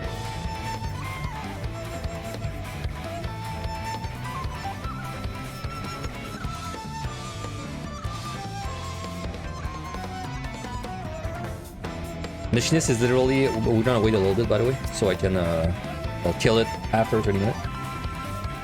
Machinist is literally sprint people until you get the ice fights or Enzu. I mean, it's good. Yes, I agree. But then that's the luck thing again, because then what do you do when you zone into that one floor where it's like a gloom and a treasure room, right? And you're on Machinist. Then it's kind of like you lose a run. Like, if you're really going about it like casually and just kind of like, you know, kind of brain dead, that's where you lose a run. But meanwhile, Warrior is very like resistant to RNG. That's why I recommend it so much. Like, on Warrior, you don't really lose the run ever. Like, you just kind of lose time because you're doing things bad, but you don't really lose the run. Like, you would only lose the run to like super bad debuffs, and then you just use Serenities like non-stop for whatever reason. Because I used to, when I make my tier guide, my tier list, sorry, I put Machinist and Warrior on the same level. And I kind of like stayed in that opinion for a while. And then I did one Machinist run, like semi-recently. It was the shader run, right? The run where I had the shader on my gameplay. I did this on Machinist, so it was kind of like a normal run. And during that run is when I realized that, wow, I think Warrior is really like much better, at least to my eyes. Because I zoned into a floor that was gloom with a treasure room in front of me on Machinist. So I had no room to kite. And it was like 4 worms in that room, and I was like, I did it. I got through the floor, but as I was doing it, I was like, there's no shot anyone that's trying to clear would have gotten past this. It was just you lose. Like it was like 4 or 5 worms gloom right in front of the starting zone, so like no room to kite. And then I think my steal situation was either 0 or like very bad, so I steal. But even with steal, I almost died every pull, right?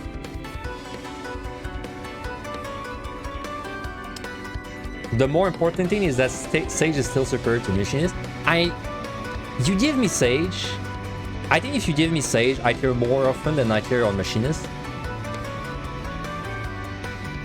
But if you give Sage to a new player and then you give Machinist to a new player, I feel like the Sage player is gonna struggle more overall. Sage is more like, if you're really experienced, I would feel more confident on it. But like Sage is really just a worse ward, so it's kind of like baby warrior in a way, right?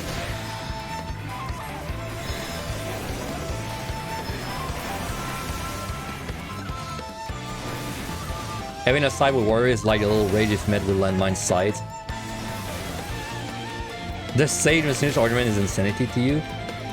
I mean, I really do think if you give me both jobs, I clear more often on Sage.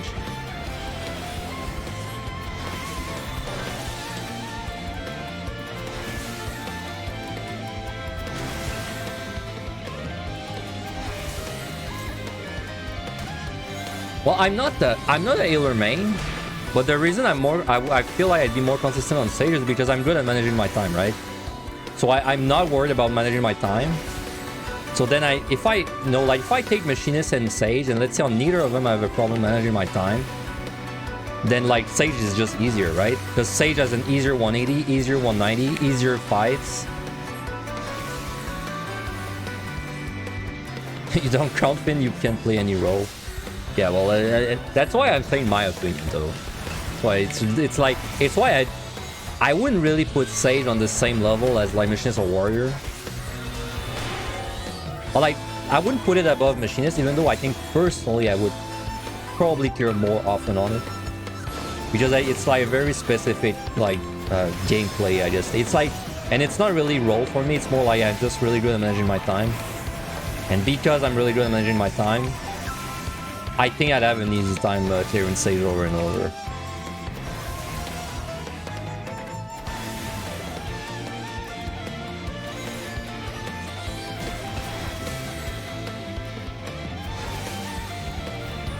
You know, I always say I don't really know what kind of player I am for the roles. Like, I guess I'm a caster. But I'm not. I like in real content, because we all know the dungeons are real content. But in real content like Wraith, I only play casters. So I'm technically a caster main. Technically, but like realistically, I just don't really have a favorite in Deep Dungeon. Favorite role, I mean. I like tanks because they're very consistent to clear.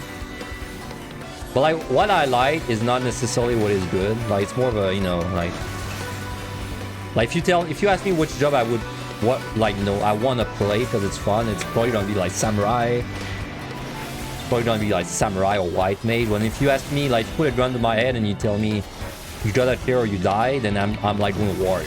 It's not because I enjoy warrior more. It's just because it's more consistent to me.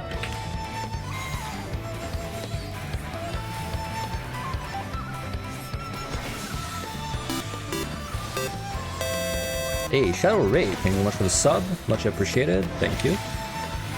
So in the Samurai tutorial? Dude, you know what? I kind of blame Square Enix for that. Because if Square Enix, they actually put a title for each job. So like you clear on Samurai, you get a title. Clear on White Mage, you get a title.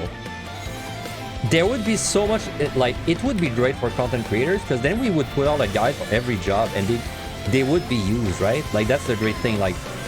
Like you wake up and you're like, man, I really want a Samurai title. I'm gonna go on YouTube, type like Samurai guide.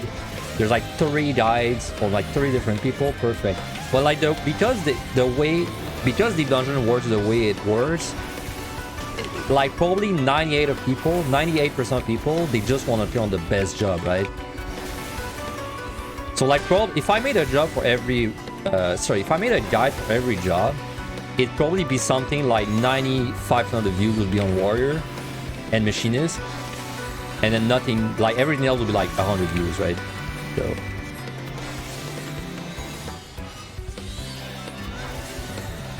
You like that we got Epic Hero but not solo Deep Dungeon for all jobs? I was so pissed, man. When I learned that on your stream, right? I was so pissed. So like, if you're not aware, because I was not, if you clear all 3 criterions right now in the game, in Savage, you get a title called Epic Hero. And keep in mind, Criterion came out like just this expansion, right? Like it's new content. But then they don't add this for Deep Dungeon. Like, why? Why don't we get a cool title for clearing all 3 too? You know what? I said that my favorite Deep Dungeon like patch would be something that to adjust like the current ones. But unironically, if I had to choose one patch that they do for Deep Dungeon, and like my most requested patch, it's so simple. It'd be titles for every job. If I wake up tomorrow and I see that they added a title for every job, and keep it, like, think about it. It doesn't change anything in my life, because I'd log on and get all the titles, right? Like, it doesn't add content to me, but it'd be like, dude, can you imagine how much it would like invigorate the Deep Dungeon community if suddenly you could get 57 titles in this place?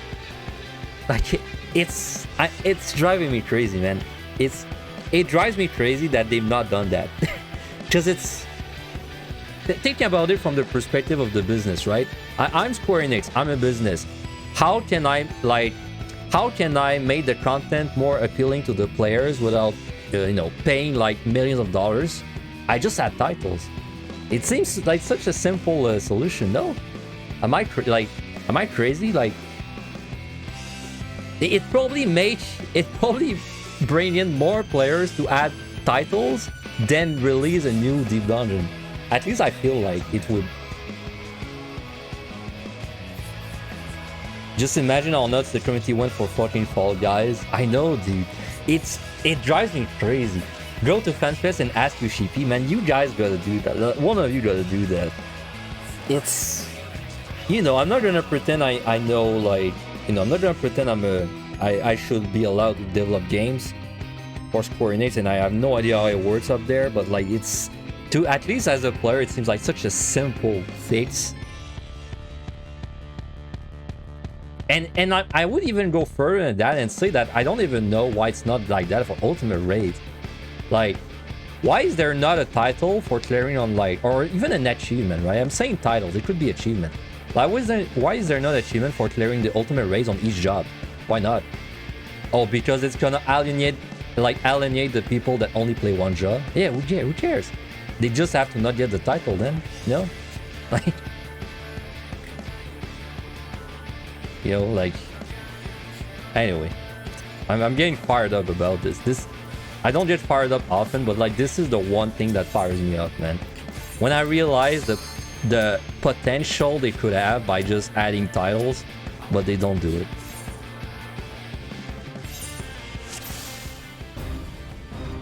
Because it's the kind of game that's so simple it's stupid.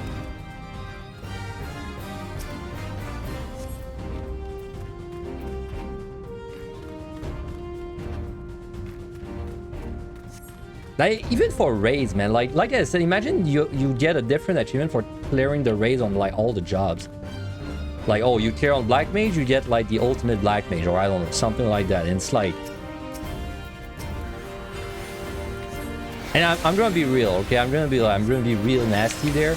I think if you were like, if you heard what I said and you think that it's a bad change, I don't understand why. Like, I think you're selfish.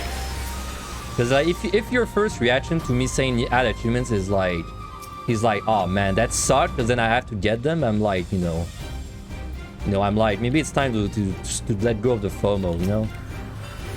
Because it's just like, it doesn't change anything in your life if you don't get it. But it changes everything for people that want to get it, you know? Anyway.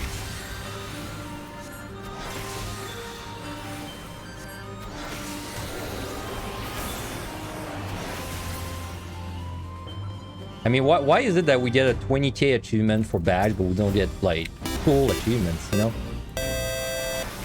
Hey, Yater, thank you very much for the sub. 7 months. Thank you. Sorry for the little rant I had going there. I did a podcast. Sorry, not a podcast. I did, like, an interview with a guy. Forgot his name, sorry.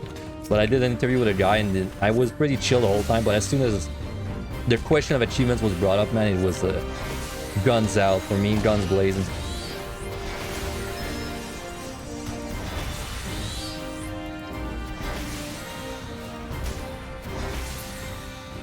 Because, like, let's be real, this game does not have good achievements already, right? So it's not like the problem I'm saying is a new thing. But this game already has bad achievements, because every achievement is basically do this once, do this 5 times, do this 10 times. And then you get the title on 10 times, and then do this 50 times, do this 100 times, right? WoW achievements, I think WoW is a great game for achievements, because WoW achievements are much more interesting. It's like, oh, do this boss, but then do this fucked up thing during the fight, and you get the achievement, right?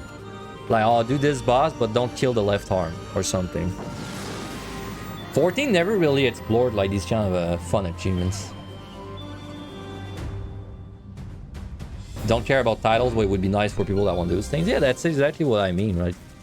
It's achievements are great, man, because it's like, if you don't care, you don't care. It's why I was very how do I say? I was very like, man, I don't want to get fucked. Fuck my life. Anyway, it's why a lot of people, they complain about Fall Guys, you know, like netcode and all that, but I don't really feel pity for these people that went for the 100 win achievement, but then they bitched the whole time because they were like, oh, it's not fun, right? Oh, there's cheaters, but they don't know, but they're like, oh, there's so many cheaters. But then, you know, like, if you went for the 100 wins, that's on you. Like, if you don't like it, don't go for 100 wins, you know? That's kind of how I feel like for these things.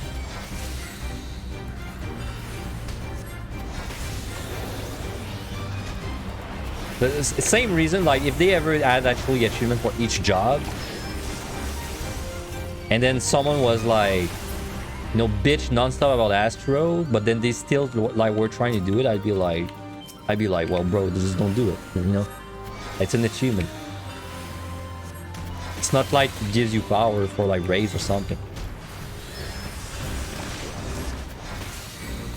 Haha, why would you go for 100 wins if you don't like the content? Haha. Is that sarcasm?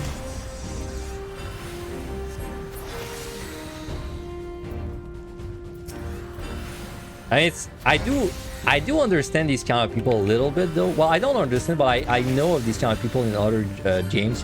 Because, for example, JRPGs, there's a lot of people out there that they just 100% like clear JRPGs, but they don't enjoy it, right? It's just like a thing they do.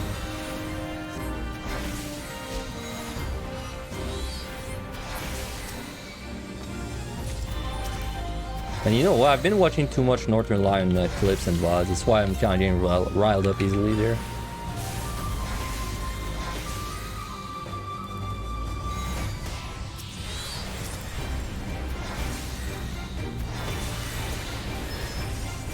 Okay, this is not a pleasant floor to navigate. I might raise there.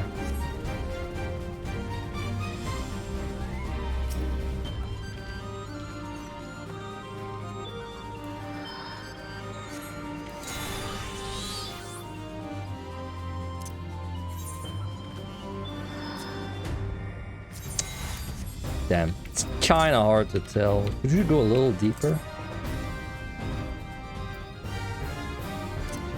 That's what she said. Okay, it's not there. Do I just chill myself? For like one frog, no. I think for one frog, I don't do it.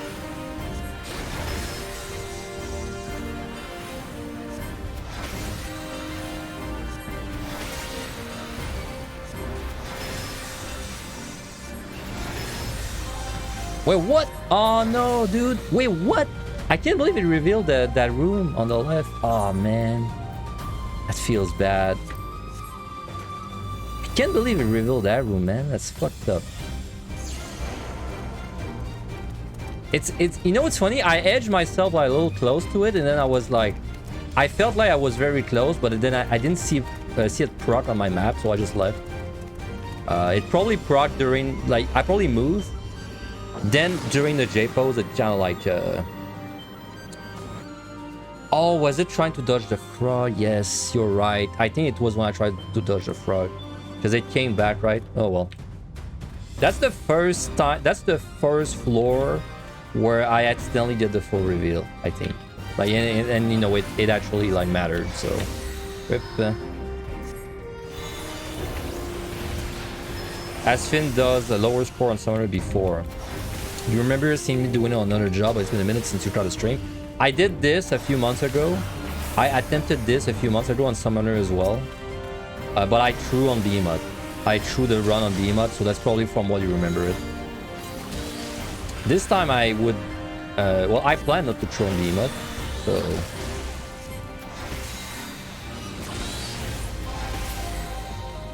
And you know, die to something once, shame on you. Die twice on the same thing, shame on me. And I've already died twice on Behemoth. So 3 times is unacceptable. We'll not die on Behemoth again. No one plans to throw on Behemoth. I hope not. That's what makes it so worse. Why when you don't plan on dying, you just fucking die anyway. It's just like, it's a thing if you fail on, like, you know, Bard. Like, you fail on Bard, it's like, you know, feels bad, but it's very hard. Failing on, like, Summoner, man. In fact, didn't Angelus fail his core run on... He did a Red Mage on... he did Red Mage core run and he died on Behemoth. That's the kind of feeling I had when I died on my Summoner. It's like... It's so unnecessary. Like... I can assure you we did not feel good after that.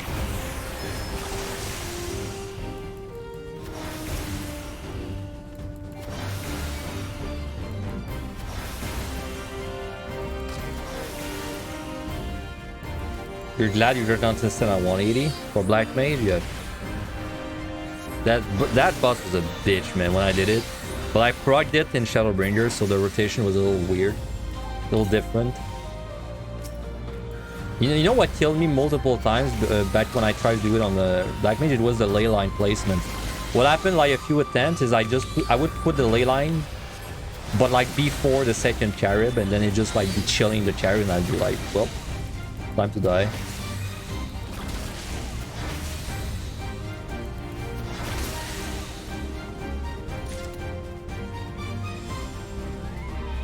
Wait, I already drank all my water? What the hell? That was fast. One you used Thunder. The other you did not use Mana Font. Ah, well, Mana Font you can do it. Really? Oh no, you mean these are the ones you failed, right? No, you're saying the ones you failed? Yeah, this is where you failed, okay. I'm surprised you failed the one where you used Thunder. Because, like, it's not that tight for Black Mage, right?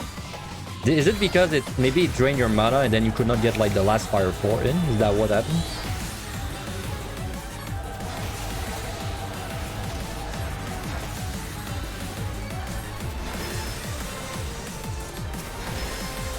Well, let's not kill that guy. He's out of the way.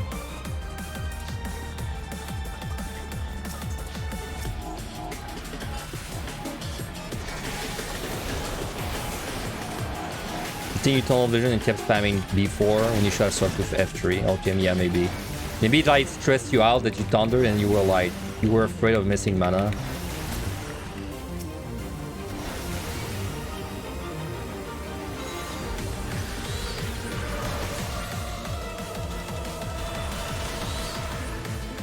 Black Mage is a perfect example of a job I'd like to do again. But then I look at the potions and I'm like, nope. Nope. I don't want to farm potions for it.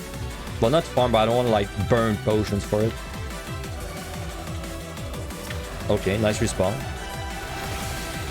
Like, it'd be a different story if my score was bad on Black Mage, but my score is already good on Black Mage. Like, it's like very low incentive to go back to do it.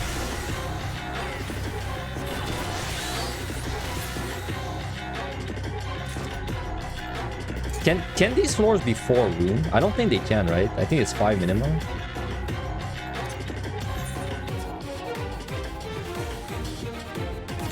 Yeah, I think it's 5 minimum.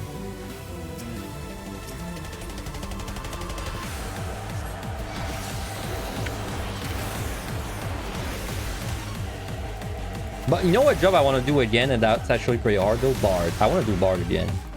I'm really after that freaking adrenaline on 180 on Bard, man. I'm chasing that high. I think it's gonna be one of my jobs soon.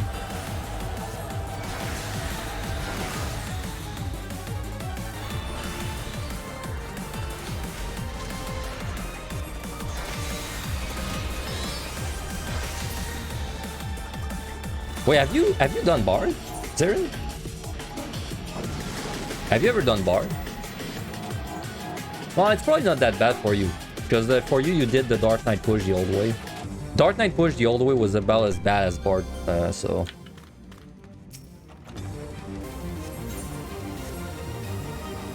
No regen, nice. Just right when my pot is dropping too.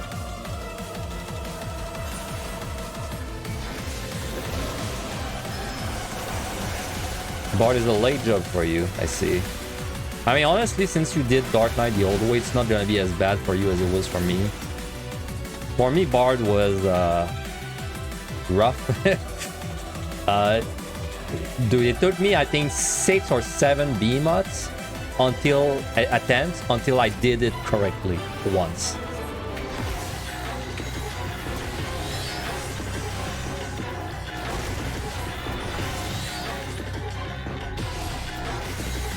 Like, honestly, I mean, unless you're in a rush, there's a chance that with Dawn Trail, maybe Bard's gonna become easy enough where you don't have to do, like, Rezo anymore.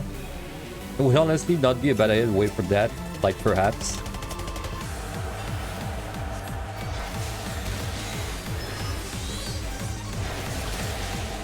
Because current Bard is not fun. Well, nah, it's not fun. Like, it's a nerve-wracking push involving, like, glitchy ass bombs, right? Not glitchy, but like clunky bombs.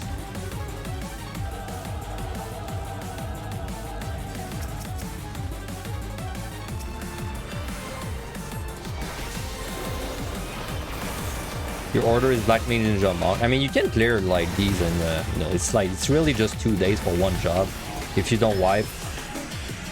I think you got a little stun locked by Black Mage though, but that was risky, staying there. Because, like, what if someone thing respawn on my ass and I just died?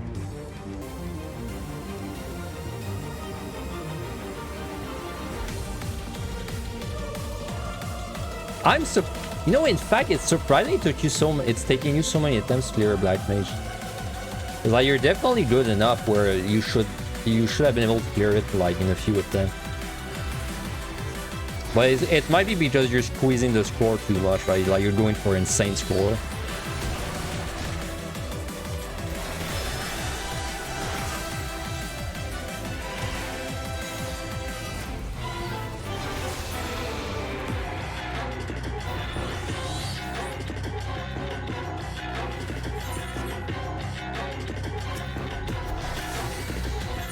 Oh man, what a floor. I guess I can fortune there.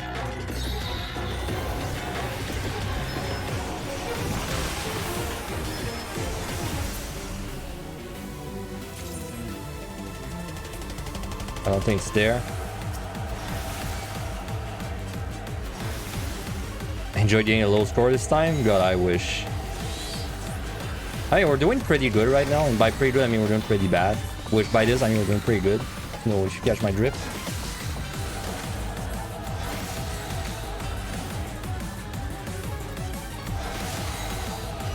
I think it's a little better than last time, and by better I mean worse.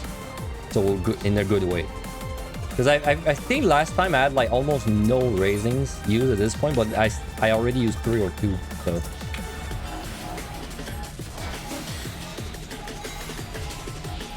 And by worse I mean better. Yes, exactly. You're catching on.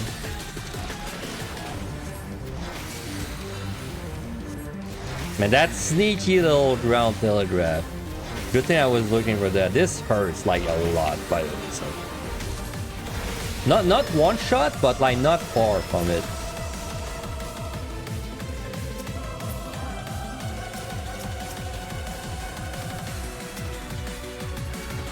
Oh, okay.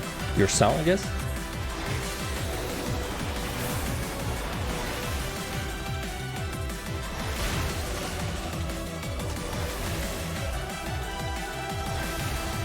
So I guess I'm doing this in 2 streams.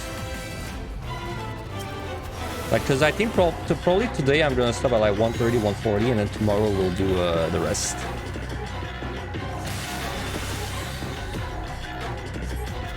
A lot of it is dumb mistakes you wouldn't make on other jobs. Are you like not comfortable on Black Mage?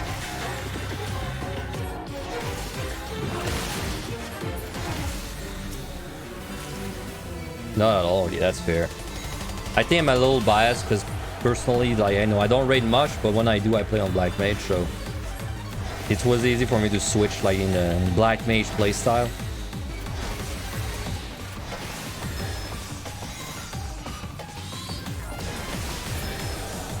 In fact, like when you think about it, I'm pretty lucky that probably I'd say the most complicated. We can all agree on that. I'm lucky that I made the most complicated job, because then it's, you know, I don't have to learn it while I'm doing deep diving. I just know it already.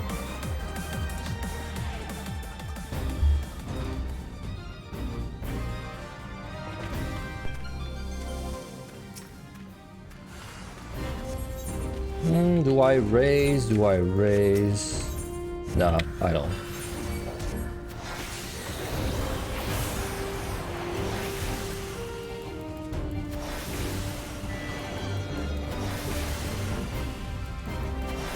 It's like getting a tank main to play Black Mage and enter raids.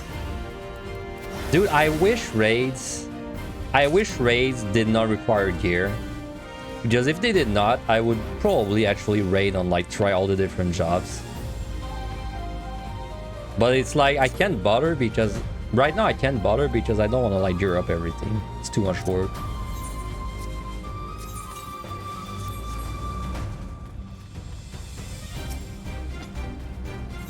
It's kind of a tease, man, that this game is so alt-friendly. Well, alt-friendly in the sense that you can play all the jobs on one character, but then they don't like have the same exact gear, right? So you still gotta gear all of them for like the end game. Do I have a mod? Do I have a mod that changes the music every floor, or is this outside the game? I do have a mod. It's called Orchestrion in the launcher. Like there's a thing called Deep Dungeon mode in it, and then when it's on, it switches the music, basically. Whenever the music switches in game, it switches it to something in my playlist.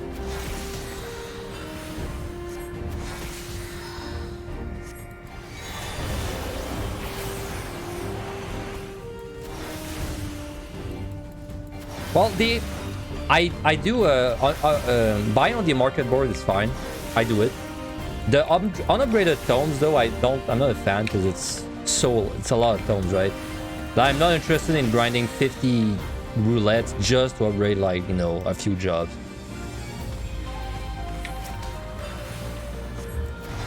But I can guarantee you, at least when I did the tier, the Savage tier, This one, no, the last one, sorry. I played Black Mage, and we were on the last fight, right, on P8S. And at some point I was getting bored of Black Mage, so I said, okay, I'll try Bard just to feel it out. And then I bought all the crafted gear for Bard, and it did not work. I was getting one shot like every raid wipe on the Bard, so I had to switch, unfortunately. I switched back.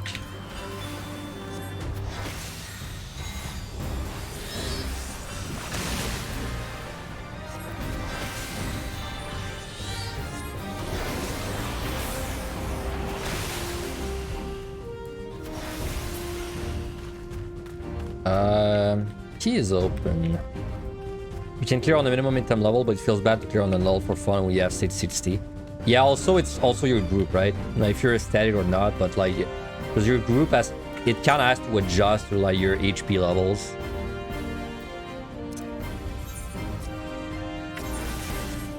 Man, these marbles are procs, I guess.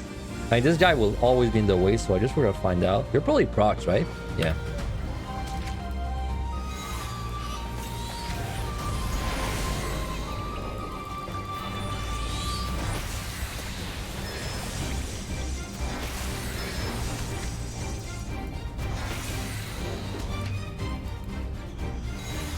So honestly, I'd say since Criterion came out,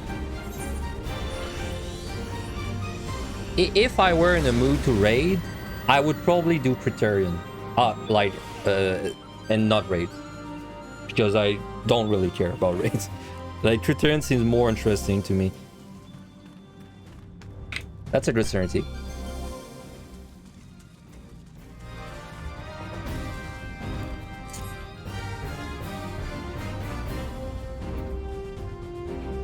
Now, I do wish that Criterion gave you the gear, so, you know, you could slowly work your way to better gear just doing Criterion. But unfortunately, it doesn't work like that. Well, at least according to what people told me. I don't actually know because I've never been in it.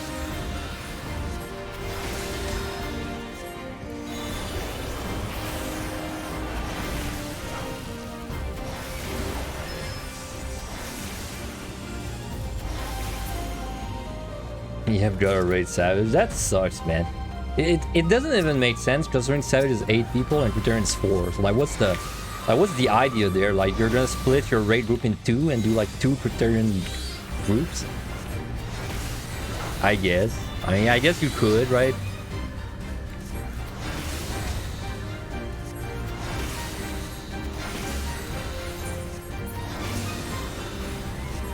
I'm gonna remove the buff, by the way, but I'm just waiting to kill everything. But why not?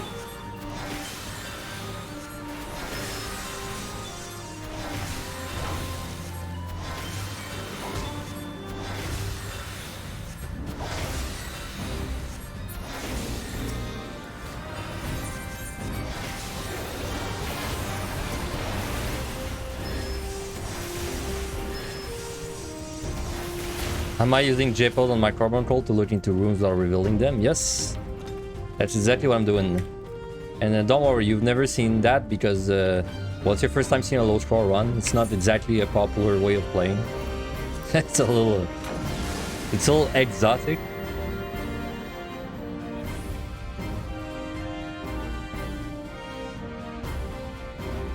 I mean, it was I attempted this a few months ago, like I said.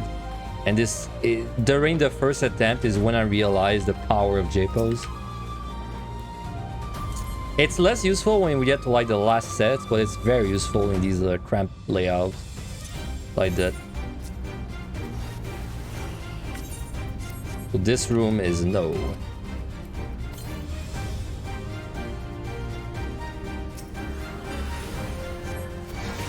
You know what would be cool in that game? That game called 14. You know, we got the whole expert craft system in place. What if you could just craft really strong gear with the expert craft? Like make like super hard expert crafts. But they actually made like savage equivalent gear. A little bit like RuneScape, I guess, right? Like in RuneScape, you can usually craft really strong gear. Steel. I think I'll use a steal on the boss, just because otherwise it's gonna drain my potions.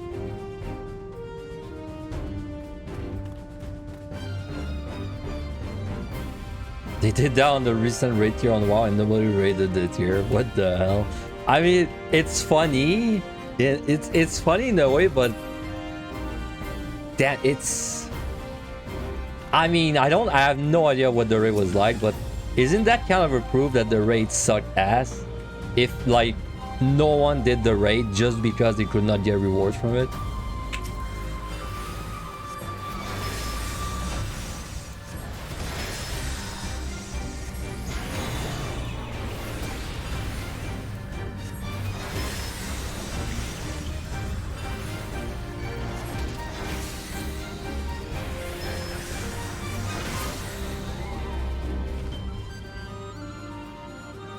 It's funny because I talk to my friend often, of course. You know, people talk to their friends, surprising.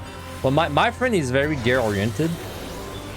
You know, my friend, he loves getting new gear. And like for a while, I understand why you want new gear, right? Like, because basically your gear is everywhere. Like if you got new gear, if you got strong gear, almost anything you do in the game it'll be useful. In 14 though, like, I never really understood like the... Well, it was more true before Praetorian, but like before Praetorian, like what the hell are you gonna use your gear for, right? When you, like, only Savage, because everything else is gonna scale you down. Unless you do like... The only thing I can think of is like if you speed run dungeons, that's it. Like that's the only place, and I mean like without sync, like without level sync. Sorry, item sync. That's like the only place where gear really benefits you. But outside of that, like gear is kind of like a self-contained mechanic almost. Like your gear is strong in, your gear is useful in raids, and you get gear from raid. So it's kind of like a self-fulfilling loop there.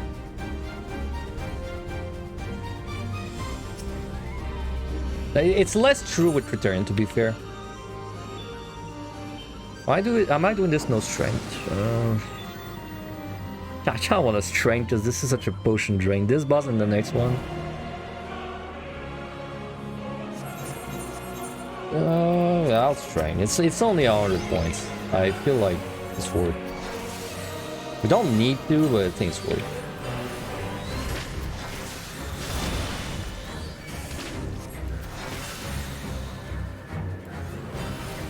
Oh yeah, ultimates as well. I forgot about ultimates. Ultimates, they don't scale you down, right? For like the patch they come out for. Like if you want to do the ultimate that came out, you have to do all the raids, right? That are out right now. You have to gear up yourself.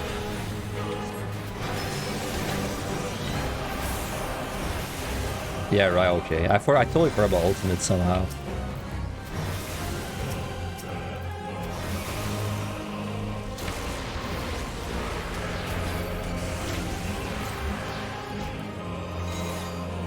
Oh yeah, no, I know you have to do the raid to like unlock it, but I was wondering if you also needed the gear from the current raids to do it.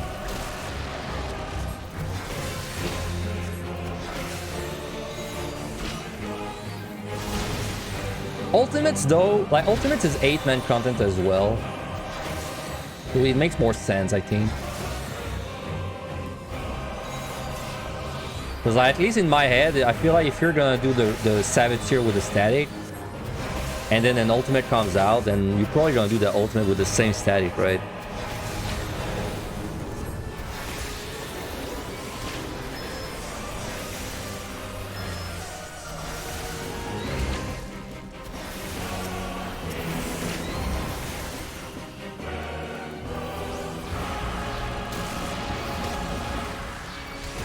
Didn't most people look for a new ultimate static? Really? That's surprising. I would think that you do it for this with the same group because you're all used to each other's.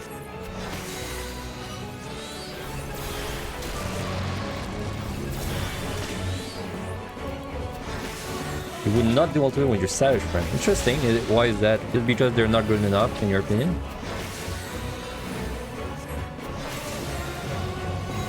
Some people don't want to do ultimate. That's fair.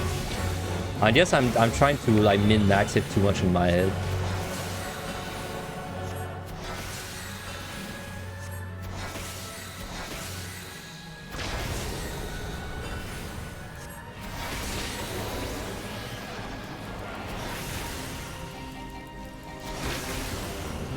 I mean, in a perfect world where I do raid content, I would definitely do it with the same static the whole time. But that's like me. So I would find a group that's like really good and really committed.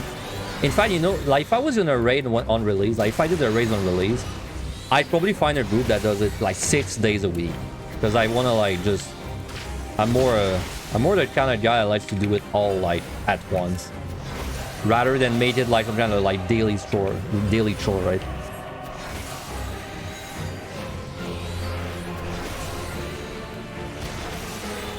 Yeah, me and time gates don't play well.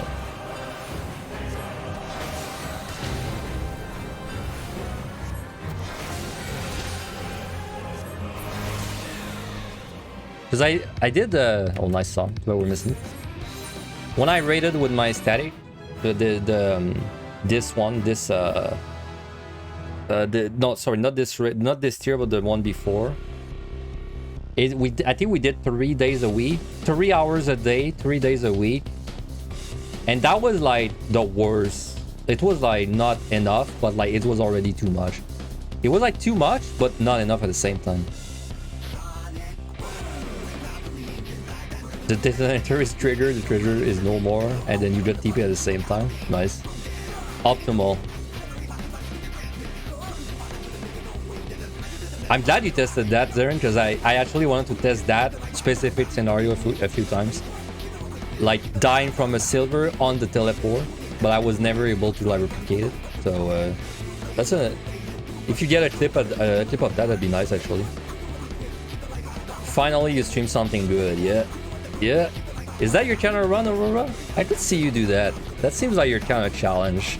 Because it's also... It'd be pretty good on Sage to do this as well. Be a pretty good Sage challenge run in my opinion.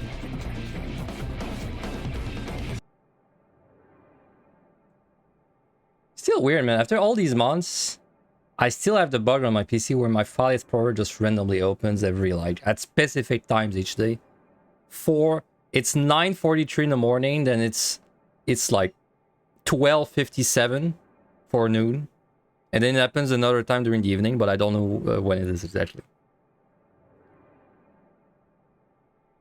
I drank all my water like a degenerate. Man, I had such a big glass of water too. I don't know where it just disappeared. It's like I looked at it and it was empty suddenly. Pretty sure Alf, your EO clears aren't even on the leaderboard anymore.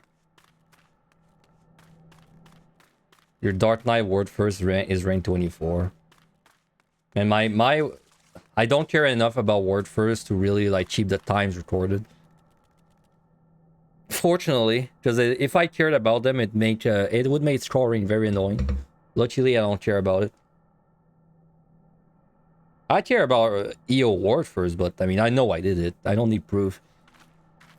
I don't need to prove it to anyone. My cat really wants to enter my room, but he can't. Because if he does, all hell will break loose. Sorry, cat. Need the receipts? I don't need a receipt.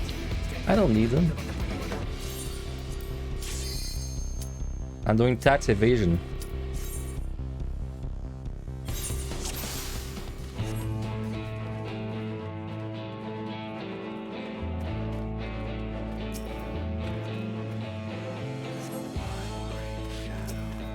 I mean, you see how good I am at falsifying documents, right?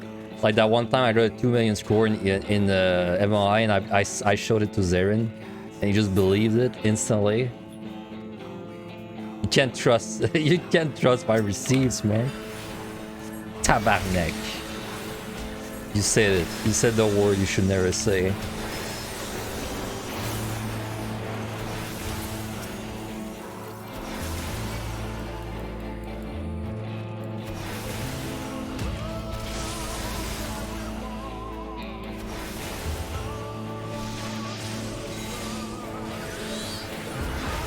Now, you know what would be the perfect April's Fools for the next April's Fools? Is if I got a secret 2 million like a few days before and then I posted it on April's Fools Because then no one will believe it. It catch everyone off guard. Timing too many as possible. Tara was 1-3 away from it. Dude, Tara's scores are insane. I really don't know against these scores. Like, I wish you recorded the whole run. Because I really want to see what kind of... Like, I want to see if there's secret things that I don't know, you know? You think it's all he does every day? I mean, I've been there. I've been there. I've been there. But even when I was doing that every day, I still like... This is like too insane of a score. You miss your cat, but you don't miss him waking you up after a night shift. Still wish he was still around. Always feels bad to lose your cat. I've lost a few cats in my life. It's never feels good. Well, yeah, they definitely like... Cats are very... you know, like if your cat wants you to wake up, you will wake up. Let's just put it that way. Like, my cats do not give up. Like, if I'm laying down and they're like, wake up now, bro. They'll do everything in their power to wake me up. Like, they'll knock shit over. They'll like play with the wires. They'll like keep meowing, you know.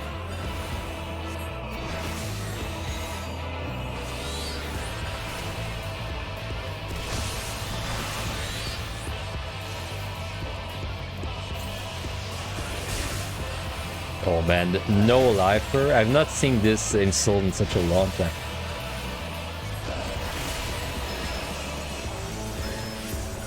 Back when I played a lot of League, the no life like insult was my favorite to hear because it's like if you get called a no life, you won, right? It's like you just won. Like there's no like arguing. Like the guy can't possibly, you know, get points in your book if he just calls you a no life. Because you know it's like oh, I'm sorry, bro. Like sorry that I have a lot of time in my life get good at this one thing. While you're in what I don't know. While you get home from your evening and smoke weed for like 3 hours. I feel so bad. Sorry, I sound a little salty there because I remember my League days. I've been called a no life for so much, man, in my League days. Is Paladin that good at AoE and MLI? Didn't realize it could score that well. Yeah, it's really good. It's really good. It's like, I think Paladin's the best job to clear in MLI right now. Because Paladin, so why Paladin's good for scoring is because it's the only tank that can explore and damage things at the same time, right? That this is not really anything that another tank can do, and tanks are really strong in the MLI, of course.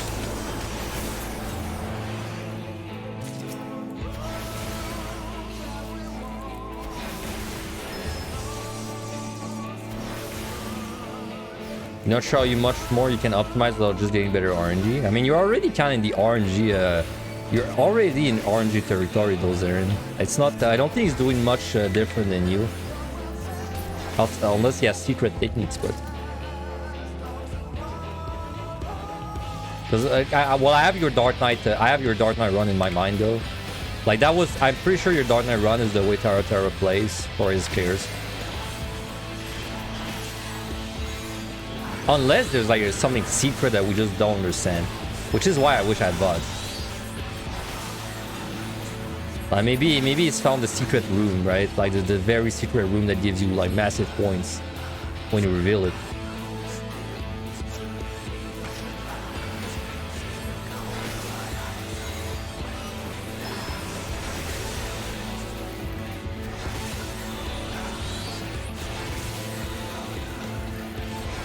It's literally all you did outside of work.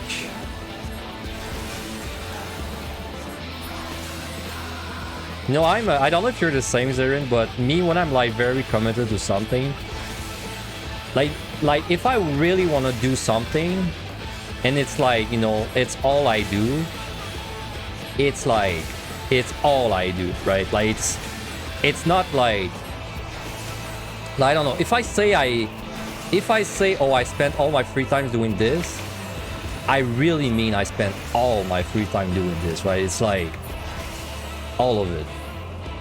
It's like very all or nothing for me. I don't know if you're the same. Because I know I have friends that they say like, ah, shit, man. I thought the key was there for some reason. Ah, man. I guess we're gonna side because this, unless there's one more room, maybe. I know why I mixed it up, man. It's because I scouted this room and the key wasn't there, but I didn't realize there was another way. So in my head, I was like, the key's there. That's why I messed up. Oh, anyway, my bad. Unless there's maybe one more room. I don't think so, though. Yeah. Well, you're definitely the same way. Yeah, it's like if I really want to do something, it will take over my life. Like for example, when I did this guard crafting, I was working right at the same time, and it was like, it was all I did for like the time it was out. All I did, like finish work, craft, maybe eat for like 5 minutes, craft, go to bed for like 10 days or however much it was. Because then I have people, I know people that are like, oh, I did this all weekend, but like not really. Like they do it like 3 hours and they take like a 5-hour break and then they do it again. Yeah, traps lose me 200 points. So if you sight, if I sight, I can proc them, but then if I sight, I get a full reveal, so it's only like specifically useful sometimes. How does Summoner compare to missions for first time PvP clear? Anything that would make it an attractive option? Currently been alternating between Missionist and Warrior. Summoner is kind of like, it's kind of like Missionist but worse. So it's pretty damn strong. But I don't think it does anything better than Machinist for PvP at least. Except you have a shield, which sometimes is useful. Like if you're fighting something with a tank buster, it can be useful, but oh, dude, come on. There's no shot you were looking at me.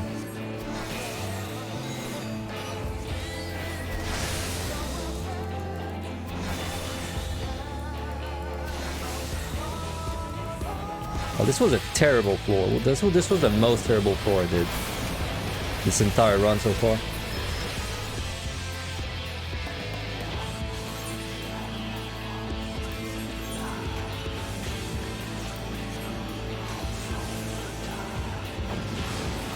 Before you beat PotD, it used to take you like 2 weeks to get through to the 180, so it felt a lot worse than it actually was.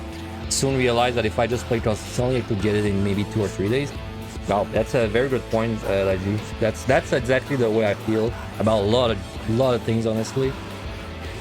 I've never been a fan, because there's like the mentality that if you want to do something that you don't like, you should do it like 5 minutes a day, right? Like, oh, only do this 5 minutes a day.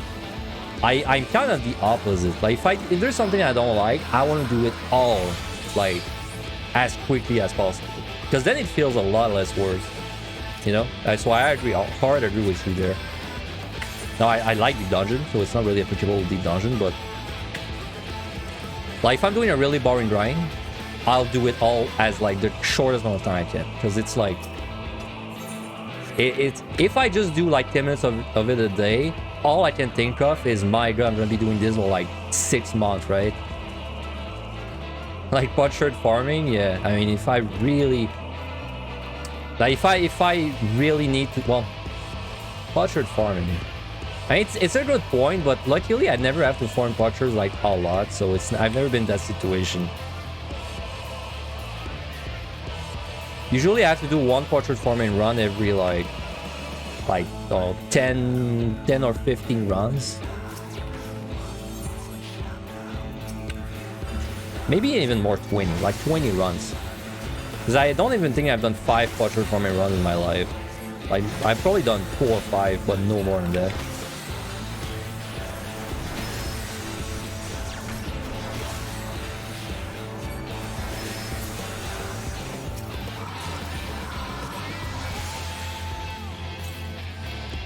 But yeah, man, I mean, unsurprisingly, I am very bad at having like a routine. You know, like doing the same things every day at the same time. I'm like terrible at that. should not come as a surprise, because like if I wake up and I'm like, today I want to do this, then I do this the whole day, right? It's like very black and white.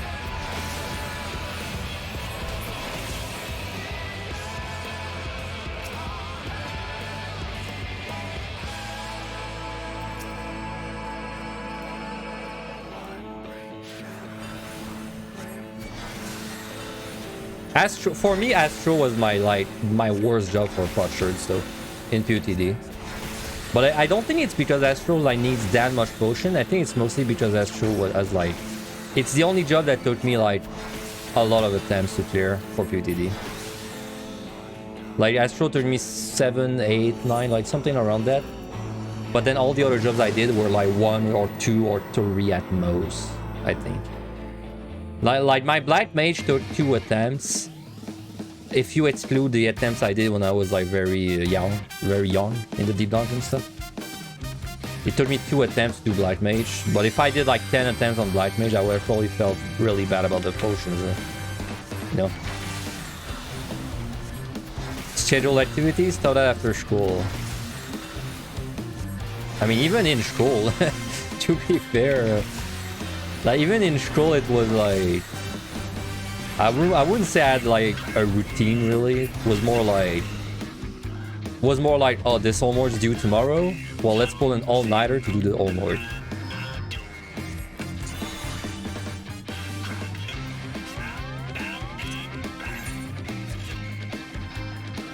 Okay, there's a path on the right.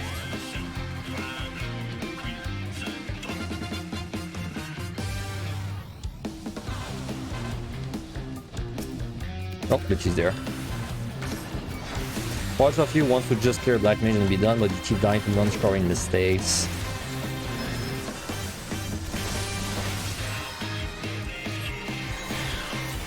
I mean, there's not any advice to give there, right? It's just like, I just cut while you're, I don't know if you like to do runs while you're watching podcasts or anything, but I just cut the distractions is the only really advice there is to give. Like, cut as many distractions as you can.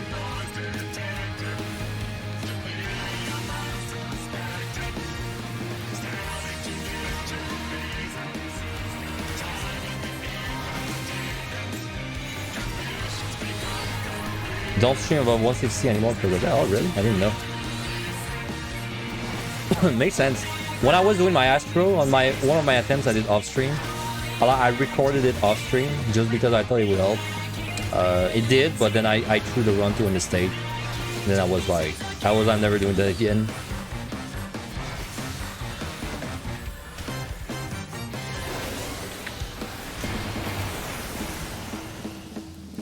No, streaming is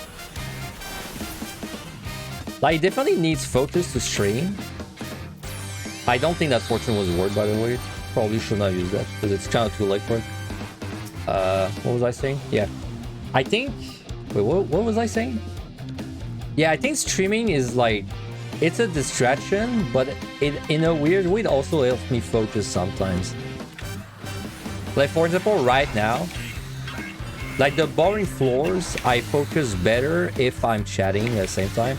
Because if I'm doing these floors off stream, I'm like doing something else at the same time. Because it's not like engaging enough. But then when I'm streaming, I can do these, you know, as I'm chatting. Then I'd say once I made it to like 160, it switches. Like at 160, then streaming is like a downside.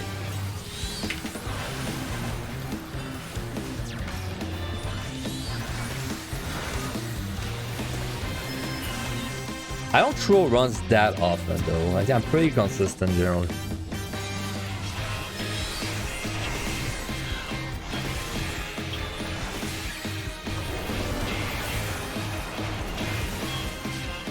He said his steps on the luring. Guess I'll raise this. I mean, in a way it's good because I got the 200 points out of it.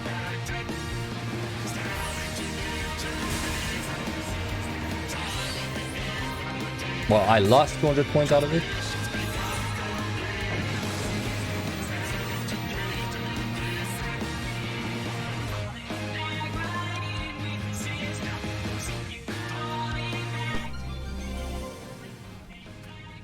The only time you remember me throwing a run was when I thought I was on different floor in the high. That's also the one I had in mind.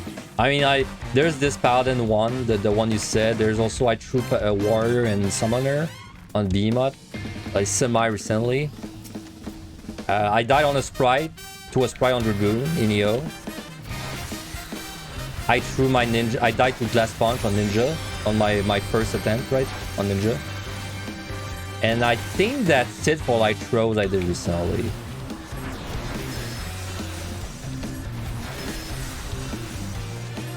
Or at least the other times I died was too low to right for me to remember. You ever start stream and duty fail within 10 minutes? Have I ever done that? I mean, Dragoon, the time I died on my Sprite, on a Sprite on Dragoon, I think it was the beginning of the stream. I think that was at the beginning of the stream, so it happened there. I think it happened too with DCs. I'm pretty sure I opened the stream a few times and just like DC'd within 10 minutes. Not DC, but I lost, it was back when my PC overheated. Now that's happened at least twice.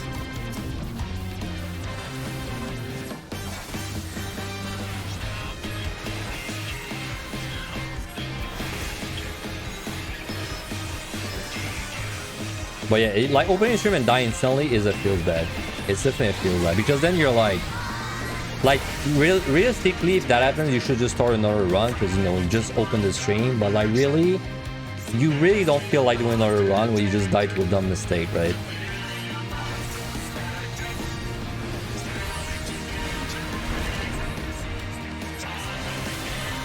At least in my case, like if I open stream and die within 10 minutes.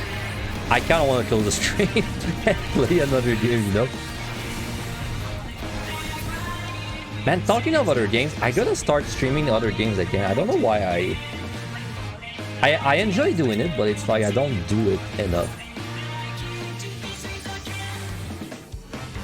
To really continue Dark Souls 3 at least. I keep getting sidetracked by like good games. Like good games that are not really games I want to play on stream.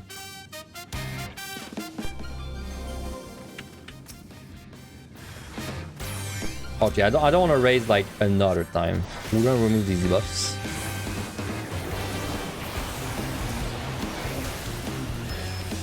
Are we cheating? Are we cheating? Are we cheating? We're cheating? Are we cheating? No. I mean, I could. No! No! I wanted to get the pots, dude! I thought I was gonna get the pots, man! Oh my god, my run is illegitimate. My run is like... It's a cheating. It's a cheater run now. What the hell? What do I do? I become a cheater, man. Well, to be fair, it doesn't really matter in that case because you know we're not actually going for points, but feels bad. I just wanted to do the thing where I spin it around for a little bit and then I'm like, joke, guys, I'll just get the bugs. But then I actually killed it. Alright, I would like to apologize to the entire D-Dungeon community.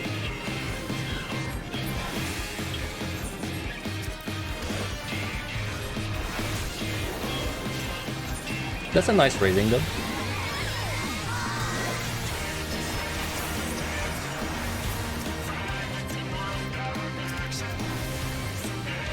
Died to a snail on Astro 5160 EO.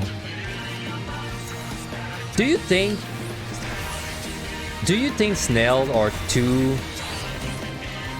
Like, I know what they were going for in EO, right? They want to, like, make everything one-shot you. But I think even with that mindset, I think the snails and the drakes are too punishing, right? I feel like when you attack them, it should do something. But I don't think it should, like, one-shot you. Right? These always felt too punishing to me. But maybe if you attack the snail, I don't know, it freezes you in place for, like, 6 seconds or something. Like one shot, man? Well, like just as a lapse of attention. Like you attack the guy for 10 damage and you get reflected 200k damage. It's kind of insane, right? Finish cancel, dude. It was my. I just popped my spinning cherry. I've never spinned a monster in the like for a benefit in the past. This was it. I'm no longer a spinning virgin. No, I'm getting addicted, man. No, it's like I gotta spin everything. I just have these urges.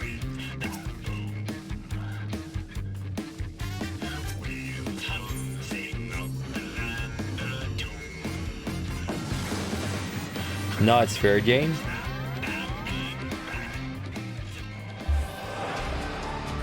Yo, is your favorite deep dungeon? Really? It's not PotD for you? For me, it's PotD still.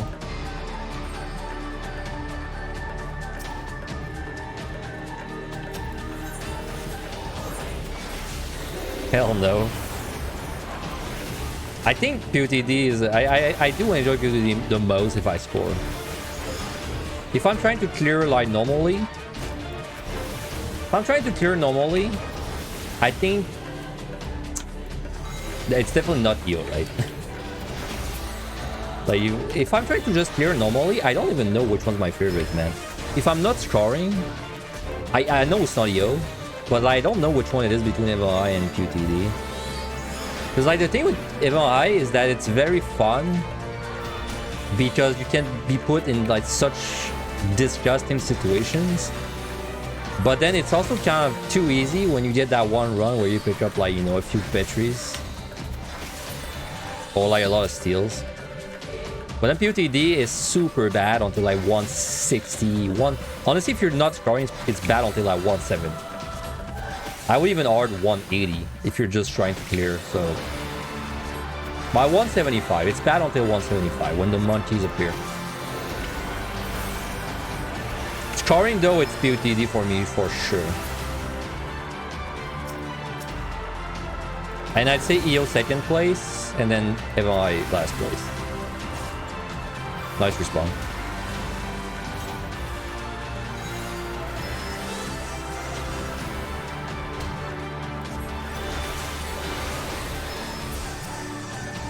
Just losing runs to steal or crits just isn't fun to you. EO doesn't have that problem. And that's interesting. I mean, I've heard that a lot. I've heard that side a lot, but I've always heard it from people that they don't do a lot of deep dungeons. So I'm kind of surprised that someone that does a lot of deep dungeons has that opinion. Like, for example, if you ask Angelus or me, we're always going to be like, oh, crits are amazing. So it's really rare to hear someone say crits. They don't like crits, but like they're also an experienced runner. You are probably proximity, right? Like there's... Yeah, I'm pretty sure you're proximity. But we overkilled 2 kills there. Yeah.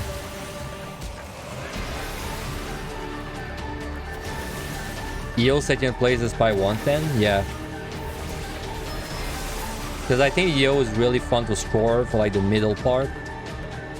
But then like MLI, when you think about it, there's too much RNG in my opinion. Like you're MLI, you're like 150 is brain dead and you're only hoping you get like luck. Then you got like the 5160 speedrun choice, which is alright. Then you've got like 6170, which is amazing. 7180, which is also really good. 8190, which is really good. And then you got 91 plus, which I think is kind of bad. Then EO is like... EO, the 140 is trash. But then the 4180 is like amazing, right? And then the end part is kind of trash. Like the 8190 is kind of trash. And the 9100 is okay. At least that's the way I see it.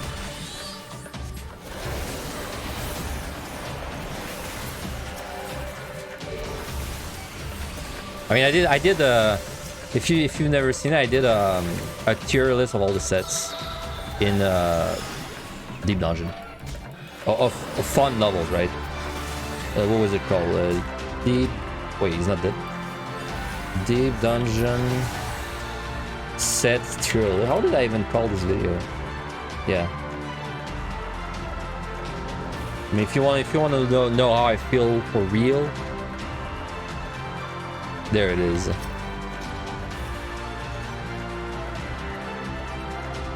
If you've got 2 hours of your life to watch me rambling about the numbers.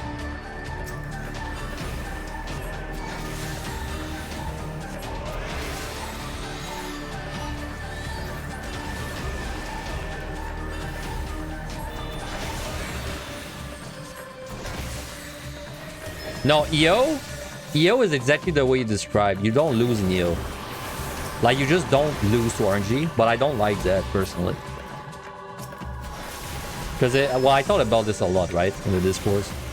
But, like, in EO, I feel like, so, like, on most jobs, on a lot of jobs in PotD and Event High, it's like, I want to do something for score, but I don't do it. Because it's like, oh, I could magicite this room, but then it's like my, you know, it's like, oh, I don't want to magicite because I might need it to clear.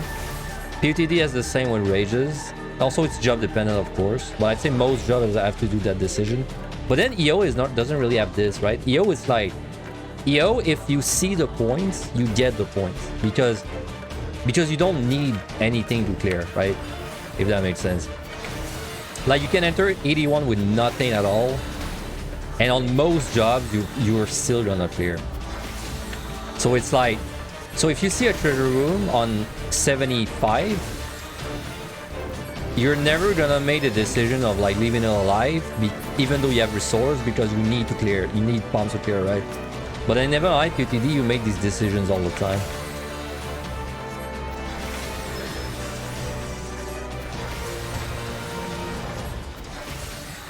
Astro EO was really fun because you can actually lose. I mean, I believe you for Astro. I haven't done the scroll run for it yet, but I do believe you for Astro. For Astro, I don't think you could just empty out your bombs for everything.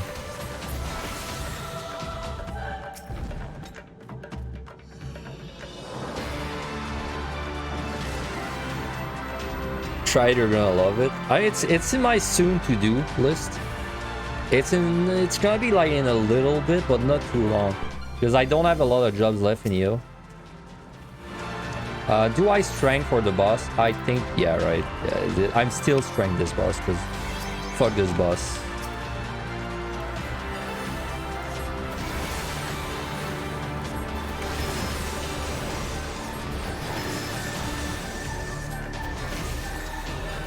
Also, I think if we had infinite potions,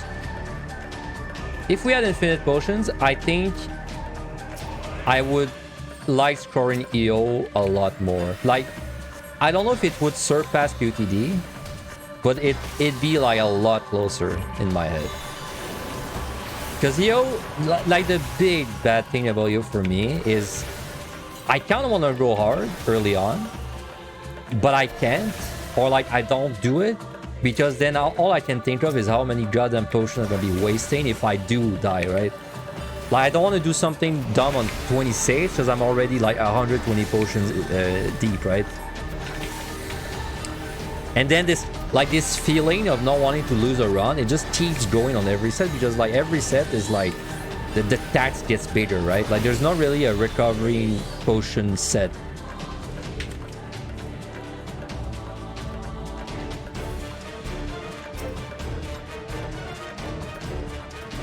If you're consistent over 20 runs, you'll have enough pots for a while. I don't know about that. I don't know about that. I personally, I've not felt that way at all, and I've not lost that many runs in the EO. Like, I cleared, my Omni was done with 20 attempts, so I only failed 1 attempt.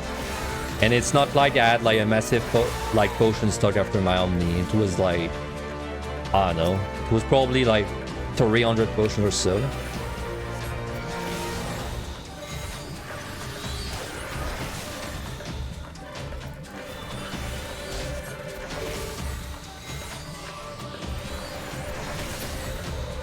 Well, I don't know. Maybe I've not been lucky for my potions like period in the EO, but for me it's been it's the hardest one to upkeep, definitely.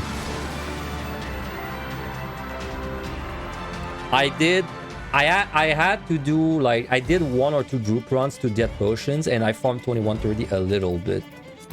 Probably like 10 times in total for potions. That's about all the potions farming I have to do. But that's the thing, it's like, I have to do it, but I'm playing, like, I limit myself when I'm playing. So it's like, it's potions I farm despite limiting myself.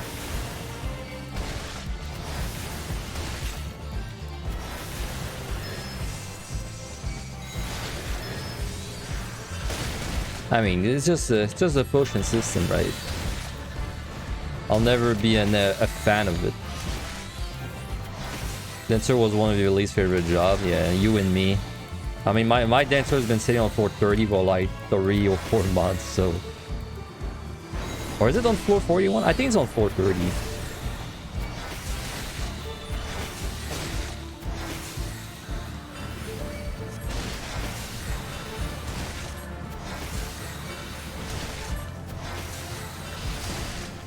Dude, I wish you could buy potions with Gil. That'd be amazing. Like, who's losing, man?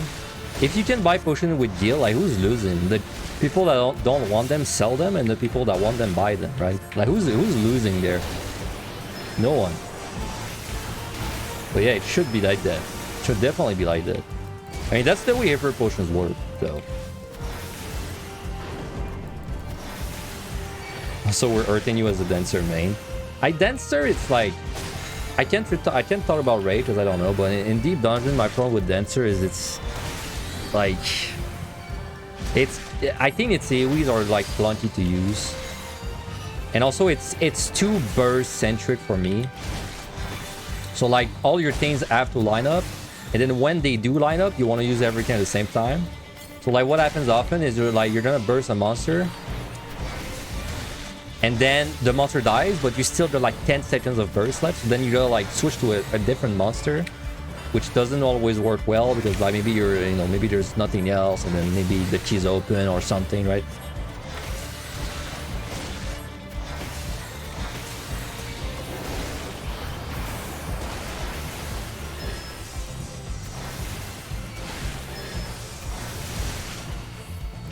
You spot your run at 2 special mobs and you're on 95. What job do you even do the potion, the farming runs on?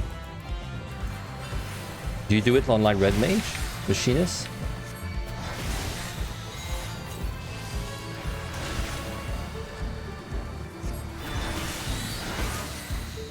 I think I did 2 real like, like 1 to 200 farming runs. And both of them were on Red Mage for me. If I remember correctly. And I think both of them cleared. Well, in fact, my Necro clear was a Potcher farming run. So that's cool.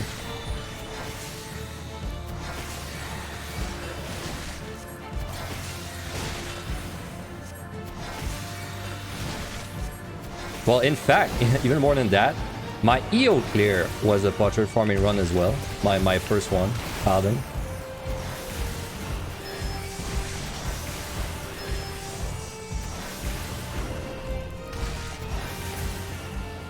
Alright.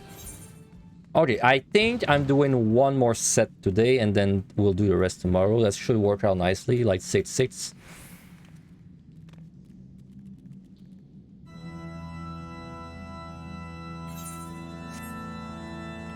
So yeah, let's do one more set. Then after that will be good. What about that samurai run? Okay. I mean... This wasn't a score run. Dude, this samurai run was... I mean, it was technically a portrait farming run, you're right, but it was so hard, right?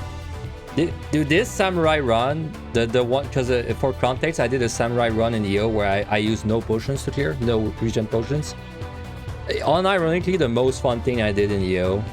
It brought back, like, all the danger of fighting monsters from the other 2 deep dungeons. I loved it. I would do it again. I would honestly do it on like a different melee maybe too, like maybe Dragoon. I wouldn't do it on a healer or a tank or a caster though, because well, on Red Mage because it'd be too easy, but could be fun on a range DPS too. Yeah, could be fun on a range DPS. Anyway, that was the most fun I had in EO for sure.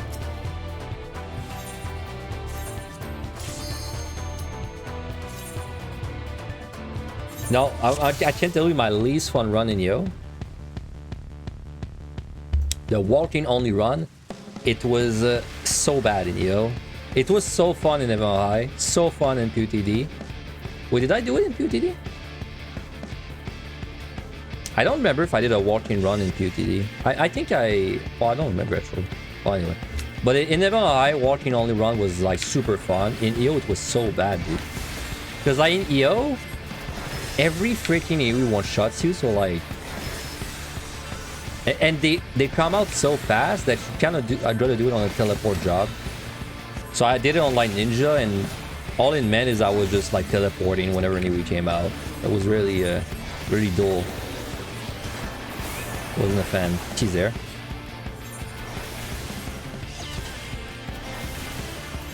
You know what? I'm gonna raise this. I'll pop the raising by the end, but I still want to raise it because I mean, if I was gonna die on a set, this is probably the set I would die on anyway.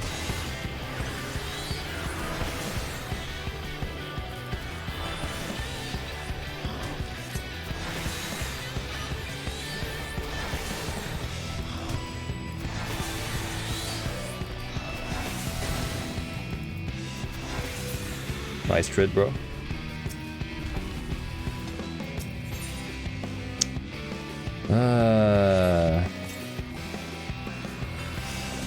I honestly consider letting the mimic kill me for 200 bucks, but it would not have been a bad idea.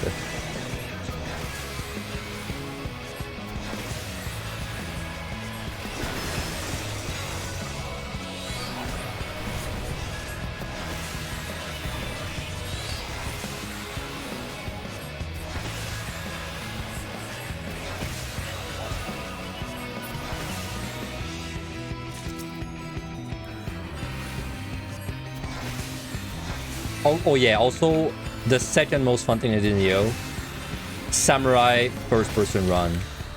Now that was freaking cool. I would do that again for sure.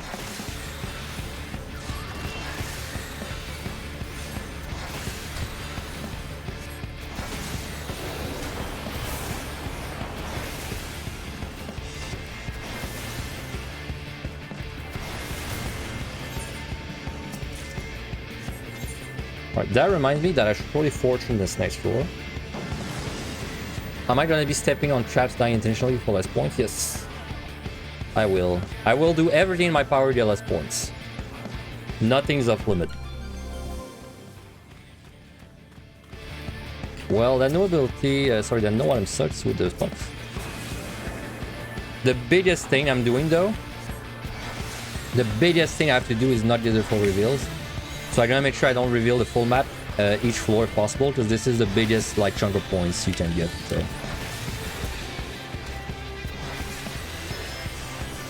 Sounds like to me you have the most fun on Samurai out of any job. In EO, yeah. In EO, yeah. Like it's not even close. Because it's perfect, man. It's like a burst job. It's like a bursty job, but that doesn't rely on burst cooldowns. So like you never feel like you're forced to like blow all your stuff on like one thing, right? You can kind of like blow a little bit on a guy, then blow a little bit on another guy, and then just alternate. Your dashes are like tanky efficient, so it's never like a waste of damage to do them. Buttons feel satisfying, high damage, bloodbath. Love it, dude. I love my Samurai. I enjoy it. I enjoy it a lot. I like it too in MOI and PotD, but I like it way more in EO.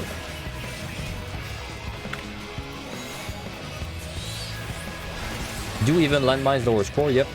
If you step on a trap, it's 200 points you're losing. No matter what the trap is.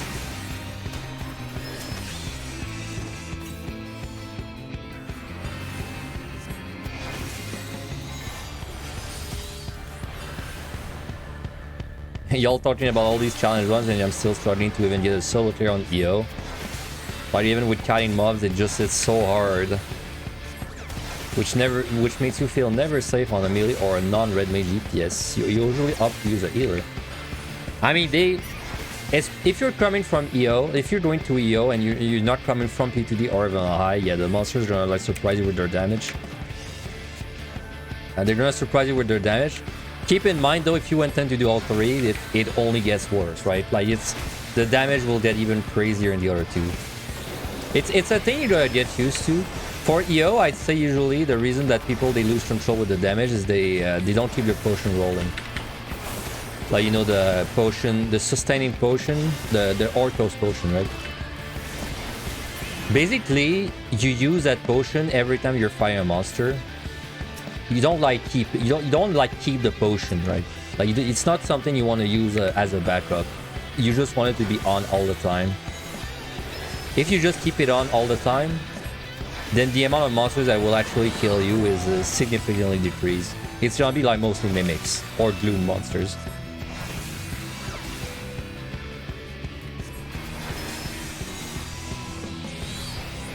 And yeah, that makes sense, right? Because as I was saying, I did a challenge run on the Samurai where I did not use these potions.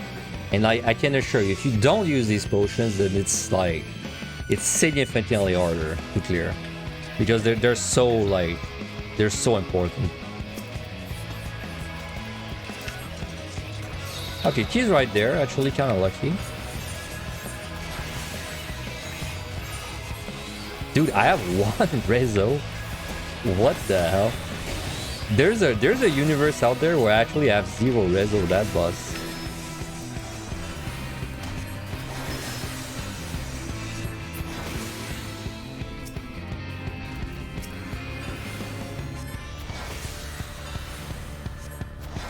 You know about that? PotD on high mobs can crit? Yeah, they can. But the region only takes for like 5k, so that makes it even more complicated and makes you even more nervous. You feel like you can't sustain enough to kill the mob before it kills you. Like if you're like in a very like vacuum scenario, let's say you're like standing still and then you're pulling a monster and then you're just standing there with the potion rolling while it attacks you. I think most monsters would kill you over time. But it's definitely, don't stress about it because they should not kill you before you kill them. Except like specific ones, I guess. Like I'm thinking, like you know when you do the 61 set, there's a lot of them that don't do a lot of mechanics, but they still for like 12k or so. Like these ones, I think they could kill you if you're standing still with just a potion rolling, but like you're like not bursting it down or like you don't have a steal or anything, or you don't have a strength.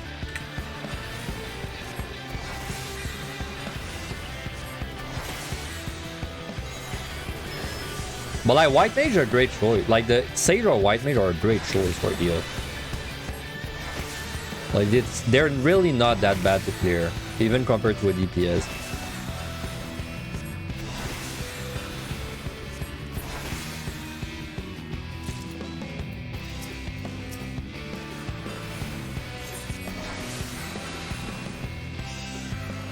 Tanks are okay too. I mean, tanks and heroes are pretty close, honestly, in EO. They feel like really similar. The only thing tank really has going for it is that you can do more mistakes on the bosses.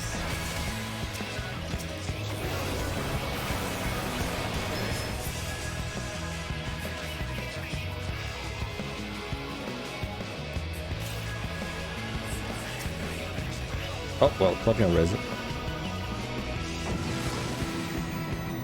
Lost your recent red mage run on 77 due to Arid Lock, Gloom, plus Mimic, 2 ninjas, and you didn't have any steal. Oh, it wasn't that you didn't have steal, it was a Gloom no item. Oh yeah, no item is nasty. No item if you're like in a situation where you gotta use something fast. Pretty nasty. Especially in EO, because in EO monsters tend to like just do their... Like they do their mechanic almost instantly when you pull them. Well, if you have to like use 2 palms to beat that, then it can really leave you in a bad situation. But don't feel bad, because if you die on 77, you might think for EO that you die on 77 and you're like, oh man, like I still got 23 floors to go. But honestly, in my opinion, 7180 is the hardest set. Like you were doing the harder set already.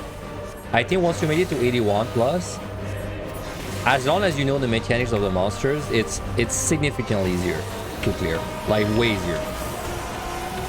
As long as you know the mechanics. As long as you're like good at remembering mechanics, it's significantly easier to clear on the outer floors.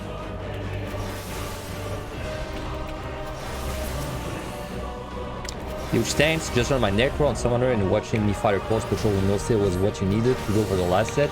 Now that's the one thing. That's the one thing that pushed you. That's cool. Anyway, congrats. Congrats on your Necro. Was that the clear? That was the clear. That was the video where I was explaining how to do it without steal, right? Like I was saying, oh, you just gotta get the guy stuck behind the wall, and then he's gonna waste the jump, and then you gotta like shield the second one. But anyway, very nice. Are you gonna go for Evan High or EO next? Half once is definitely worth.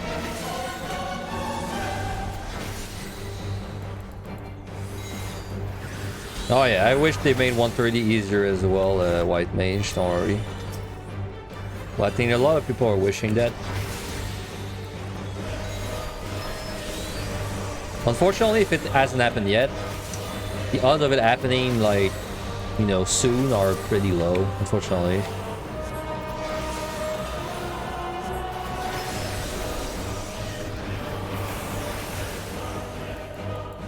The highest solo you got was 84 on Red Mage, EO, 82 MLI Gunbreaker, and 160 PvP White Mage. I like that. You're trying like different jobs for all three. That's pretty cool.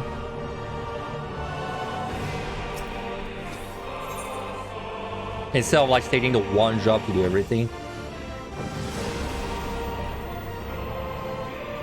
I took the first jump with chill and then you just pump with strain. Oh. Wow, really? If you do that, do you kill it before it jumps on you again? Maybe you do. It's been a while. It's been a little bit since I put Summoner.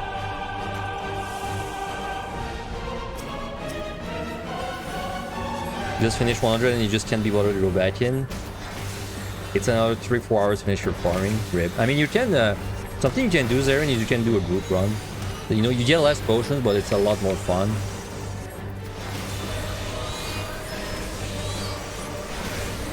I mean, hell, why don't you do a... Get a score run running with elites or something. Maybe both of you could do a dual score run.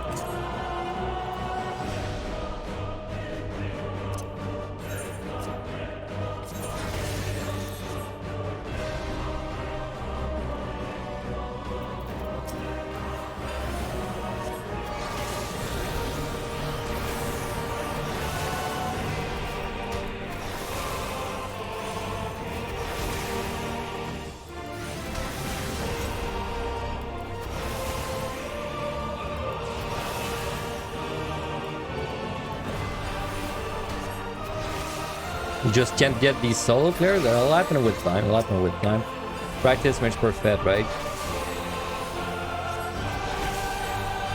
No time is truly wasted in the dungeon unless you're dying on like very low floors, just kind of because you're not paying attention. If you like, as long as you're not dying to not paying attention, every run is helpful to your future runs. It's a learning thing. The question isn't so much will I clear, the question is like when will I clear?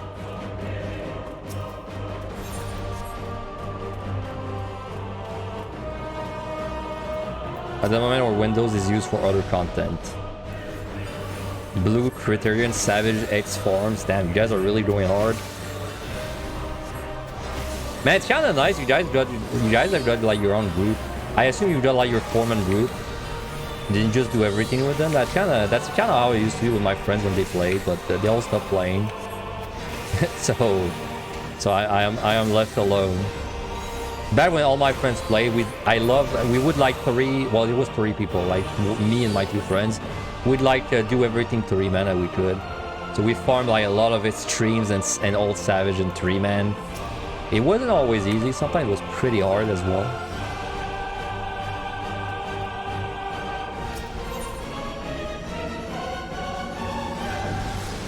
You're done with Hello Savage? No more Hello Savage raids? Sorry, streams? Oh, there's gonna be an ad in 5 seconds. Sorry for the very short notice.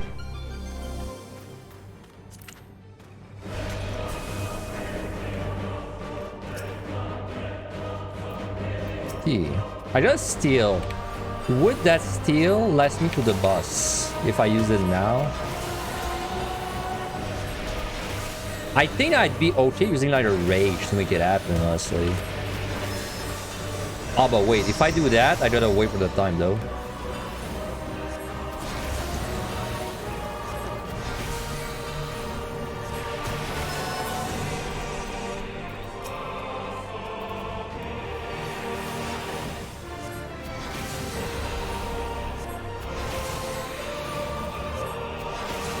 We may do the other one in like 3 weeks for one of your subs. I was trying to like understand what you meant by sub. Like, I thought you meant submarine, and then I thought you meant your subs on Twitch, but then I think you meant your sub, like your replacements, right? Like your group replacements.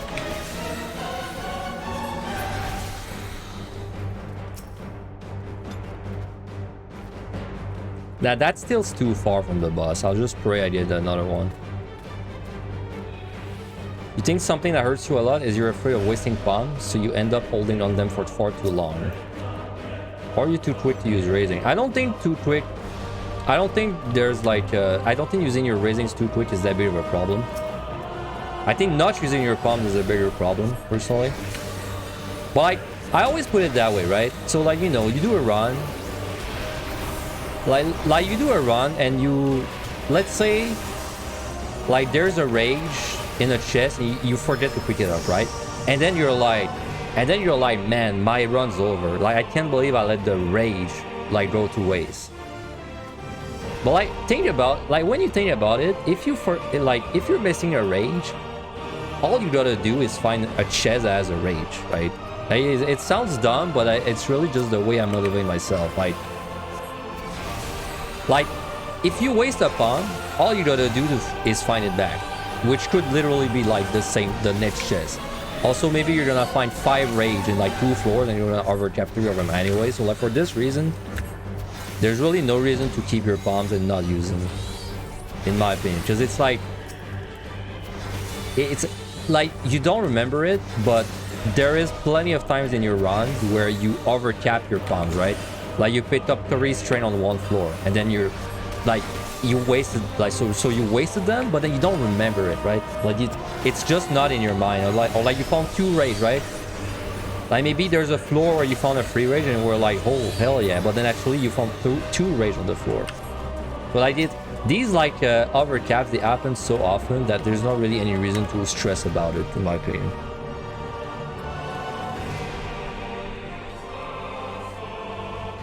Like, the amount of times I lost a run because I used too much are probably 10 times less than the amount of times I died because I didn't use enough, right?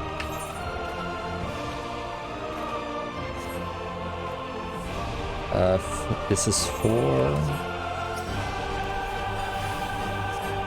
Do you always go for gold chest even on 61 or PTD equivalent? I'd say you should always go for the gold chests that are on the way. Like, you know, like if you're going from point A to point B, then you should always go for the chest like in between the 2 points.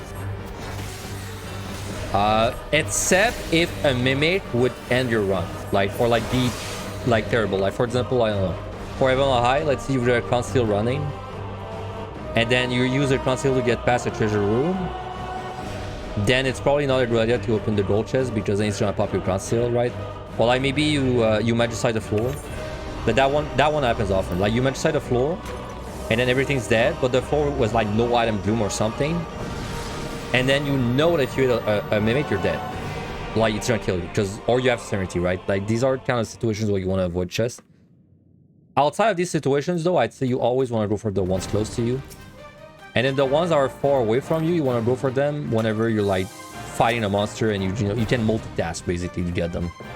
But I would personally, I would not spend 2 minutes getting a gold chest that was all the way unless it was because I was doing 2 things at the same time.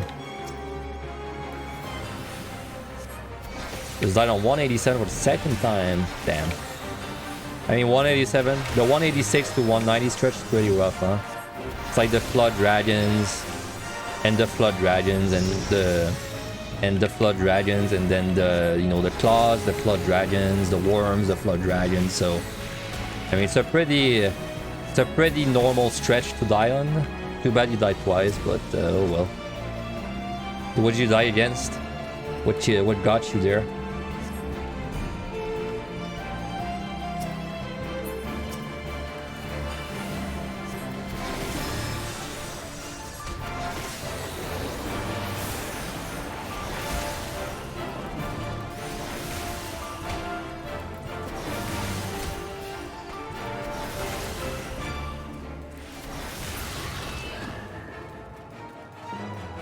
Oh, we might get a forced reveal there.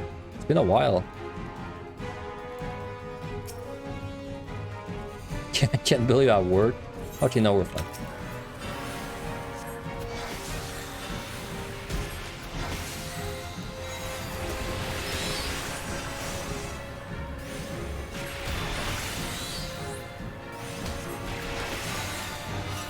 2 mimics with Gloom Blind and no Elements Machinist. My god.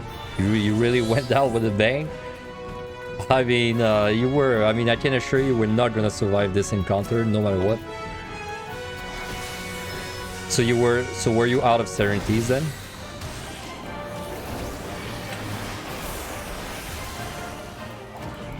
Being out of Serenities is a tricky situation. So you know, I was talking to Serena, to White Mage Serena just now. I was telling her that you want to go for the gold chest, except if you know you're gonna lose. Like, except if you know a mimic would like screw you over. But like when you're out of Serenities, it's very tricky. Because in my opinion, you can't win without Serenities. Like, you're just not gonna win. If you're like 0 Serenities at 186, you're dead. Like, you will die. And so it's like... But then if you check chest, you also might die because you don't have Serenities, right? It's like there's no good solution. If you have no Serenities, it's terrible. Like a terrible spot to be in. In fact, you should, in my opinion, you should drain all your pumps to 0 before you even like go to 0 Serenities. Because the Serenity it's like you just get in that situation where like you gotta check chest, but then you can't because you're gonna die. So then every chest you open is like a gamble, right? It's like, oh, mimic, I'm dead. Oh, the normal chest, like, you know, and then it's just that like whole annoying cycle. So yeah, Serenities are like, you always want to keep one. Like, don't fail to buy if you go down to 2.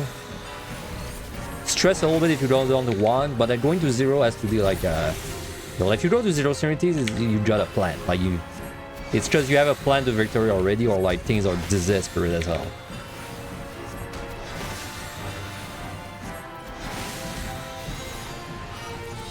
So when you want to full explore a map, but when do you want to full explore a map, and when should you stop? Because as a healer, time is of the essence.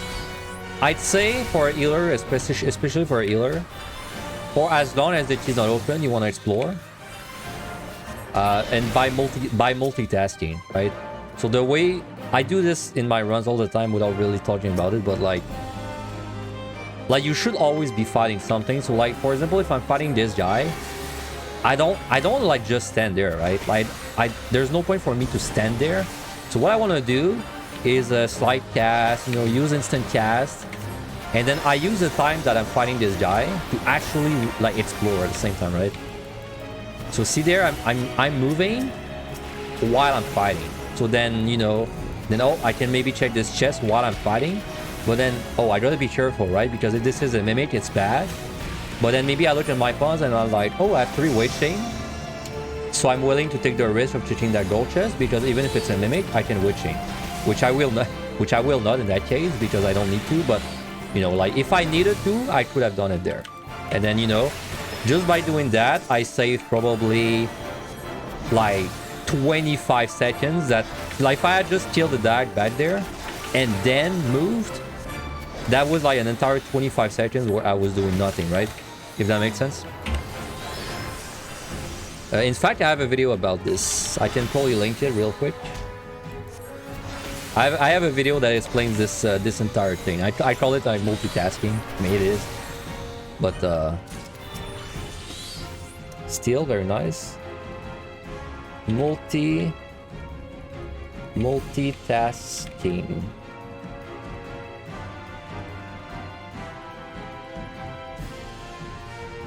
Yeah, if you want to like see a good video for like this kind of a like, you know, like gameplay of exploring and fighting, this is probably also this was done on tanks. So in tanks are also like, they don't have a lot of range moves, so it's probably even easier on a healer.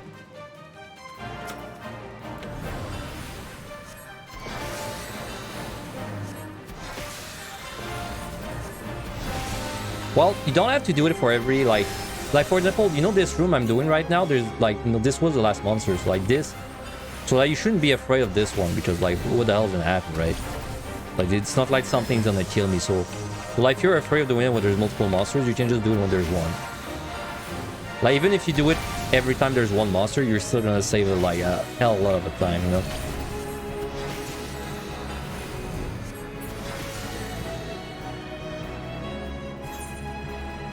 But this counter goes back to what we were saying about being scared of using your pawns. This will like force you to use your pawn because you're gonna try and do that, and inevitably something will happen, and you'll be like, I'm gonna witch, right? I'm gonna witch chain.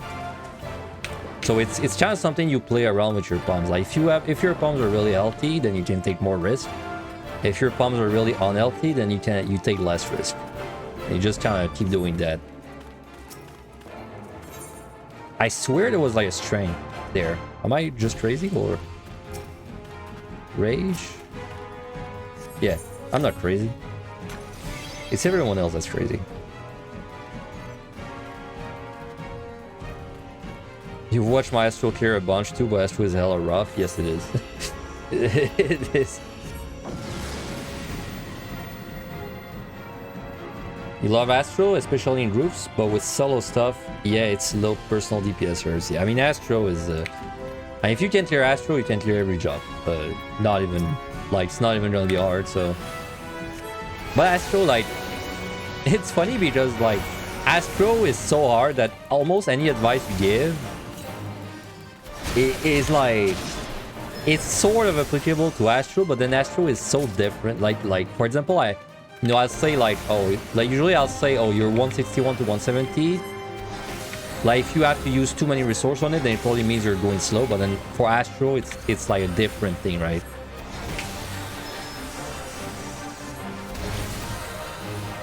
You're sort of bad at making snap decisions like that, so that's a meeting, but you've definitely not in my advice. Yeah, I mean, the best way to get good at it is just do it. Like, because, like, whenever that happens, you probably have a voice in your head. There's a little voice in your head that's like, I should really use this right now. But then, there's like also another voice in your head that's like, oh, but what if I never find it back? All you gotta do is you just gotta listen to the first voice. Like, your voice in your head is like, I should use a flight. Then you just use a flight. And your voice in your head is like, oh, you should really witch chain this pole because it's dangerous. Just do the witching, right? You don't even wait for the second voice. Because in my opinion, it's a lot easier if you use a lot. A lot easier to build good habits if you use a lot, then like reduce your usage. Then if you use too little, and then you try to use more after. Because here's the thing that's great. If you use a lot of pawns, then you will be good luck will benefit you more. Because let's say you use your pawns like a madman, right? Like you just rage, like like the second you get in a bad situation, you just rage and witch chain. Well, that one time you're gonna do a floor that has 2 rage on it and 2 witch chains, you'll actually be able to pick them up and they'll go right in your bag, right? And then suddenly being lucky is like way more beneficial for you if you use a lot. Meanwhile, if you just kept your things all at 3 and you just kind of like struggled your way up there, and then you find that one floor with 2 rage, 2 witch chains, and suddenly that good luck did not help you. And then when you get bad luck later, you're gonna feel like you never were lucky. Like you're gonna be like, wow, I never got lucky. But actually you were lucky. It's just you were lucky, but you were not able to utilize that good luck, right?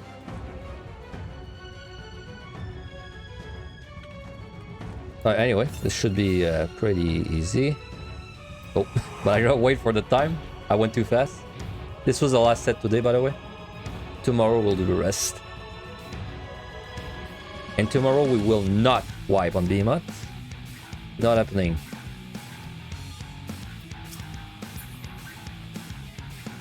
Alright.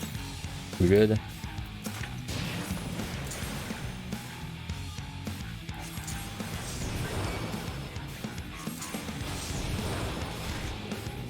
Dude, I'm so hungry.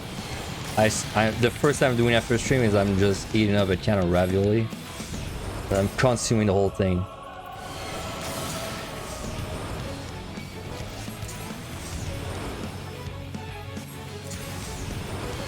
Oh wait, I gotta die. Oh, I forgot. Ah, shit, dude.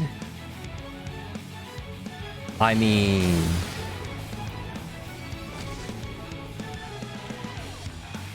I think that's a one-shot, no? Yeah. For some reason, this move does like 10 trillion damage. Dude, I forgot I had to die. Because I need to die for the points, to lose the points. That kind of blows for this free steal and strength. I have to use another reso. I don't care too much about this, honestly. It's only 100 points.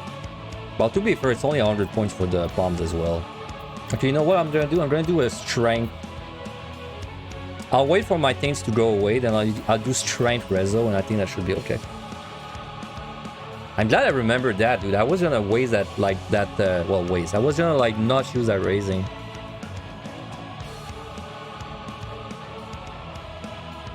By the way, you're gonna, depending on who you ask, you'll have different opinions on the usage of bombs. There's definitely more conservative players out there, so it's definitely a play style / feel thing. I feel like it's better to go hard and just, you know, just go hard. But some people, they think it's better to just use the bare minimum every set. I mean, just try both, right? See which one you prefer.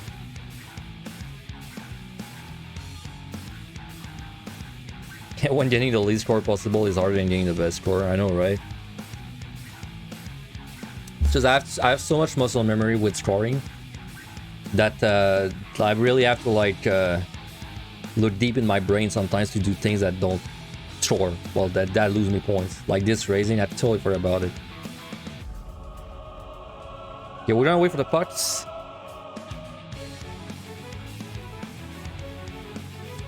For you, it's just 180 kg in your ass. I 180 is pretty rough, you know. Can't really. I mean, it's a normal part to get your ass kicked at. Something you can do for 180 is you can talking about using more palms. You can go to the boss with 2 attempts. Like you just go to 180 and you try to have, like, you know, 18 minutes or so, and then you have 2 attempts to do it. And usually what happens when you have 2 attempts is you do it the first attempt because there's, like, no stress. Because really, to get 2 attempts, it's gonna cost you, like, a rage and a flight, right? Like, you just look at your palms and you just subtract 1 rage, subtract 1 flight, and that's your 2 attempts. I've heard of what some people do too is they prepare 2 runs, right? It's kind of the same principle. Like, they'll prepare 2 runs and they'll part both at 170, and then because they know they have a backup, they tend to clear the first one because they don't have, like, that behemoth stress.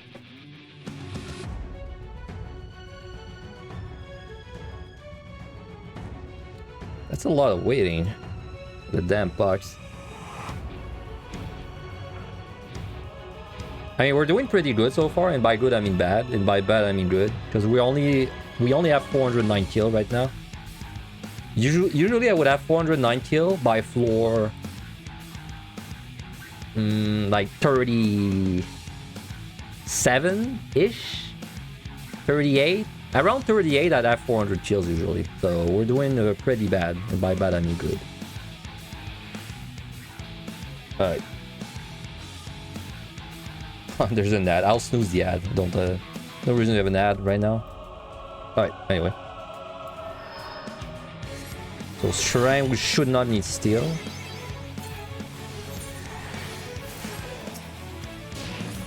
It's a little spooky without steel. It's not that bad, but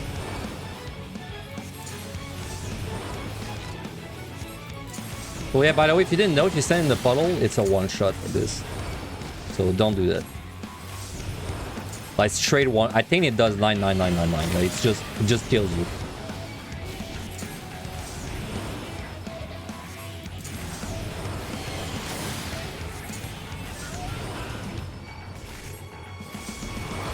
Was this the 3 or the 2? No, this is a 3.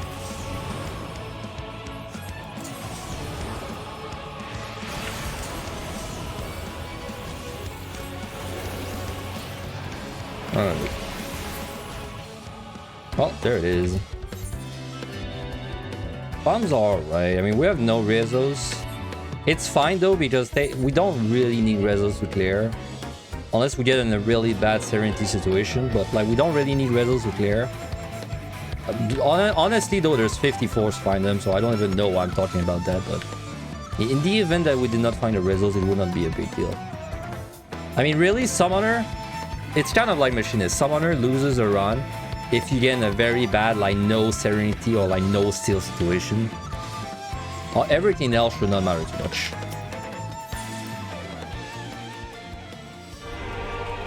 So we're doing all right. 409 kill, only 8 mimics the whole run so far.